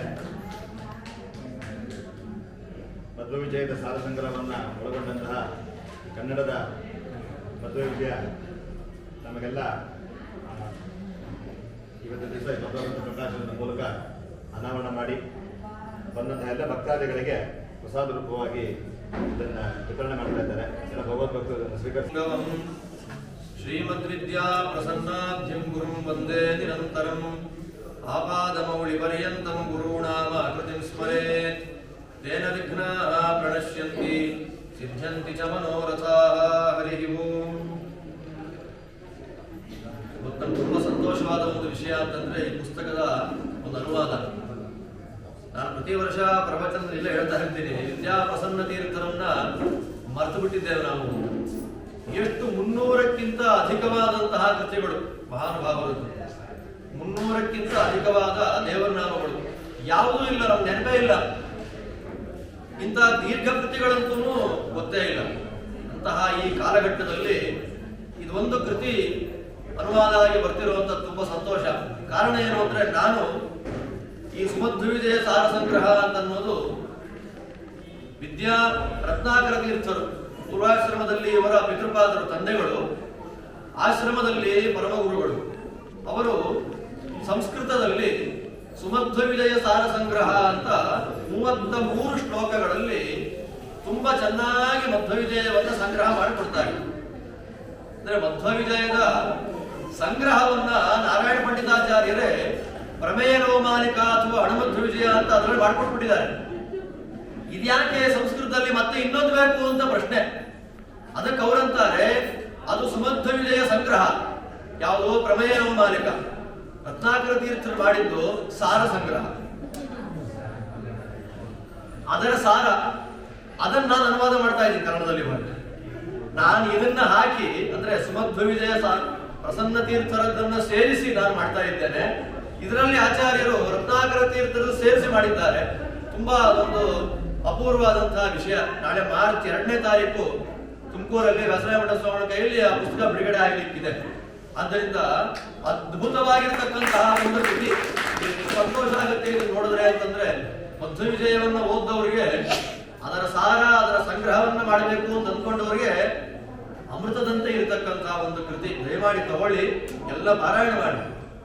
ಇವರ ಪರಮಗುರುಗಳು 32 ಶ್ಲೋಕದಲ್ಲಿ ಸಂಸ್ಕೃತದಲ್ಲಿ ಮಾಡಿಕೊಟ್ರೆ ಇವರು 65 ಪದ್ಯದಲ್ಲಿ, ಒಂದು ಶ್ಲೋಕಕ್ಕೆ 2 ಷಟ್ಪದಿ ಅಂತ ಹೇಳಿ 65 ಪದ್ಯದಲ್ಲಿ ಮಾಡಿಕೊಂಡಿದ್ದಾರೆ. ಅಂತಹ ಮಹಾನುಭಾವರು ಶ್ರೀ ವಿದ್ಯಾ ಪ್ರಸನ್ನ ತೀರ್ಥ ಶ್ರೀಪಾದಂಗಳವರು. ನಮ್ಮ ಹಿರಿಯರೆಲ್ಲ, ನಮ್ಮ ತಾತ ಮುತ್ತಾತಂದ್ರೆಲ್ಲರೂ ಕೂಡ ಅವರ ಬಗ್ಗೆ ತುಂಬಾ ಚೆನ್ನಾಗಿ ಹೇಳ್ತಾ ಇದ್ರು. ದೊಡ್ಡವರ ದೊಡ್ಡತನ ಕೆಲವರಿಗೆ ಇರುವಾಗ ಕಾಣುತ್ತೆ, ಕೆಲವರು ಮಹಿಮೆ ಎಲ್ಲ ಹೋದ ಮೇಲೆ ಗೊತ್ತಾಗುತ್ತೆ. ಇರುವಾಗ ಅವರ ಕೃತಿಗಳಿಗಾಗ್ಲಿ ಆಕೃತಿಗಳಿಗಾಗ್ಲಿ ಕೆಲವರಿಗೆ, ಎಲ್ಲರಿಗೂ ಅಲ್ಲ, ಕೆಲವರಿಗೆ ಆ ಕಾಲಕ್ಕೆ ಗೊತ್ತಾಗೋದಿಲ್ಲ. ಅವರಲ್ಲಿ ನಮ್ಮ ಪ್ರಸನ್ನ ತೀರ್ಥರು ಒಬ್ರು. ಎಷ್ಟು ಅನುಭಾವಿಗಳು ಅಂದ್ರೆ ಅವರ ಕೆಲವು ಕೃತಿಗಳನ್ನೆಲ್ಲ ನಾವು ನೋಡ್ತಾ ಇದ್ರೆ ಏನೋ ನಮಗೂ ಸಾಹಿತ್ಯ ಗೊತ್ತು, ನನಗೂ ಅಲಂಕಾರ ಗೊತ್ತು, ಪದರಚನೆ ಮಾಡ್ಲಿಕ್ಕೆ ಗೊತ್ತು, ಬರದೆ ಟೈಮ್ ಪಾಸ್ ಮಾಡ್ಬೇಕಲ್ಲ, ಕೂತೆ ಪೇಪರ್ ತಗೊಂಡೆ ಬರದೆ ಈ ಪದ್ಯ ಆಗೋಯ್ತು. ಪ್ರಸನ್ನ ತೀರ್ಥರ ಪ್ರತಿಯೊಂದು ಕೃತಿಗಳು ಕೂಡ ಒಳಗಿಂದ ಬಂದದ್ದು. ಅದು ಆನುಭಾವಿಕವಾದಂತಹ ಕೃತಿಗಳು. ಅನುಭವಿಸಿ ಅವರು ಬರೆದದ್ದು. ಅಧಿಕಾರಿಯಾಗಬೇಕು ಅನ್ನುವಂತಹ ಒಂದೇ ಒಂದು ಕೃತಿ ಸಾಕು. ಎಷ್ಟು ಆನಂದ ಆಗುತ್ತೆ ಮನಸ್ಸಿಗೆ. ಎಲ್ಲಿಂದ ಬಂತು ಇವರಿಗೆ ಇಷ್ಟು ದೊಡ್ಡ ಮಹತ್ವ ಅಂತಂದ್ರೆ, ವ್ಯಾಸರಾಜ ಮಠ ಅಂತ ಅನ್ನೋದು ನಿಮಗೆಲ್ಲ ಗೊತ್ತಿದೆ. ದಾಸ ಸಾಹಿತ್ಯಕ್ಕೆ ವಿಶೇಷವಾಗಿ ಪೋಷಣೆಯನ್ನು ಮಾಡಿದ್ರು ವ್ಯಾಸರಾಜರೇ ಮೊದಲಾದವರೆಲ್ಲರೂ. ಆದ್ದರಿಂದ ವ್ಯಾಸರಾಜರ ಬಗ್ಗೆ ನಾವು ಮಾತಾಡಬೇಕಾದ್ರೆ ಹರಿದಾಸ ಕೂಟ ಪ್ರತಿಷ್ಠಾಪಕ ಅಂತ ಒಂದು ಬಿರುದನ್ನು ಹೇಳ್ತೇವೆ ವ್ಯಾಸರಾಜರಿಗೆ. ಅದಾದ್ಮೇಲೆ ಕಾಲಘಟ್ಟದಲ್ಲಿ ಅನೇಕರು ಕನ್ನಡದಲ್ಲಿ ಬರೆದಿರಬಹುದೇನೋ, ಅದು ಬರೀ ಊಹೆ ಅಷ್ಟೇ, ಪ್ರಮಾಣ ಇಲ್ಲ, ಬಟ್ ಯಾವುದು ಸಿಗೋದಿಲ್ಲ. ಅದಾದ್ಮೇಲೆ ವ್ಯಾಸರಾಜರ ಆದ್ಮೇಲೆ ನಮಗೆ ಕನ್ನಡದಲ್ಲಿ ಕೃತಿ ರಚನೆಯನ್ನು ಮಾಡಿದ ಮಹಾನುಭಾವರು ಸಿಗುವಂಥದ್ದು ವಿದ್ಯಾಕಾಂತ ತೀರ್ಥ ಶ್ರೀಪಾದಂಗಳವರು. ಅವರದ್ದು ಕೂಡ 2 ಕೃತಿ ಉಪಲಬ್ಧ ಇದೆ ನಮಗೆ ಇವತ್ತು. ಅವರು 1810 ಇಂದ 22 ತನಕ ಇದ್ದವರು, 12 ವರ್ಷ ಇದ್ದವರು. ಅವರು ಬರೆದ ಕೃತಿಗಳು 2 ಕೃತಿ. ಕೊಡುವನು ಸುಖಗಳ ಜಾಣ ಜಯಮುನಿಯಿಂದ ಟೀಕಾಕೃತ್ಪಾದರ ಮೇಲಿನ ಒಂದು ಕೃತಿ, ಕಾಪಾಡಬೇಕೆಂದು ಗೋಪಾಲಕೃಷ್ಣಗೆ ನೀ ಬೇಳಬಾರದೆ ರುಕ್ಮಿಣಿ, ನೀ ಬೇಳಬಾರದ ಸತ್ಯಭಾಮ ಅಂತ 2 ಕೃತಿ ಸಿಕ್ಕಿದೆ. ಅವರ ಪರಮಾನುಗ್ರಹ ಈ ವಂಶದ ಮೇಲೆ. ಇವ್ರು ಯಾಕೆ ಮಾಡ್ಬೇಕಾಗಿ ನೋಡಿ, ಇವರಾದ್ಮೇಲೆ ವಿದ್ಯಾನಿಧಿಗಳು ಬಂದರು, ವಿದ್ಯಾ ಪೂರ್ಣ ತೀರ್ಥರು ಬಂದರು, ವಿದ್ಯಾ ಸಿಂಧುಗಳು ಬಂದರು, ವಿದ್ಯಾ ಶ್ರೀನಿವಾಸ ತೀರ್ಥರು ಬಂದರು, ವಿದ್ಯಾ ಸಮುದ್ರ ತೀರ್ಥರು ಬಂದರು. ಇವ್ರು ಯಾರು ಕನ್ನಡದಲ್ಲಿ ಕೃತಿ ರಚನೆ ಮಾಡಲೇ ಇಲ್ಲ. ರತ್ನಾಕರ ತೀರ್ಥರು ಮಾಡಿದ್ರು. ಕಾರಣ ಏನು ಅಂತಂದ್ರೆ ವಿದ್ಯಾಕಾಂತರ ಪೂರ್ಣ ಅನುಗ್ರಹ ಆ ವಂಶದ ಮೇಲೆ. ವಿದ್ಯಾಕಾಂತರು ಚಾತುರ್ಮಾಸ್ಯವನ್ನ ಕೊಯಮತ್ತೂರಲ್ಲಿ ಮಾಡ್ತಾರೆ 1815 or 16 ಚಾತುರ್ಮಾಸ್ಯ ಕೊಯಮತ್ತೂರಲ್ಲಿ ಮಾಡಿ ವಾಪಸ್ಸು ಬರಬೇಕಾದ್ರೆ ಶ್ರೋತ್ರಿಯ ಬ್ರಾಹ್ಮಣರ ಅಗ್ರಹಾರ ತೆಕ್ಕಲೂರು ಅಂತ ಇವತ್ತು ಕಾಣುತ್ತೆ ನಿಮಗೆ. ಕೊಯಮತ್ತೂರು ಹೈವೇ ಸಿಗುತ್ತೆ ನಮಗೆ. ಕೊಯಮತ್ತೂರು 20-22 ಕಿಲೋಮೀಟರ್ ದೂರ. ಅಲ್ಲಿ ಒಂದು ಗೋಪಾಲಕೃಷ್ಣ ದೇವರ ದೇವಸ್ಥಾನ, ಅಲ್ಲಿ ಲಕ್ಷ್ಮೀ ನರಸಿಂಹಾಚಾರ್ಯರು ಅಂತ ದೊಡ್ಡ ವಿದ್ವಾಂಸರು. ಅವರಿಗೆ ವಿದ್ಯಾಕಾಂತರು ಆ ಊರಿಗೆ ಆಹ್ವಾನಿತರಾಗಿ ತೆಕ್ಕಲೂರಿಗೆ ಹೋದಾಗ ಆ ಲಕ್ಷ್ಮೀ ನರಸಿಂಹಾಚಾರ್ಯರಿಗೆ ಏನಿಲ್ಲ ಅಂದ್ರೆ 16ರಿಂದ 18 ವರ್ಷ ಅಷ್ಟೇ. 18 ವರ್ಷ, ಮದುವೆ ಇನ್ನೂ ಆಗಿಲ್ಲ. ಇವ್ರೇನ್ ಮಾಡ್ತಾರೆ, ಸ್ವಾಮಿ ದರ್ಬಾರ್ ಕಾಲಕ್ಕೆ ಅನುವಾದ ಮಾಡಬೇಕು ಅಂತ ನೋಡಿದಾಗ ಲಕ್ಷ್ಮೀ ನರಸಿಂಹಾಚಾರ್ಯರ ತಂದೆ ಅವರು ಸ್ವಾಮಿಯನ್ನು ಹುಡುಗ ಅನುವಾದ ಮಾಡ್ತಾನೆ ಅಂದಾಗ ಏನ್ ಅನುವಾದ ಮಾಡ್ತೀಯಪ್ಪ ಅಂತ ವಿದ್ಯಾಕಾಂತರ ಕೇಳಿದ್ದಕ್ಕೆ ಸ್ವಾಮಿ ವ್ಯಾಸತ್ರಯ ನ್ಯಾಯ ಸುಧ ಎಲ್ಲ ಅನುವಾದ ಮಾಡ್ತೀನಿ ಅಂತಂದ್ಬಿಟ್ಟು. ಅದನ್ನ ಕೇಳಿ ಒಂದು ವಾರ ಆ ಹುಡುಗನ ಅನುವಾದ ಕೇಳಲಿಕ್ಕಾಗಿಯೇ ಕೂತ್ಕೊಂಡು ಇಲ್ಲಿ ತೆಕ್ಲೂರಲ್ಲಿ. ತುಂಬಾ ಸಂತೋಷ ಆಯ್ತು. ವಾಪಸ್ಸು ಪ್ರಯಾಣ ಮುಂದುವರಿಸಬೇಕಾದ ನಮ್ಮ ಜೊತೆಗೆ ಸೋಸಲೆಗೆ ಬಂದ್ಬಿಡಿ ನೀವು ಅಂತ. ಸೋಸಲೆ ಅವಾಗಿನ್ನು ಜಸ್ಟ್ ವ್ಯಾಸರಾಯ ಮಠಕ್ಕೆ ದಾನ ಬಂದ ಗ್ರಾಮ. ಅವರ ಗುರುಗಳಾದ ವಿದ್ಯಾ ವಲ್ಲಭ ತೀರ್ಥರಿಗೆ ಮುಮ್ಮುಡಿ ಒಡೆಯರು ದಾನ ಮಾಡಿದ ಗ್ರಾಮ. ಅವತ್ತಿಂದ ವ್ಯಾಸರಾಜ ಮಠಕ್ಕೆ ಸೋಸಲೆ ಅಂತ ಸೇರ್ಕೊಂಡಿದ್ದು 1801-2 ಆ ಟೈಮಲ್ಲಿ ಬಂದಿದ್ದು. ಅವಾಗ ವಿದ್ವಾಂಸ ಸೆಟ್ಲ್ ಮಾಡಿಸ್ಬೇಕಲ್ಲ, ಅಗ್ರಹಾರದಲ್ಲಿ ಮನೆ ಕೊಟ್ಟು ನೀವು ಬನ್ರಿ ಅಂತ ಕರೆದು. ಹುಟ್ಟಿ ಬೆಳೆದ ಊರು, ತಾತ ಮುತ್ತಾತಂದಿದ್ದ ಊರು ಬಿಟ್ರೆ ಏನಾಗುತ್ತೋ, ನಾಳೆ ಅಲ್ಲೇನಾಗುತ್ತೋ ಟೆನ್ಷನ್ ಮಾಡ್ಕೋಬೇಡಿ, ಎಲ್ಲ ಬನ್ನಿ ಅಂತ ಕರೆದು. ನೋಡಿ ಸ್ವಾಮಿಗಳ ಮಾತ್ಮೇಲೆ ಎಷ್ಟು ಗೌರವ ಅಂದ್ರೆ ಆಸ್ತಿ ಪಾಸ್ತಿ ಎಲ್ಲ ಬಿಟ್ಟು ಸೋಸಲೆಗೆ ಬಂದರು. ಒಳ್ಳೆ ಮನೆ ಕಾಣಿ ಎಲ್ಲ ಕೊಟ್ಟರು. ವಿದ್ಯಾಕಾಂತ ಏನ್ ಮಾಡ್ತಾರೆ, ಅಲ್ಲಿಂದ ಶ್ರೋತ್ರಿಯ ಮನೆತನದ ಹುಡುಗಿಯನ್ನು ಮದುವೆ ಮಾಡಿಸಿದ್ರು. ಮದುವೆ ಮಾಡಿಸಿ ಅಷ್ಟರಲ್ಲಿ ವಿದ್ಯಾಕಾಂತರ ವೃಂದಾವನ ಆಯಿತು. ವಿದ್ಯಾನಿಧಿಗಳು ಅಂತ ಬಂದಿದ್ರು. ಅವರ ಪೀಠಾಧಿಪತ್ಯ ಕಾಲ 48 ದಿವಸ, ಸನ್ಯಾಸಾವಧಿ 1 ವರ್ಷ, ಪೀಠಾಧಿಪತಿಗಳಾಗಿದ್ದಿದ್ದು 48 ದಿವಸ. ಆ 48 ದಿವಸದಲ್ಲಿ 1 ದಿನ ಊಟ ಮಾಡಿಲ್ಲ, ನೀರು ಕುಡಿದಿಲ್ಲ. 48 ದಿನ ಪೂರ್ತಿ ನಿರ್ಮಾಲ್ಯ ತೀರ್ಥ ಗಂಧಾಕ್ಷತೆ ಅಷ್ಟೇ. ತಪಸ್ವಿಗಳು, ವಿದ್ಯಾನಿಧಿ ಮುನಿಗಳು ಅಂತ ಕರೀತಾರೆ. ಅದಾದ ನಂತರದಲ್ಲಿ ಮುಂದೆ ಬಂದವರೇ 48 ವರ್ಷ ಪೀಠಾಧಿಪತ್ಯವನ್ನು ಮಾಡಿದಂತಹ ಶ್ರೀ ವಿದ್ಯಾಪೂರ್ಣ ತೀರ್ಥ. ವಿದ್ಯಾಪೂರ್ಣರು ಏನ್ ಮಾಡ್ತಾರೆ ನೋಡಪ್ಪ, ಅಹೋಬಿಲಕ್ಕೆ ಹೋಗಿ ನರಸಿಂಹದೇವರ ಸೇವೆ ಮಾಡಿಕೊಂಡು ಬಾ. ನರಸಿಂಹದೇವರ ಸೇವೆಯನ್ನು ಮಾಡಿಕೊಂಡು ಬರ್ತಾ ಇದ್ದ ಹಾಗೆ ವಿದ್ಯಾಪೂರ್ಣ ತೀರ್ಥರೇ ಸೋಸಲೆ ಗ್ರಾಮದ ಒಂದು ಹುಡುಗಿಯನ್ನು ಕೊಟ್ಟು ಮದುವೆ ಮಾಡಿಸಿದ್ರು. ನೋಡಿ, ಜವಾಬ್ದಾರಿ ಗುರುಗಳು ಕರ್ಕೊಂಡ್ ಬಂದಿದ್ದಾರೆ ಊರಿಗೆ, ತನ್ನ ಮೇಲೆ ನೋಡ್ಕೊಂಡ್ ಬರ್ಬೇಕಾದ ಜವಾಬ್ದಾರಿ ನಮ್ದೇ ಅಲ್ವಾ. ಆಗು ಹೋಗು ಎಲ್ಲ ವ್ಯವಸ್ಥೆಗಳು. ಮದುವೆ ಮಾಡಿದ ಮೇಲೆ ಅಹೋಬಿಲ ನರಸಿಂಹದೇವರ ಪರಮಾನುಗ್ರಹದಿಂದ ಒಂದು ಗಂಡು ಕೂಸು ಹುಟ್ಟತ್ತೆ. ಆ ಮಗುವಿಗೆ ಅಹೋಬಲ ಅಂತಲೇ ನಾಮಕರಣ ಮಾಡಿದ್ರು. ಅವರೇ ಅಹೋಬಲಾಚಾರ್ಯರು ಅಂತ ಪ್ರಸಿದ್ಧರಾದ ಶ್ರೀ ವಿದ್ಯಾ ರತ್ನಾಕರ ತೀರ್ಥ ಶ್ರೀಪಾದಗಳು. ಯಾವ ಲೆವೆಲ್ಗೆ ಅವರ ಪಾಂಡಿತ್ಯ ಅಂತಂದ್ರೆ ಸಕಲ ಕಲಾ ವಲ್ಲಭ, ಸಕಲ ಕಲಾ ಪ್ರವೀಣ ಅಂತ ಅವ್ರಿಗೆ ಹೆಸರು. ಕನ್ನಡದಲ್ಲಿ ಕೃತಿ ಮಾಡಬೇಕಾ ಅಲ್ಲೇ ಬರೀತಾರೆ. ಸಬ್ಜೆಕ್ಟ್ ಕೊಟ್ರೆ ಸಾಕು, ಅವಧಾನ ವಿದ್ಯೆಯದು. ಮೈಸೂರು ಆಸ್ಥಾನದಲ್ಲಿ ಅಷ್ಟು ದೊಡ್ಡ ಸ್ಥಾನ ಅವರಿಗೆ. ನನ್ನ ಸ್ಥಾನನೇ ಬೇಡ ಅಂದ್ರು, ಸನ್ಮಾನ ಮಾಡಿ ಬರ್ತಾರೆ ರಾಜರು, ಸನ್ಮಾನ ಬೇಡ ಅಂದ್ರು, ಮರ್ಯಾದೆ ಏನೂ ಬೇಡ. ಎಲ್ಲ ಶಾಸ್ತ್ರಗಳಲ್ಲಿ ಅಪಾರವಾದ ಪಾಂಡಿತ್ಯ. ರುಕ್ಮಿಣಿ ಅಂತ ಮೊದಲನೇ ಹೆಂಡತಿ, 12-13 ಜನ ಮಕ್ಕಳು ಹೋಯ್ತು, ಹೆಂಡತಿನೂ ಹೋಗ್ಬಿಟ್ಟು. ಮಹಾ ವೈರಾಗ್ಯ. ಯಾವ ಲೆವೆಲ್ಗೆ ವೈರಾಗ್ಯ ಬಂತು ಅಂದ್ರೆ ಇನ್ಯಾಕ್ ಬೇಕಪ್ಪ. ಅಷ್ಟರಲ್ಲಾಗಲೇ ಇವರಿಗೆ 57-58 ವಯಸ್ಸು. ಕೊನೆಗೆ ಏನ್ ಮಾಡ್ತಾರೆ, ಅವಾಗ ಪೀಠಾಧಿಪತಿಗಳಾಗಿದ್ದವರು ವಿದ್ಯಾ ಸಿಂಧು ತೀರ್ಥ. ಅವ್ರ ಕಾಲದಲ್ಲೇ ಮೈಸೂರು ರಾಜ್ಯಕ್ಕೆ ಬರಗಾಲ ಬಂದಿದ್ದು. ಇವರು ಅಳ್ತಾ ಇದ್ದಾರೆ ಪಂಡಿತರು. ಅವರ ಪೂರ್ವಾಶ್ರಮದ 2ನೇ ಮಗಳು ಮದುವೆ ಮಾಡಿಕೊಂಡ್ರು, ಸತ್ಯಭಾಮಮ್ಮ ಅಂತ ಅವ್ರ ಹೆಸರು. ಅಲ್ಲೊಂದು 4-5 ಜನ ಮಕ್ಕಳಲ್ಲ. ಅದೆಲ್ಲ ಹೊರಟೋಯ್ತು. ಏನ್ ಮಾಡ್ಬೇಕು? ಎಂಥ ಪಂಡಿತರಾಗ್ಲಿ ಕೆಲವು ಸಲ ವೇದಾಂತವನ್ನ ಒಳಗೆ ಅರಗಿಸಿಕೊಳ್ಳಿ ಕಷ್ಟ ಆಗುತ್ತೆ ಅಲ್ವಾ. ಅವಾಗ ಏನ್ ಮಾಡ್ತಾರೆ ಅವರು, ಇದ್ದ ಬಂದದ್ದನ್ನೆಲ್ಲ ಮಠಕ್ಕೆ ದಾನ ಮಾಡಿ ಶ್ರೀರಂಗ ಕ್ಷೇತ್ರಕ್ಕೆ ಹೋಗಿ ಪಾಠ ಪ್ರವಚನ ಮಾಡ್ತಾ ಕೂತು. ಸ್ವಲ್ಪ ಊರು ಬದಲಾದ್ರೆ ಸಮಾಧಾನ ಆಗುತ್ತೆ ಮನಸ್ಸಿಗೆ ಅಂತ ಶ್ರೀರಂಗಕ್ಕೆ ಹೋಗಿ ಅಲ್ಲಿ ಪಾಠ ಪ್ರವಚನ ಮಾಡ್ತಾ ಕೂತು. ಅದೇ ಸಂದರ್ಭದಲ್ಲೇ ಸ್ವಪ್ನ ಸೂಚನೆ ಆಗುತ್ತೆ, ನಾಮಗಿರಿಗೆ ಬಂದು ಸೇವೆ ಮಾಡಬೇಕು. ನಾಮಗಿರಿ ಅಂದ್ರೆ ಇವತ್ತಿನ ನಾಮಕಲ್ ನರಸಿಂಹದೇವರ ಕ್ಷೇತ್ರ. ಸೇವೆಯನ್ನು ಮಾಡಬೇಕು ಅಂತ ಬರ್ತಾರೆ. ಸೇವೆ ಮಾಡಿದಾಗ ನರಸಿಂಹದೇವರ ದರ್ಶನ ಆಗಲಿ, ಸೇವೆ ಮಾಡಿದ್ದಕ್ಕೆ ಫಲ ಬರುತ್ತೋ ಇಲ್ವೋ ಆಗಲಿ ಯಾವ ಸೂಚನೆಯೂ ಇಲ್ಲ. ಆಗ ನಾಮಗಿರಿಯಮ್ಮನ ಪ್ರಾರ್ಥನೆ ಮಾಡ್ತಾರೆ. ನಾಮಗಿರಿಯಮ್ಮನ ಪ್ರಾರ್ಥನೆ ಅಂತ ಒಂದು ರಾತ್ರಿ ಮಲಗಿದ್ದಾಗ ನರಸಿಂಹದೇವರ ಸ್ವಪ್ನ ಸೂಚನೆ ಆಗುತ್ತೆ. ಒಂದು ಒಳ್ಳೆ ಗಂಡು ಮಗು ಆಗುತ್ತೆ, ಒಂದು ಹೆಣ್ಮಗು ಆಗುತ್ತೆ. ನೀನು ಸನ್ಯಸ್ತನಾಗಿ ನನ್ನ ಆರಾಧನೆ ಮಾಡ್ತೀಯಾ, ಹೊರಡು ಕೊಯಮತ್ತೂರಿಗೆ. ಅಲ್ಲಿಂದ ನೇರ ಕೊಯಮತ್ತೂರಿಗೆ ಬರ್ತಾರೆ. ಅಲ್ಲಿರುವಾಗಲೇ ಸತ್ಯಭಾಮಮ್ಮನವರ ಗರ್ಭಾಂಬುದಿಯಲ್ಲಿ ಮಗುವಿನ ಜನನ ಆಗುತ್ತೆ. ಆ ಮಗುವಿಗೆ ವೆಂಕಟ ನರಸಿಂಹ ಅಂತ ನಾಮಕರಣ ಮಾಡ್ತಾರೆ. ಇನ್ನೊಂದು ಹೆಣ್ಣು ಮಗು. ಆ ವೆಂಕಟ ನರಸಿಂಹನ ಉಪನಯನ ಆಯಿತು. ರತ್ನಾಕರ ತೀರ್ಥರಾಗಿ ಸನ್ಯಾಸ್ತರಾಗ್ಬಿಟ್ರು. ಸ್ವಾಮಿಗಳು ಸನ್ಯಾಸಿಗಳಾದ್ರೆ ಇವತ್ತಿನ ಕಾಲಕ್ಕೆ ಪೂರ್ವಾಶ್ರಮ ಸೆಟ್ಲ್ ಆಗೋಗುತ್ತೆ ಅಂತ ನಂಬಿಕೆ ಅಲ್ಲ, ಸತ್ಯ. ಇವ್ರು ಹಂಗಲ್ಲ. ನಮ್ ಸನ್ಯಾಸ ಆಯ್ತು, ಊರು ಬಿಟ್ಟು ಹೋಗಿ ಸ್ವಾಮಿ ಜೀವನಕ್ಕೆ ಏನ್ ಮಾಡಬೇಕು, ಮಂತ್ರಾಕ್ಷತೆ ಹೋಗ್ಬೋದು. ನಮ್ ಕಲ್ಪನೆ ಮಾಡ್ಕೊಳಕ್ಕಾಗಲ್ಲ ರೀ. 2024ನೇ ಇಸ್ವಿಲ್ ಕೂತ್ಕೊಂಡು ನಾವು 1906ನೇ ಇಸ್ವಿ ಚಿಂತನೆ ಮಾಡ್ರಿ.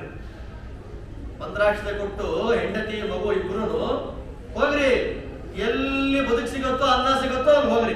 ಮಠದಲ್ಲಿ ಊಟ ಮಾಡ್ಬೇಡ್ರಿ, ಮಠಕ್ಕೆ ಬರ್ಬೇಡ್ರಿ. ಏನ್ ಮಾಡ್ಬೇಕು? ಮೈಸೂರಿಗೆ ಬಂದ್ರು, ಮನೆ ಇಲ್ಲ, ಇರೋ ಬರೋ ಮನೆ ಆಸ್ತಿ ಎಲ್ಲ ದಾನ ಮಾಡಾಗಿದೆ. ತೆಕ್ಕಲೂರಿಗೆ ಇಂಚಿನಲ್ಲಿ ಮಾತ್ರ ಟೀ ಸೇರ್ಕೊಂಡಿದೆ ಅಷ್ಟೇ. ಊರಿಗೆ ಹೋದ್ರೆ ಆಸ್ತಿ ಪಾಸ್ತಿ ಏನಿಲ್ಲ. ಏನ್ ಮಾಡ್ಬೇಕು? ಮೈಸೂರಿಗೆ ಬಂದ್ರು, ಸೋದರ ಮಾವಂದರು ಅವರವ್ರ ಜೊತೆ ಎಲ್ಲ ಇದ್ದು ಬೆಳೆದ್ರು. ಶಾಸ್ತ್ರಾಧ್ಯಯನವೂ ಜೊತೆಗಾಯ್ತು. ಅವರನ್ನು ಭಯ ಆಯ್ತು, ಇಂಗ್ಲಿಷ್ ಎಜುಕೇಶನ್ ಕೊಡಿಸ್ಲಿಲ್ಲ ಅಂತಂದ್ರೆ ಬದುಕೋದು ಕಷ್ಟ ಆಗುತ್ತೆ, ಏನ್ ಮಾಡೋದು ಅಂತ ಅವ್ರನ್ನ ವಿದ್ಯಾ ರತ್ನಾಕರ ತೀರ್ಥರಿಗೆ ಗೊತ್ತಿಲ್ಲದೆ ಇಂಗ್ಲಿಷ್ ಓದಿಸ್ತಾ ಇದ್ರು. ಎಷ್ಟು ಭಯ. ಎರಡರಲ್ಲೂ ಮೇಧಾವಿಗಳಾಗ್ಬಿಟ್ರು. ವೆಂಕಟ ನರಸಿಂಹಾಚಾರ್ಯ ಮೇಧಾವಿಗಳ ಕೊನೆಗೆ ಲಾಯರು ಆಗ್ಬಿಟ್ರು. ಪ್ರಾಕ್ಟೀಸು ಮಾಡ್ಬಿಟ್ರು. ಮಠದ ವ್ಯವಹಾರಗಳನ್ನು ನೋಡ್ಕೊಳ್ತಾ ಇದ್ರು. ದೊಡ್ಡವರ ಮನೆತನದಲ್ಲಿ ಬಂದ್ರೆ ದೊಡ್ಡಸ್ತಿಗೆ ಒಳಗೆ ಸ್ವಭಾವದಲ್ಲಿದ್ರೆ ಅಭಿವ್ಯಕ್ತಿ ಆಗುವಂತಹ ಕಾಲ ಬರುತ್ತೆ ಅಂತ ಶಾಸ್ತ್ರ ಅಭಿವ್ಯಕ್ತಿ ಆಯಿತು. 1935ನೇ ಇಸ್ವಿಯಲ್ಲಿ ವಿದ್ಯಾ ವಾರಿಜಿ ತೀರ್ಥರು ಕಾರ್ಯ ಸನ್ಯಾಸವನ್ನು ಕೊಟ್ಟರು. ಪಟ್ಟಾಭಿರಾಮಾಚಾರ್ಯರು ಅಂತ ಒಂದೇ ಕೂಸು, ಚಿಕ್ಕ ಹುಡುಗ, ಇವ್ರಿಗೆ 35 ವರ್ಷ. ಏನ್ ಮಾಡಬೇಕು? ಬಂದರು. ಬಂದವರೇ ಸನ್ಯಾಸ ತಗೊಂಡು ಮುನಿತ್ರಯ ಪೀಠಕ್ಕೆ ಅಧಿಪತಿಗಳಾಗಿ ವಿದ್ಯಾ ಪ್ರಸನ್ನ ತೀರ್ಥರು ಅಂತ ವಿರಾಜಮಾನರಾದರು. ಆ ವಿದ್ಯಾ ಪ್ರಸನ್ನ ಅನ್ನುವ ಹೆಸರು ಎಲ್ಲಿಂದ ಬಂದಿದೆ ಅಂತಂದ್ರೆ, ಪ್ರಸನ್ನ ಅನ್ನುವಂತಹ ಒಂದು ನಾಮವನ್ನ ಗೋಪಾಲ ಪಾಲಿಸು ಎನ್ನುವಂತಹ ಕೃತಿಯಲ್ಲಿ ರತ್ನಾಕರ ತೀರ್ಥರು ಹಾಕಿದ್ದಾರೆ. ಆ ಪ್ರಸನ್ನ ಅನ್ನುವ ನಾಮ ಆಪ್ಟಾಗಿ ಬಂತು ಇವರಿಗೆ. ಎಲ್ಲರ ಮನಸ್ಸು ಇವರಿಂದ ಪ್ರಸನ್ನ ಆಗೋಯ್ತು. ಎಷ್ಟು ವೈಭವ ಈ ಮಹಾನುಭಾವರದ್ದು ಅಂತಂದ್ರೆ ಆಯ್ತು. ಏನ್ ಮಾಡ್ತಾರೆ? ಅವತ್ತಿನ ಕಾಲಕ್ಕೆ ಸಂಚಾರ ಕಡಿಮೆ ಮಾಡಿಕೊಂಡ್ರು. ವ್ಯಾಸರಾಜಪುರ ಅಗ್ರಹಾರ ನೋಡಿರ್ಬೋದು ನೀವೆಲ್ಲ, ಸೋಸಲೆಯಿಂದ 2 ಕಿಲೋಮೀಟರ್ ಮುಂದೆ. ಅಲ್ಲಿ ಕೂತ್ರು. ಏನ್ ಕೆಲಸ? ದೇವರ ನಾಮಗಳ ರಚನೆ. ಎಲ್ಲಿ ತನಕ ಹೋಯ್ತದು ಅಂತಂದ್ರೆ ಭಗವಂತನ ಸಾಕ್ಷಾತ್ಕಾರಕ್ಕಂತ ಹೊರಟು. ಅವರ ಕೆಲವು ಕೃತಿಗಳನ್ನು ನಾವು ನೋಡಿದ್ರೆ ದೇವರ ಜೊತೆ ಮಾತಾಡ್ತಿರೋ ತರ ಕಾಣುತ್ತೆ. ಕೃಷ್ಣ ಕೊಡಲು ಊದ್ತಾ ಇದ್ದಾನೆ ಅನ್ನೋದನ್ನ ನಾನು ಕೇಳಿಸ್ಕೊಳ್ತಾ ಇದ್ದೇನೆ ಹೇಳ್ತಾರೆ. ಅವನ ಕೊಡಲಿನ ನಾದ ನನಗೆ ಕೇಳ್ತಾ ಇದೆ. ಸತ್ಯಭಾಮ ರುಕ್ಮಿಣಿಯರು ಅವರು ಕುಣಿತಾ ಇರೋದು ನನಗೆ ಕಾಣ್ತಾ ಇದೆ. ಯಾವ ಲೆವೆಲ್ಲಿಗೆ ಅವರದ್ದು ಅಂತಂದ್ರೆ, ಒಂದೊಂದ್ಸಲ ಪೀಠ ಹಾಕಿ ಕೂತ್ರೆ ಪೂಜೆಗೆ ಅಲ್ಲಲ್ಲೇ ಸ್ಪಾಂಟೇನಿಯಸ್ ಆಗಿ ಒಳಗಿನಿಂದ ಬಂದು ಬಿಡೋದು ಕೃತಿಗಳು. ನಾನು ಕರಿತೇನಪ್ಪ, ಸತ್ಯಭಾಮ ರುಕ್ಮಿಣಿಯರು ಪೀಠ ಕೂತ್ಕೋ ಅಂತ ಕರಿತಾ ಇದ್ದಾರೆ, ದಯಮಾಡಿ ಬಂದು ಕೂತ್ಕೋ, ನಾನು ಮಾಡುವಂತ ಪೂಜೆ ಸ್ವೀಕಾರ ಮಾಡ್ಕೋ ಅಂತ ಹೇಳ್ತಾರೆ. ಕೃತಿಗಳನ್ನೆಲ್ಲ ನಾವು ನೋಡ್ಬಿಟ್ರೆ ನಮ್ಗೆ ಹೇಗಾಗುತ್ತೆ ಅಂದ್ರೆ, ನಾವು ಎಲ್ಲಿದ್ದೇವೆ, ಆ ಕೃತಿಗಳನ್ನ ನಾವು ಹೆಂಗ್ ಉಪಯೋಗ ಮಾಡ್ತಾ ಇದ್ದೇವೆ ಅಂತ ನಮ್ಗೆ ಅನ್ಸುತ್ತೆ. ಅದರಿಂದ ಈ ದೃಷ್ಟಿಯಲ್ಲಿ ವಿದ್ಯಾ ಪ್ರಸನ್ನ ತೀರ್ಥರ ಒಂದೊಂದು ಕೃತಿಗಳು ಕೂಡ ಅದು ಆನುಭಾವಿಕವಾದಂತಹ ಕೃತಿಗಳು. ಆಚಾರವಾಗಿ ಹೇಳಿದ ಹಾಗೆ ಹೆಣ್ಣು ಮಕ್ಕಳು, ಗಂಡಸರು ಎಲ್ಲರೂ ಲೋಕದ ವ್ಯವಹಾರದಲ್ಲಿ ಹೇಗಿರಬೇಕು ಅನ್ನೋದನ್ನು ಪಾಠ ಮಾಡಲಿಕ್ಕಾಗಿ ಬಂದಿರತಕ್ಕಂಥ ನೀತಿಗಳು. ಕಾಣದ ಕೇಳದ ನುಡಿಗಳ, ದೊಡ್ಡವರ ಮಾತಿಂದ ಕೇಳಿ ಇನ್ನಾದ್ರೂ ಜೀವನದಲ್ಲಿ ಮೇಲೆ ಬಂದ್ರಪ್ಪ, ಯಾವ ಕಾಲದಲ್ಲಿ, ಯಾವ ಊರಲ್ಲಿ, ಯಾವ ದೇಶದಲ್ಲಿ ಹೇಗಿರ್ಬೇಕು ಆ ಬದುಕ್ರಪ್ಪ ಅನ್ನುವಂತೆ ಪಾಠ ಮಾಡತಕ್ಕಂಥವುಗಳು. ಮತ್ತೆ ಕೆಲವು ನಾಟಕಗಳಿವೆ ಅವರು. ಈ ಚಾಮಣ್ಣನ ಚಿರೋಟಿ ಮೊದಲಾಗಿರ್ತಕ್ಕಂತಹ ಹಾಸ್ಯ ರಸ ಗರ್ಭಿತವಾಗಿರ್ತಕ್ಕಂತಹ ನಾಟಕಗಳಿವೆ. ಅದೇ ಹಾಸ್ಯ ರಸ ಗರ್ಭಿತವಾಗಿರ್ತಕ್ಕಂತಹ ಕೃತಿಗಳು ಕನ್ನಡದ್ದು ಬೇಕಾದಷ್ಟಿದೆ. ಹೋದ್ಸಲ ಬಂದಾಗ ಹೇಳಿದ್ದೇವೆ ನಾವು, ಯಾವುದೋ ಒಂದು ಬೆಟ್ಟ ಹತ್ಕೊಂಡು ಹೋಗ್ಬೇಕಾದ್ರೆ ಮಠದಲ್ಲಿ ಒಬ್ಬ ತುಂಬಾ ದಪ್ಪಗಿದ್ದಂತೆ. ಅವನಿಗೆ ಬೆಟ್ಟ ಹತ್ಕೊಂಡು ಹೋಗ್ಲಿಕ್ಕೆ ಆಗ್ಲಿಲ್ಲ, ಘಟಿಕಾಚರದಲ್ಲಿ ಬೆಟ್ಟ ಹತ್ಕೊಂಡು ಹೋಗ್ಲಿಕ್ಕೆ ಆಗ್ಲಿಲ್ಲ. ಅದನ್ನ ನೋಡ್ಬಿಟ್ಟು ಅವರಿಗೆ ಏರಲಾರದ ಘಟವೇ ನೀ ಬೆಟ್ಟ ಹತ್ತುವುದು ಜಿಟವೇ ಅಂತ ನೋಡಿ ಬರೆದ್ರು. ಅವ್ರು ನೋಡಿ ಬರೆದಿದ್ದಷ್ಟೇ ನಮ್ಗೆ ಹೇಳಿದ್ದವರು. 2 ಮೆಟ್ಲು ಹತ್ಬಿಟ್ರೆ ಸುಸ್ತು ಅಂತ ಕೂತ್ಕೊಂತ್ಯಾ, ಸಂಸಾರವನ್ನು ಹೇಗೆ ದಾಟ್ತೀಯ ನೀನು ಅಂತ ತೋರಿಸಿದ್ದು. ನೀ ಬೆಟ್ಟ ಹತ್ತೋದು ಜಿಟವೇ. ಈ ಪ್ರಕಾರವಾಗಿ ಅನೇಕ ಕೃತಿಗಳು ಎಲ್ಲದಕ್ಕಿಂತ ಮುಖ್ಯವಾಗಿ ಇವತ್ತು ನಾವು ಹೇಳ್ತಕ್ಕಂಥ ವ್ಯಾಸರಾಜರ ನುಡಿ ಜಯ ಜಯ ವೈಷ್ಣವ ವಯೋನಿಧಿ ಚಂದ್ರಗೆ ಜಯ ಜಯ ವ್ಯಾಸ ಯತಿ ಅದೊಂಥರ ಘೋಷವಾಕ್ಯ. ಅದನ್ನ ಕೇಳಿಬಿಟ್ರೆ ಹನುಮನ ಭಾಷ್ಯವಾಣಿ ಮಾಡಿದಗೆ ಹನುಮಗೆ ಭವನಗಳನ್ನು ಕಟ್ಟಿದಗೆ ಹನುಮನ ಯಂತ್ರದಿ ಬಿಗಿದಪ್ಪಿದಗೆ ಮುನಿತ್ರಯದಲ್ಲಿ ಸೇರಿದ ದೊರೆಗೆ ಜಯ ಜಯ ವೈಷ್ಣವ ಪಯೋನಿಧಿ ಚಂದ್ರಗೆ ಜಯ ಜಯ ವ್ಯಾಸ ಯತೀಂದ್ರಗೆ ಕೃಷ್ಣ ದೇವರಾಯನ ಕುಲಪತಿಗೆ ಕಷ್ಟದ ಗುಹಯೋಗವ ಕಳೆದವಗೆ ಶಿಷ್ಟ ಜನಗಳಿಗೆ ಇಷ್ಟಾರ್ಥಗಳನ್ನು ಸೃಷ್ಟಿಯ ಗೈವ ಪ್ರಸನ್ನನಿಗೆ. ಇದನ್ನ ಯಾರಾದ್ರೂ ಹಿಂದಿನ ಶತಮಾನದಲ್ಲಿ ಬರೆದ ಕೃತಿ ಏನಿದೆಯಾ ಆ ಶಬ್ದಗಳು ಯಾರೋ ದೊಡ್ಡ ದಾಸರು ಮಾಡಿರ್ಬೋದೇನು, 200-300 ವರ್ಷದ ಹಳೆಯ ಪದಗಳು. ಶಿಷ್ಟ ಜನರುಗಳಿಗೆ ಸತತ ಇಷ್ಟಾರ್ಥಗಳನೆ ಕೊಡುತ್ತಿದ್ದ ಭೈಷ್ಮೀ ಸತ್ಯ ಸಮೇತ ಕೃಷ್ಣನಿಗೆ ಮಂಗಳಂ. ಸರ್ವಶಾಸ್ತ್ರಾರ್ಥಗಳನ್ನರಿತು ದುರ್ವಾದಿ ಮತವನಳಿದ ಸರ್ವಜ್ಞಾಚಾರ್ಯ ಪೂಜಿತ ಕೃಷ್ಣನಿಗೆ ಮಂಗಳಂ. ಕನ್ನ ಶ್ರೀ ವ್ಯಾಸಯತಿಗಳ ಉನ್ನತ ಪೀಠಪತಿಗಳು ಚೆನ್ನಾಗಿ ಪೂಜೆಗೊಂಬ ಪ್ರಸನ್ನ ಕೃಷ್ಣಗೆ ಮಂಗಳಂ. ಹೆಂಗಿದೆ ನೋಡಿ ಕೃತಿಗಳೆಲ್ಲ. ಅಲ್ಲರಲ್ಲಿ ಸೀಕೆಪುರ ಅಂತ ಚನ್ನಕೇಶವಪುರಕ್ಕೆ ಹೋಗ್ತಾರೆ. ಅಲ್ಲೇನೋ ಸಮಸ್ಯೆ, ಮಠದ ಜಮೀನೆಲ್ಲ ಆಕ್ರಮಣ ಬೇರೆಯವ್ರದ್ದು. ಅಲ್ಲಿ ಕೇಳ್ಕೊಳ್ತಾರೆ ದೇವ್ರನ್ನ, ಅಮ್ಮ ಬೇಕಾದಷ್ಟು ಅನ್ನದಾನ ಮಾಡಿದ ಮಠ, ದಾನ ಕೊಟ್ಟ ಮಠ ಎಲ್ಲ ಕಿತ್ಕೊಳ್ತಾ ಇದ್ದಾರೆ. ಬ್ರಾಹ್ಮಣ ಅನ್ನದಾನ ಮಾಡಬಾರ್ದು ಅಂತ ಹೇಳ್ತಾರೆ. ಸಂಬಂಧಪಟ್ಟ ಜಮೀನೆಲ್ಲ ಕಿತ್ಕೊಳ್ತಾ ಇದ್ದಾರೆ. ಕಮಲವ್ವ ನಿಮ್ಮಯ ಪತಿಯ ಪ್ರಸಾದವ ಕೇಳ್ತಾರೆ. ಕಮಲ ತಾಯಿ ಕಮಲಮ್ಮ ಬೇಕು. ನಮ್ಮ ಯಮದೊಂದು ಪರಿವಾರ ಬಲು ದೊಡ್ಡದವ್ವ.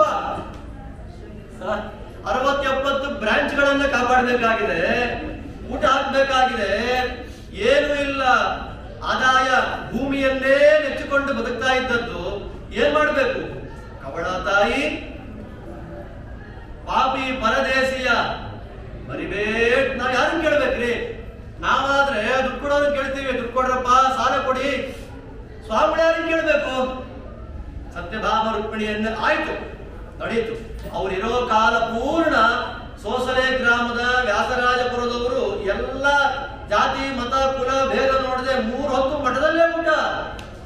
ಮನೆ ಊಟ ಮಾಡಿದ ಇತಿಹಾಸವೇ ಇಲ್ಲ. ಅಷ್ಟು ಮಾತ್ರ ಅಲ್ಲ, ಯಾವ ಊರಿಗೆ ಹೋಗ್ಲಿ ಪ್ರಸನ್ನ ತೀರ್ಥರ ಊರಿಗೆ ಬಂದ್ರು ಅಂತಂದ್ರೆ ಭಿಕ್ಷಾ ಸೇವಾ ಕರ್ತರು ನಾಮಕಾವಸ್ಥೆ ಅಷ್ಟೇ. 100 ಜನ ಬರ್ತಾರೆ, ಮಠದಿಂದಲೇ ಊಟ, ಮಠದಿಂದಲೇ ಊಟ. ಹಾಗೆ ನಡೆಸ್ಬಿಟ್ರು. ಸೀಕೆಪುರಕ್ಕೆ ಬಂದಾಗ ಎಲ್ಲ ವ್ಯಾಜ್ಯಗಳು ಪರಿಹಾರ ಆಗೋಯ್ತು. ಸ್ವಾಮಿ ವ್ಯಾಜ್ಯ ಪರಿಹಾರ ಆಯಿತು ಅಂತಂದ್ರು.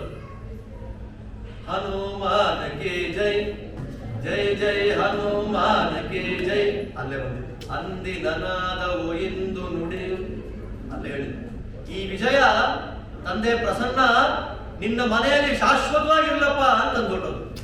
ಸೀಕೆಪುರದಲ್ಲೇ ವ್ಯಾಸರಾಜ ಮಠದ ಜಮೀನಿನ ವಿವಾದಗಳೆಲ್ಲ ಪರಿಹಾರಗೊಂಡಾಗ ಈ ಹಾಡು ಅಲ್ಲೇ ಬರೆದದ್ದು. ಈ ತರ ಅವರ ಪ್ರತಿಯೊಂದು ಕೃತಿಗಳಿಗೂ ಕೂಡ ಪ್ರತಿಯೊಂದು ಕ್ಷೇತ್ರಗಳ ನಂಟು, ಕ್ಷೇತ್ರಗಳ ಲಿಂಕ್ ಇದೆ. ಆದ್ದರಿಂದ ನಾವು ಪ್ರಸನ್ನ ತೀರ್ಥರನ್ನ ವರ್ಷಕ್ಕೊಂದು ದಿವಸ ನೆನಪು ಮಾಡ್ಕೊಂಡ್ಬಿಟ್ರೆ ಆರಾಧನೆಗೆ ದೇವರಾಂಗಕ್ಕೆ ಬಂದ್ರೆ ಸಾರ್ಥಕ ಅಂತ ಅಂದುಕೊಳ್ಳದೆ ಇಲ್ಲಿಂದ ಎದ್ದು ಹೋದ ಮೇಲೆ ನೋಡಿ ಪುಸ್ತಕ ಕೊಟ್ಟಿಯ ನೋಡಿ ಆಚಾರ ಕೊಡ್ತಾರೆ. ಇದನ್ನ ಪಾರಾಯಣ ಮಾಡಿ ಮುಂದೆ ವರ್ಷ ಆರಾಧನೆಗೆ ಬಂದಾಗ ಅಲ್ಲ ಬರ್ತೇವೆ ಎಲ್ಲ ಸೇರಿ ಸಮರ್ಪಣೆ ಮಾಡಿದ್ರೆ ಅದೇನಾಗುತ್ತೆ ಸಾರ್ಥಕ. ಈ ದೃಷ್ಟಿಯಲ್ಲಿ ವಿದ್ಯಾಪ್ರಸನ್ನ ತೀರ್ಥರ ವೈಭವ ಅಪಾರವಾದದ್ದು. 100 ಜನರಿಗೆ ಲೌಕಿಕದ ಕೆಲಸಗಳನ್ನು ಕೊಡಿಸಿದ್ದಾರೆ. ಲೌಕಿಕದಲ್ಲಿ ಅಭಿವೃದ್ಧಿ ಬರೋ ಹಾಗೂ ಮಾಡಿದ್ದಾರೆ. ಶಾಸ್ತ್ರೀಯವಾದ ಅವರ ಪಾಂಡಿತ್ಯ, ಜೀವಕರ್ತೃತ್ವ ವಿಚಾರ ಮೊದಲಾದ ಅವರ ಲೇಖನ ಉಪನ್ಯಾಸಗಳನ್ನು ನೋಡಿದ್ರೆ ಎಂಥವ್ರಿಗಾಗಿ ಅವರ ಶಾಸ್ತ್ರ ಪಾಂಡಿತ್ಯದ ಲೆವೆಲ್ ಅದು ಏನು ಅಂತ ಗೊತ್ತಾಗ್ತಾ ಇದೆ. ಇಂತಹ ಮಹಿತ ಚರಿತರು, ಮಹಾನುಭಾವರು ಶ್ರೀ ವಿದ್ಯಾಪ್ರಸನ್ನ ತೀರ್ಥ ಶ್ರೀಪಾದಗಳವರು, ವಿದ್ಯಾ ಕಾಂತ ತೀರ್ಥರ ಅನುಗ್ರಹದ ಮಂತ್ರಾಕ್ಷತೆ ಇವರ ಮೂಲಕ ಗಂಗಾ ಪ್ರವಾಹವ ಹರಿದು ಬಂತು. ಮಹಾನುಭಾವರು 1969ನೇ ಇಸವಿಯಲ್ಲಿ ವಿದ್ಯಾ ಪಯೋನಿಧಿ ತೀರ್ಥ ಶ್ರೀಪಾದಂಗಳವರಿಗೆ ಪಟ್ಟಾಭಿಷೇಕವನ್ನು ಮಾಡಿ ಸೋಸಲೆ ಗ್ರಾಮದಲ್ಲೇ ಅವರ ಪೂರ್ವಾಶ್ರಮದ ತಂದೆಗಳು ಪೀಠ ಪರಂಪರೆಯಲ್ಲಿ ಪರಮಗುರುಗಳು ಆದಂತಹ ಶ್ರೀ ವಿದ್ಯಾ ರತ್ನಾಕರ ತೀರ್ಥರ ಮೂಲ ಬೃಂದಾವನದ ಪಕ್ಕದಲ್ಲೇ ವಿರಾಜಮಾನರಾಗಿದ್ದಾರೆ. ಅಂತಹ ಮಹಾನುಭಾವರ ಸ್ಮರಣೆ, ಅವರ ಕೀರ್ತನೆ, ಅವರು ಬರೆದಿರ್ತಕ್ಕಂತಹ ಕೃತಿಗಳ ಯತ್ಕಿಂಚಿತ್ ಮನನ, ಅದನ್ನು ಕಲ್ತ್ಕೊಳ್ಳೋದು, ಮಕ್ಕಳಿಗೆ ಹಾಡಿಸುವಂಥದ್ದು, ಅದೆಲ್ಲ ಮಾಡಿದರೆ ನಾವು ಅವರ ಆರಾಧನೆಗೆ ಪಾಲ್ಗೊಂಡಿದ್ದಕ್ಕೆ, ಆರಾಧನೆ ಮಾಡ್ತಿರೋದಕ್ಕೆ ಒಂದು ಸಾರ್ಥಕದ ಭಾವನೆ ಅಂತ ಬರುತ್ತೆ. ಆ ಸಾರ್ಥಕ್ಯ ಭಾವನೆ ಬರಲಿ. ಈ ಪ್ರತಿ ವರ್ಷ ವಿದ್ಯಾ ಪ್ರಸನ್ನ ತೀರ್ಥರ ಅನುಗ್ರಹದಿಂದಲೇ ಆರಂಭವಾದಂತಹ ಸಂಸ್ಥೆ. ಆರಂಭ ಮಾಡಿದವರನ್ನ ಬರೀ ಬೇಕು. ಇಷ್ಟೊತ್ತು ಪರಮ ಪೂಜ್ಯ ಶ್ರೀಪಾದಂಗಳವರ ಕುರಿತಾದ ಚಿಂತನೆ ನಡೆಸಿಕೊಂಡಂತಹ ತತ್ವಶಾಸ್ತ್ರ ಸಂಪನ್ನ ಡಾಕ್ಟರ್ ಎ ಬಿ ಶ್ಯಾಮಾಚಾರ್ಯರಿಗೆ ಮಾತ್ರ ಸೀಮಿತ ಮಾಡಿ ಮರೆತು ಬಿಡತಕ್ಕಂತಹ ಸಮಾಜ ಇವತ್ತು ಇದೆ. ಅದನ್ನ ಮರೀದೆ ನಿರಂತರವಾಗಿ ಅವರ ಆರಾಧನೆಯನ್ನ ಪ್ರತಿ ವರ್ಷ ಒಂದು ಸಂಸ್ಥೆ ಮಾಡಿಕೊಂಡು ಬರ್ತಾ ಇದೆ ಅಂತಂದ್ರೆ ದೊಡ್ಡ ಹೆಮ್ಮೆ ಅಲ್ವಾ. ಅವರ ಅನುಗ್ರಹದಿಂದಲೇ ಸಂಸ್ಥೆ ಇಷ್ಟು ಬೆಳೆದಿದೆ ಅನ್ನೋದನ್ನ ನೆನಪಲ್ಲಿಟ್ಟುಕೊಂಡು ಪ್ರತಿ ವರ್ಷ ಆರಾಧನೆ ಮಾಡೋದಿದೆಯಲ್ಲ, ಬಹಳ ಕಷ್ಟ. ಅದನ್ನ ಎಲ್ಲ ಈ ನಮ್ಮ ರಾಮ ಮಂದಿರ ಟ್ರಸ್ಟ್ನವರು ಮಾಡ್ಕೊಂಡು ಬರ್ತಾ ಇದ್ದಾರೆ ಅಂತಂದ್ರೆ ಪ್ರಸನ್ನ ತೀರ್ಥರ ಪರಮಾನುಗ್ರಹ ಅವರ ಮೇಲಿದೆ. ಇಲ್ಲಿ ಆರಾಧನೆ ಆಗ್ಲಿಕ್ಕೆ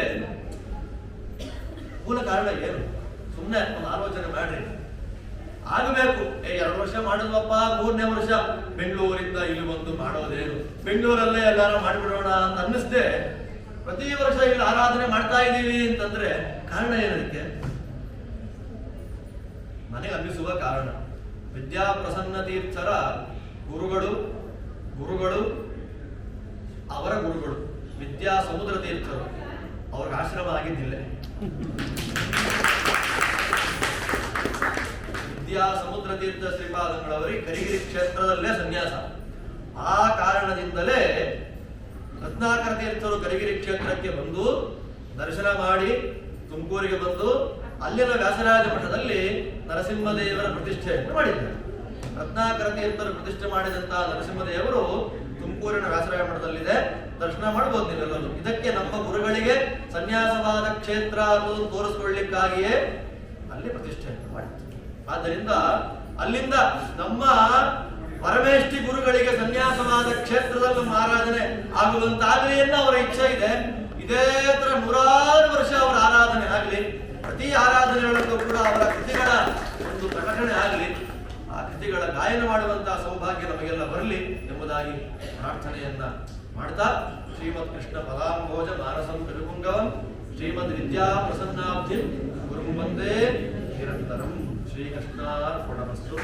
ಈಗ ಮನೆಗಳಲ್ಲಿ ಹಬ್ಬ ಹರಿದಿನಗಳಲ್ಲಿ ಪಾರಾಯಣ ಮಾಡಲಿಕ್ಕೆ ಅನುಕೂಲ ಆಗುವ ರೀತಿಯಲ್ಲಿ ಗಣಪತಿ ಹಬ್ಬ, ಗೌರಿ ಹಬ್ಬ, ಅದಕ್ಕೆಲ್ಲ ಅನುಕೂಲ ಆಗುವ ವಾದಿರಾಜ ಪ್ರಸಾರ ಒಬ್ಬರು ಚಿಕ್ಕ ಚಿಕ್ಕ ಶ್ಲೋಕಗಳನ್ನು ಬರ್ಕೊಂಡಿದ್ದಾರೆ. ಅದೆಲ್ಲ ಸಂಗ್ರಹ ಮಾಡಿ ಹಬ್ಬ ಹರಿದಿನಕ್ಕೆ ಪಾರಾಯಣ ಮಾಡಲಿಕ್ಕೆ ಅನುಕೂಲ ಆಗುವ ತರ ಒಂದು ಪುಸ್ತಕವನ್ನು ಸಿದ್ಧ ಮಾಡಿದೆ. ಯಾರಿಗೆ ಬೇಕೋ ಅದನ್ನು ದಯಮಾಡಿ ತಗೊಳ್ಬಹುದು. ಅದಕ್ಕೇನು ಯಾವುದೇ ರೀತಿಯ ಕಾಣಿಕೆ ಇರೋದಿಲ್ಲ. ತಗೊಂಡದನ್ನ ಪಾರಾಯಣ ಮಾಡಿದ್ರೆ ಅದೇ ಅದಕ್ಕೆ ಪ್ರತಿಫಲ ಅಂತ ಹೇಳ್ತಾ ಶ್ರೀಕೃಷ್ಣ ಅರ್ಪಣಮಸ್ತು.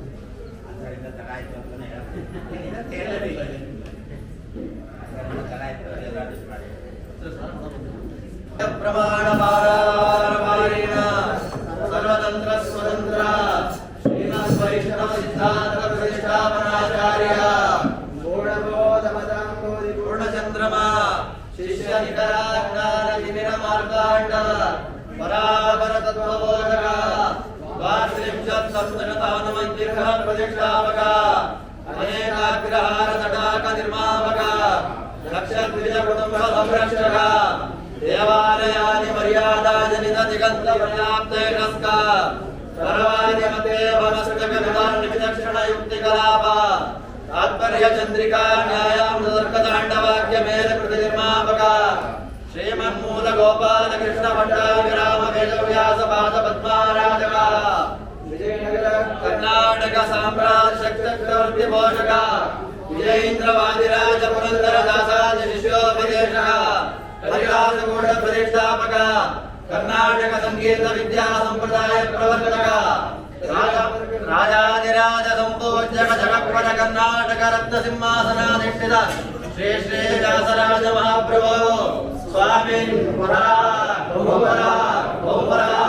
ರಾಜಾಧಿರಾಜ ಸಂಪೂಜ್ಯ ಸರ್ವ ವೈಷ್ಣವ ಶೇಖರ ಜಗತ್ವರ ಕರ್ನಾಟಕ ಸಿಂಹಾಸನಗತ ಪ್ರಭೋ ಜಯ ಜಯ ವೈಷ್ಣವ ಪಯೋನಿಧಿ ಚಂದ್ರಗೆ ಜಯ ಜಯ ವ್ಯಾಸಯ ಚಂದ್ರನಿಗೆ ಜಯ ಜಯ ವರ ಕರ್ನಾಟಕನಿಗೆ ಜಯ ಸಿಂಹಾಸನವೇರಿದಗೆ ನಾಲ್ಕು ಶಾಸ್ತ್ರಗಳ ಪಾರಂಗತರಿಗೆ ಕಾವು ಮತಗಳನ್ನು ತುಳಿದವಗೆ ಆಗಮನಾಪತಿ ವಕುಲವರೇಣ್ಯಗೆ ಶ್ರೀಕರ ಚಂದ್ರಿಕಾಚಾರ್ಯರಿಗೆ ಜಯ ಜಯ ವೈಷ್ಣವ ಪಯೋನಿಧಿ ಚಂದ್ರಗೆ ಜಯ ಜಯ ವ್ಯಾಸಯತೀಂದ್ರರಿಗೆ ಹನುಮನ ಭಾಷ್ಯವಾಣಿ ಮಾಡಿದಗೆ ಹನುಮಗೆ ಭವನಗಳನ್ನು ಕಟ್ಟಿದಗೆ ಹನುಮನ ಯಂತ್ರದಿ ಬಿಗಿದಪ್ಪಿದಗೆ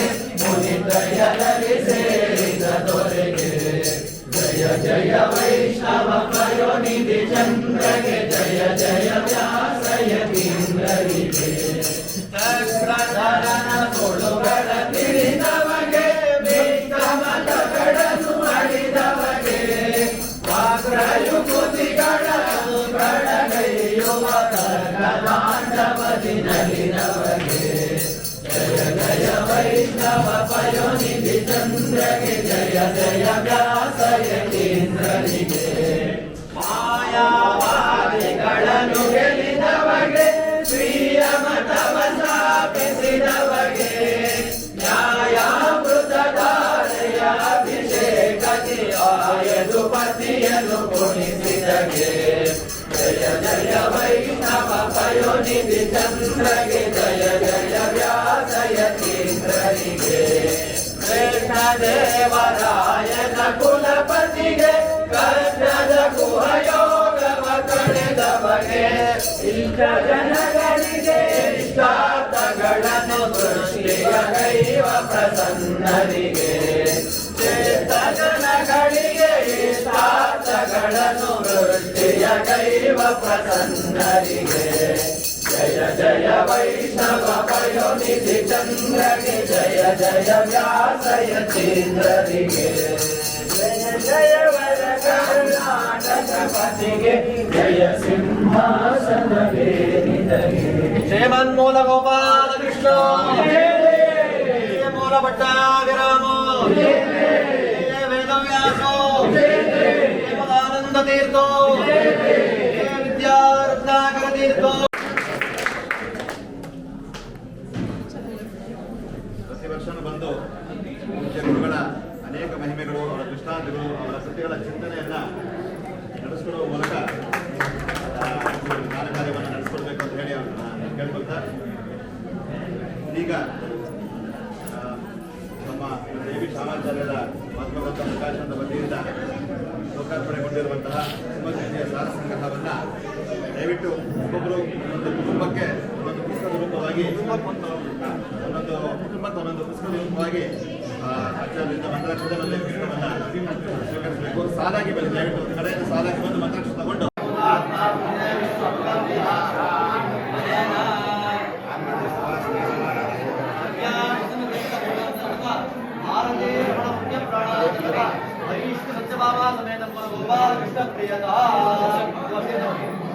कल्याणात्मकाय कविदाय श्रीमद्वेंकटनाथाय श्रीनिवासाय गोविंदं वैपरीतमदे प्रबोधान मादानिरस्य भगवान् वीरपार सर्वेश्वररिदिकृतिपादयन्तं मानवदिक्कमयोर्यं नमः चित्रे वदेशगङ्गे वाक्ये मानेन कण्ठिने व्यासराय पूजितं रायण परमहंसात् सिद्धमठ्ठमो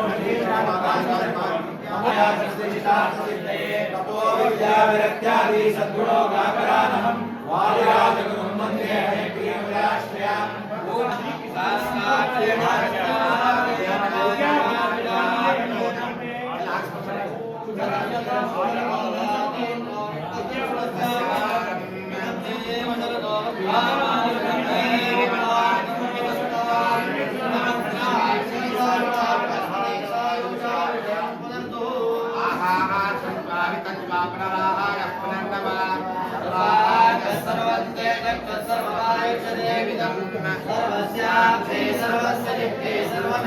ಶ್ರೀ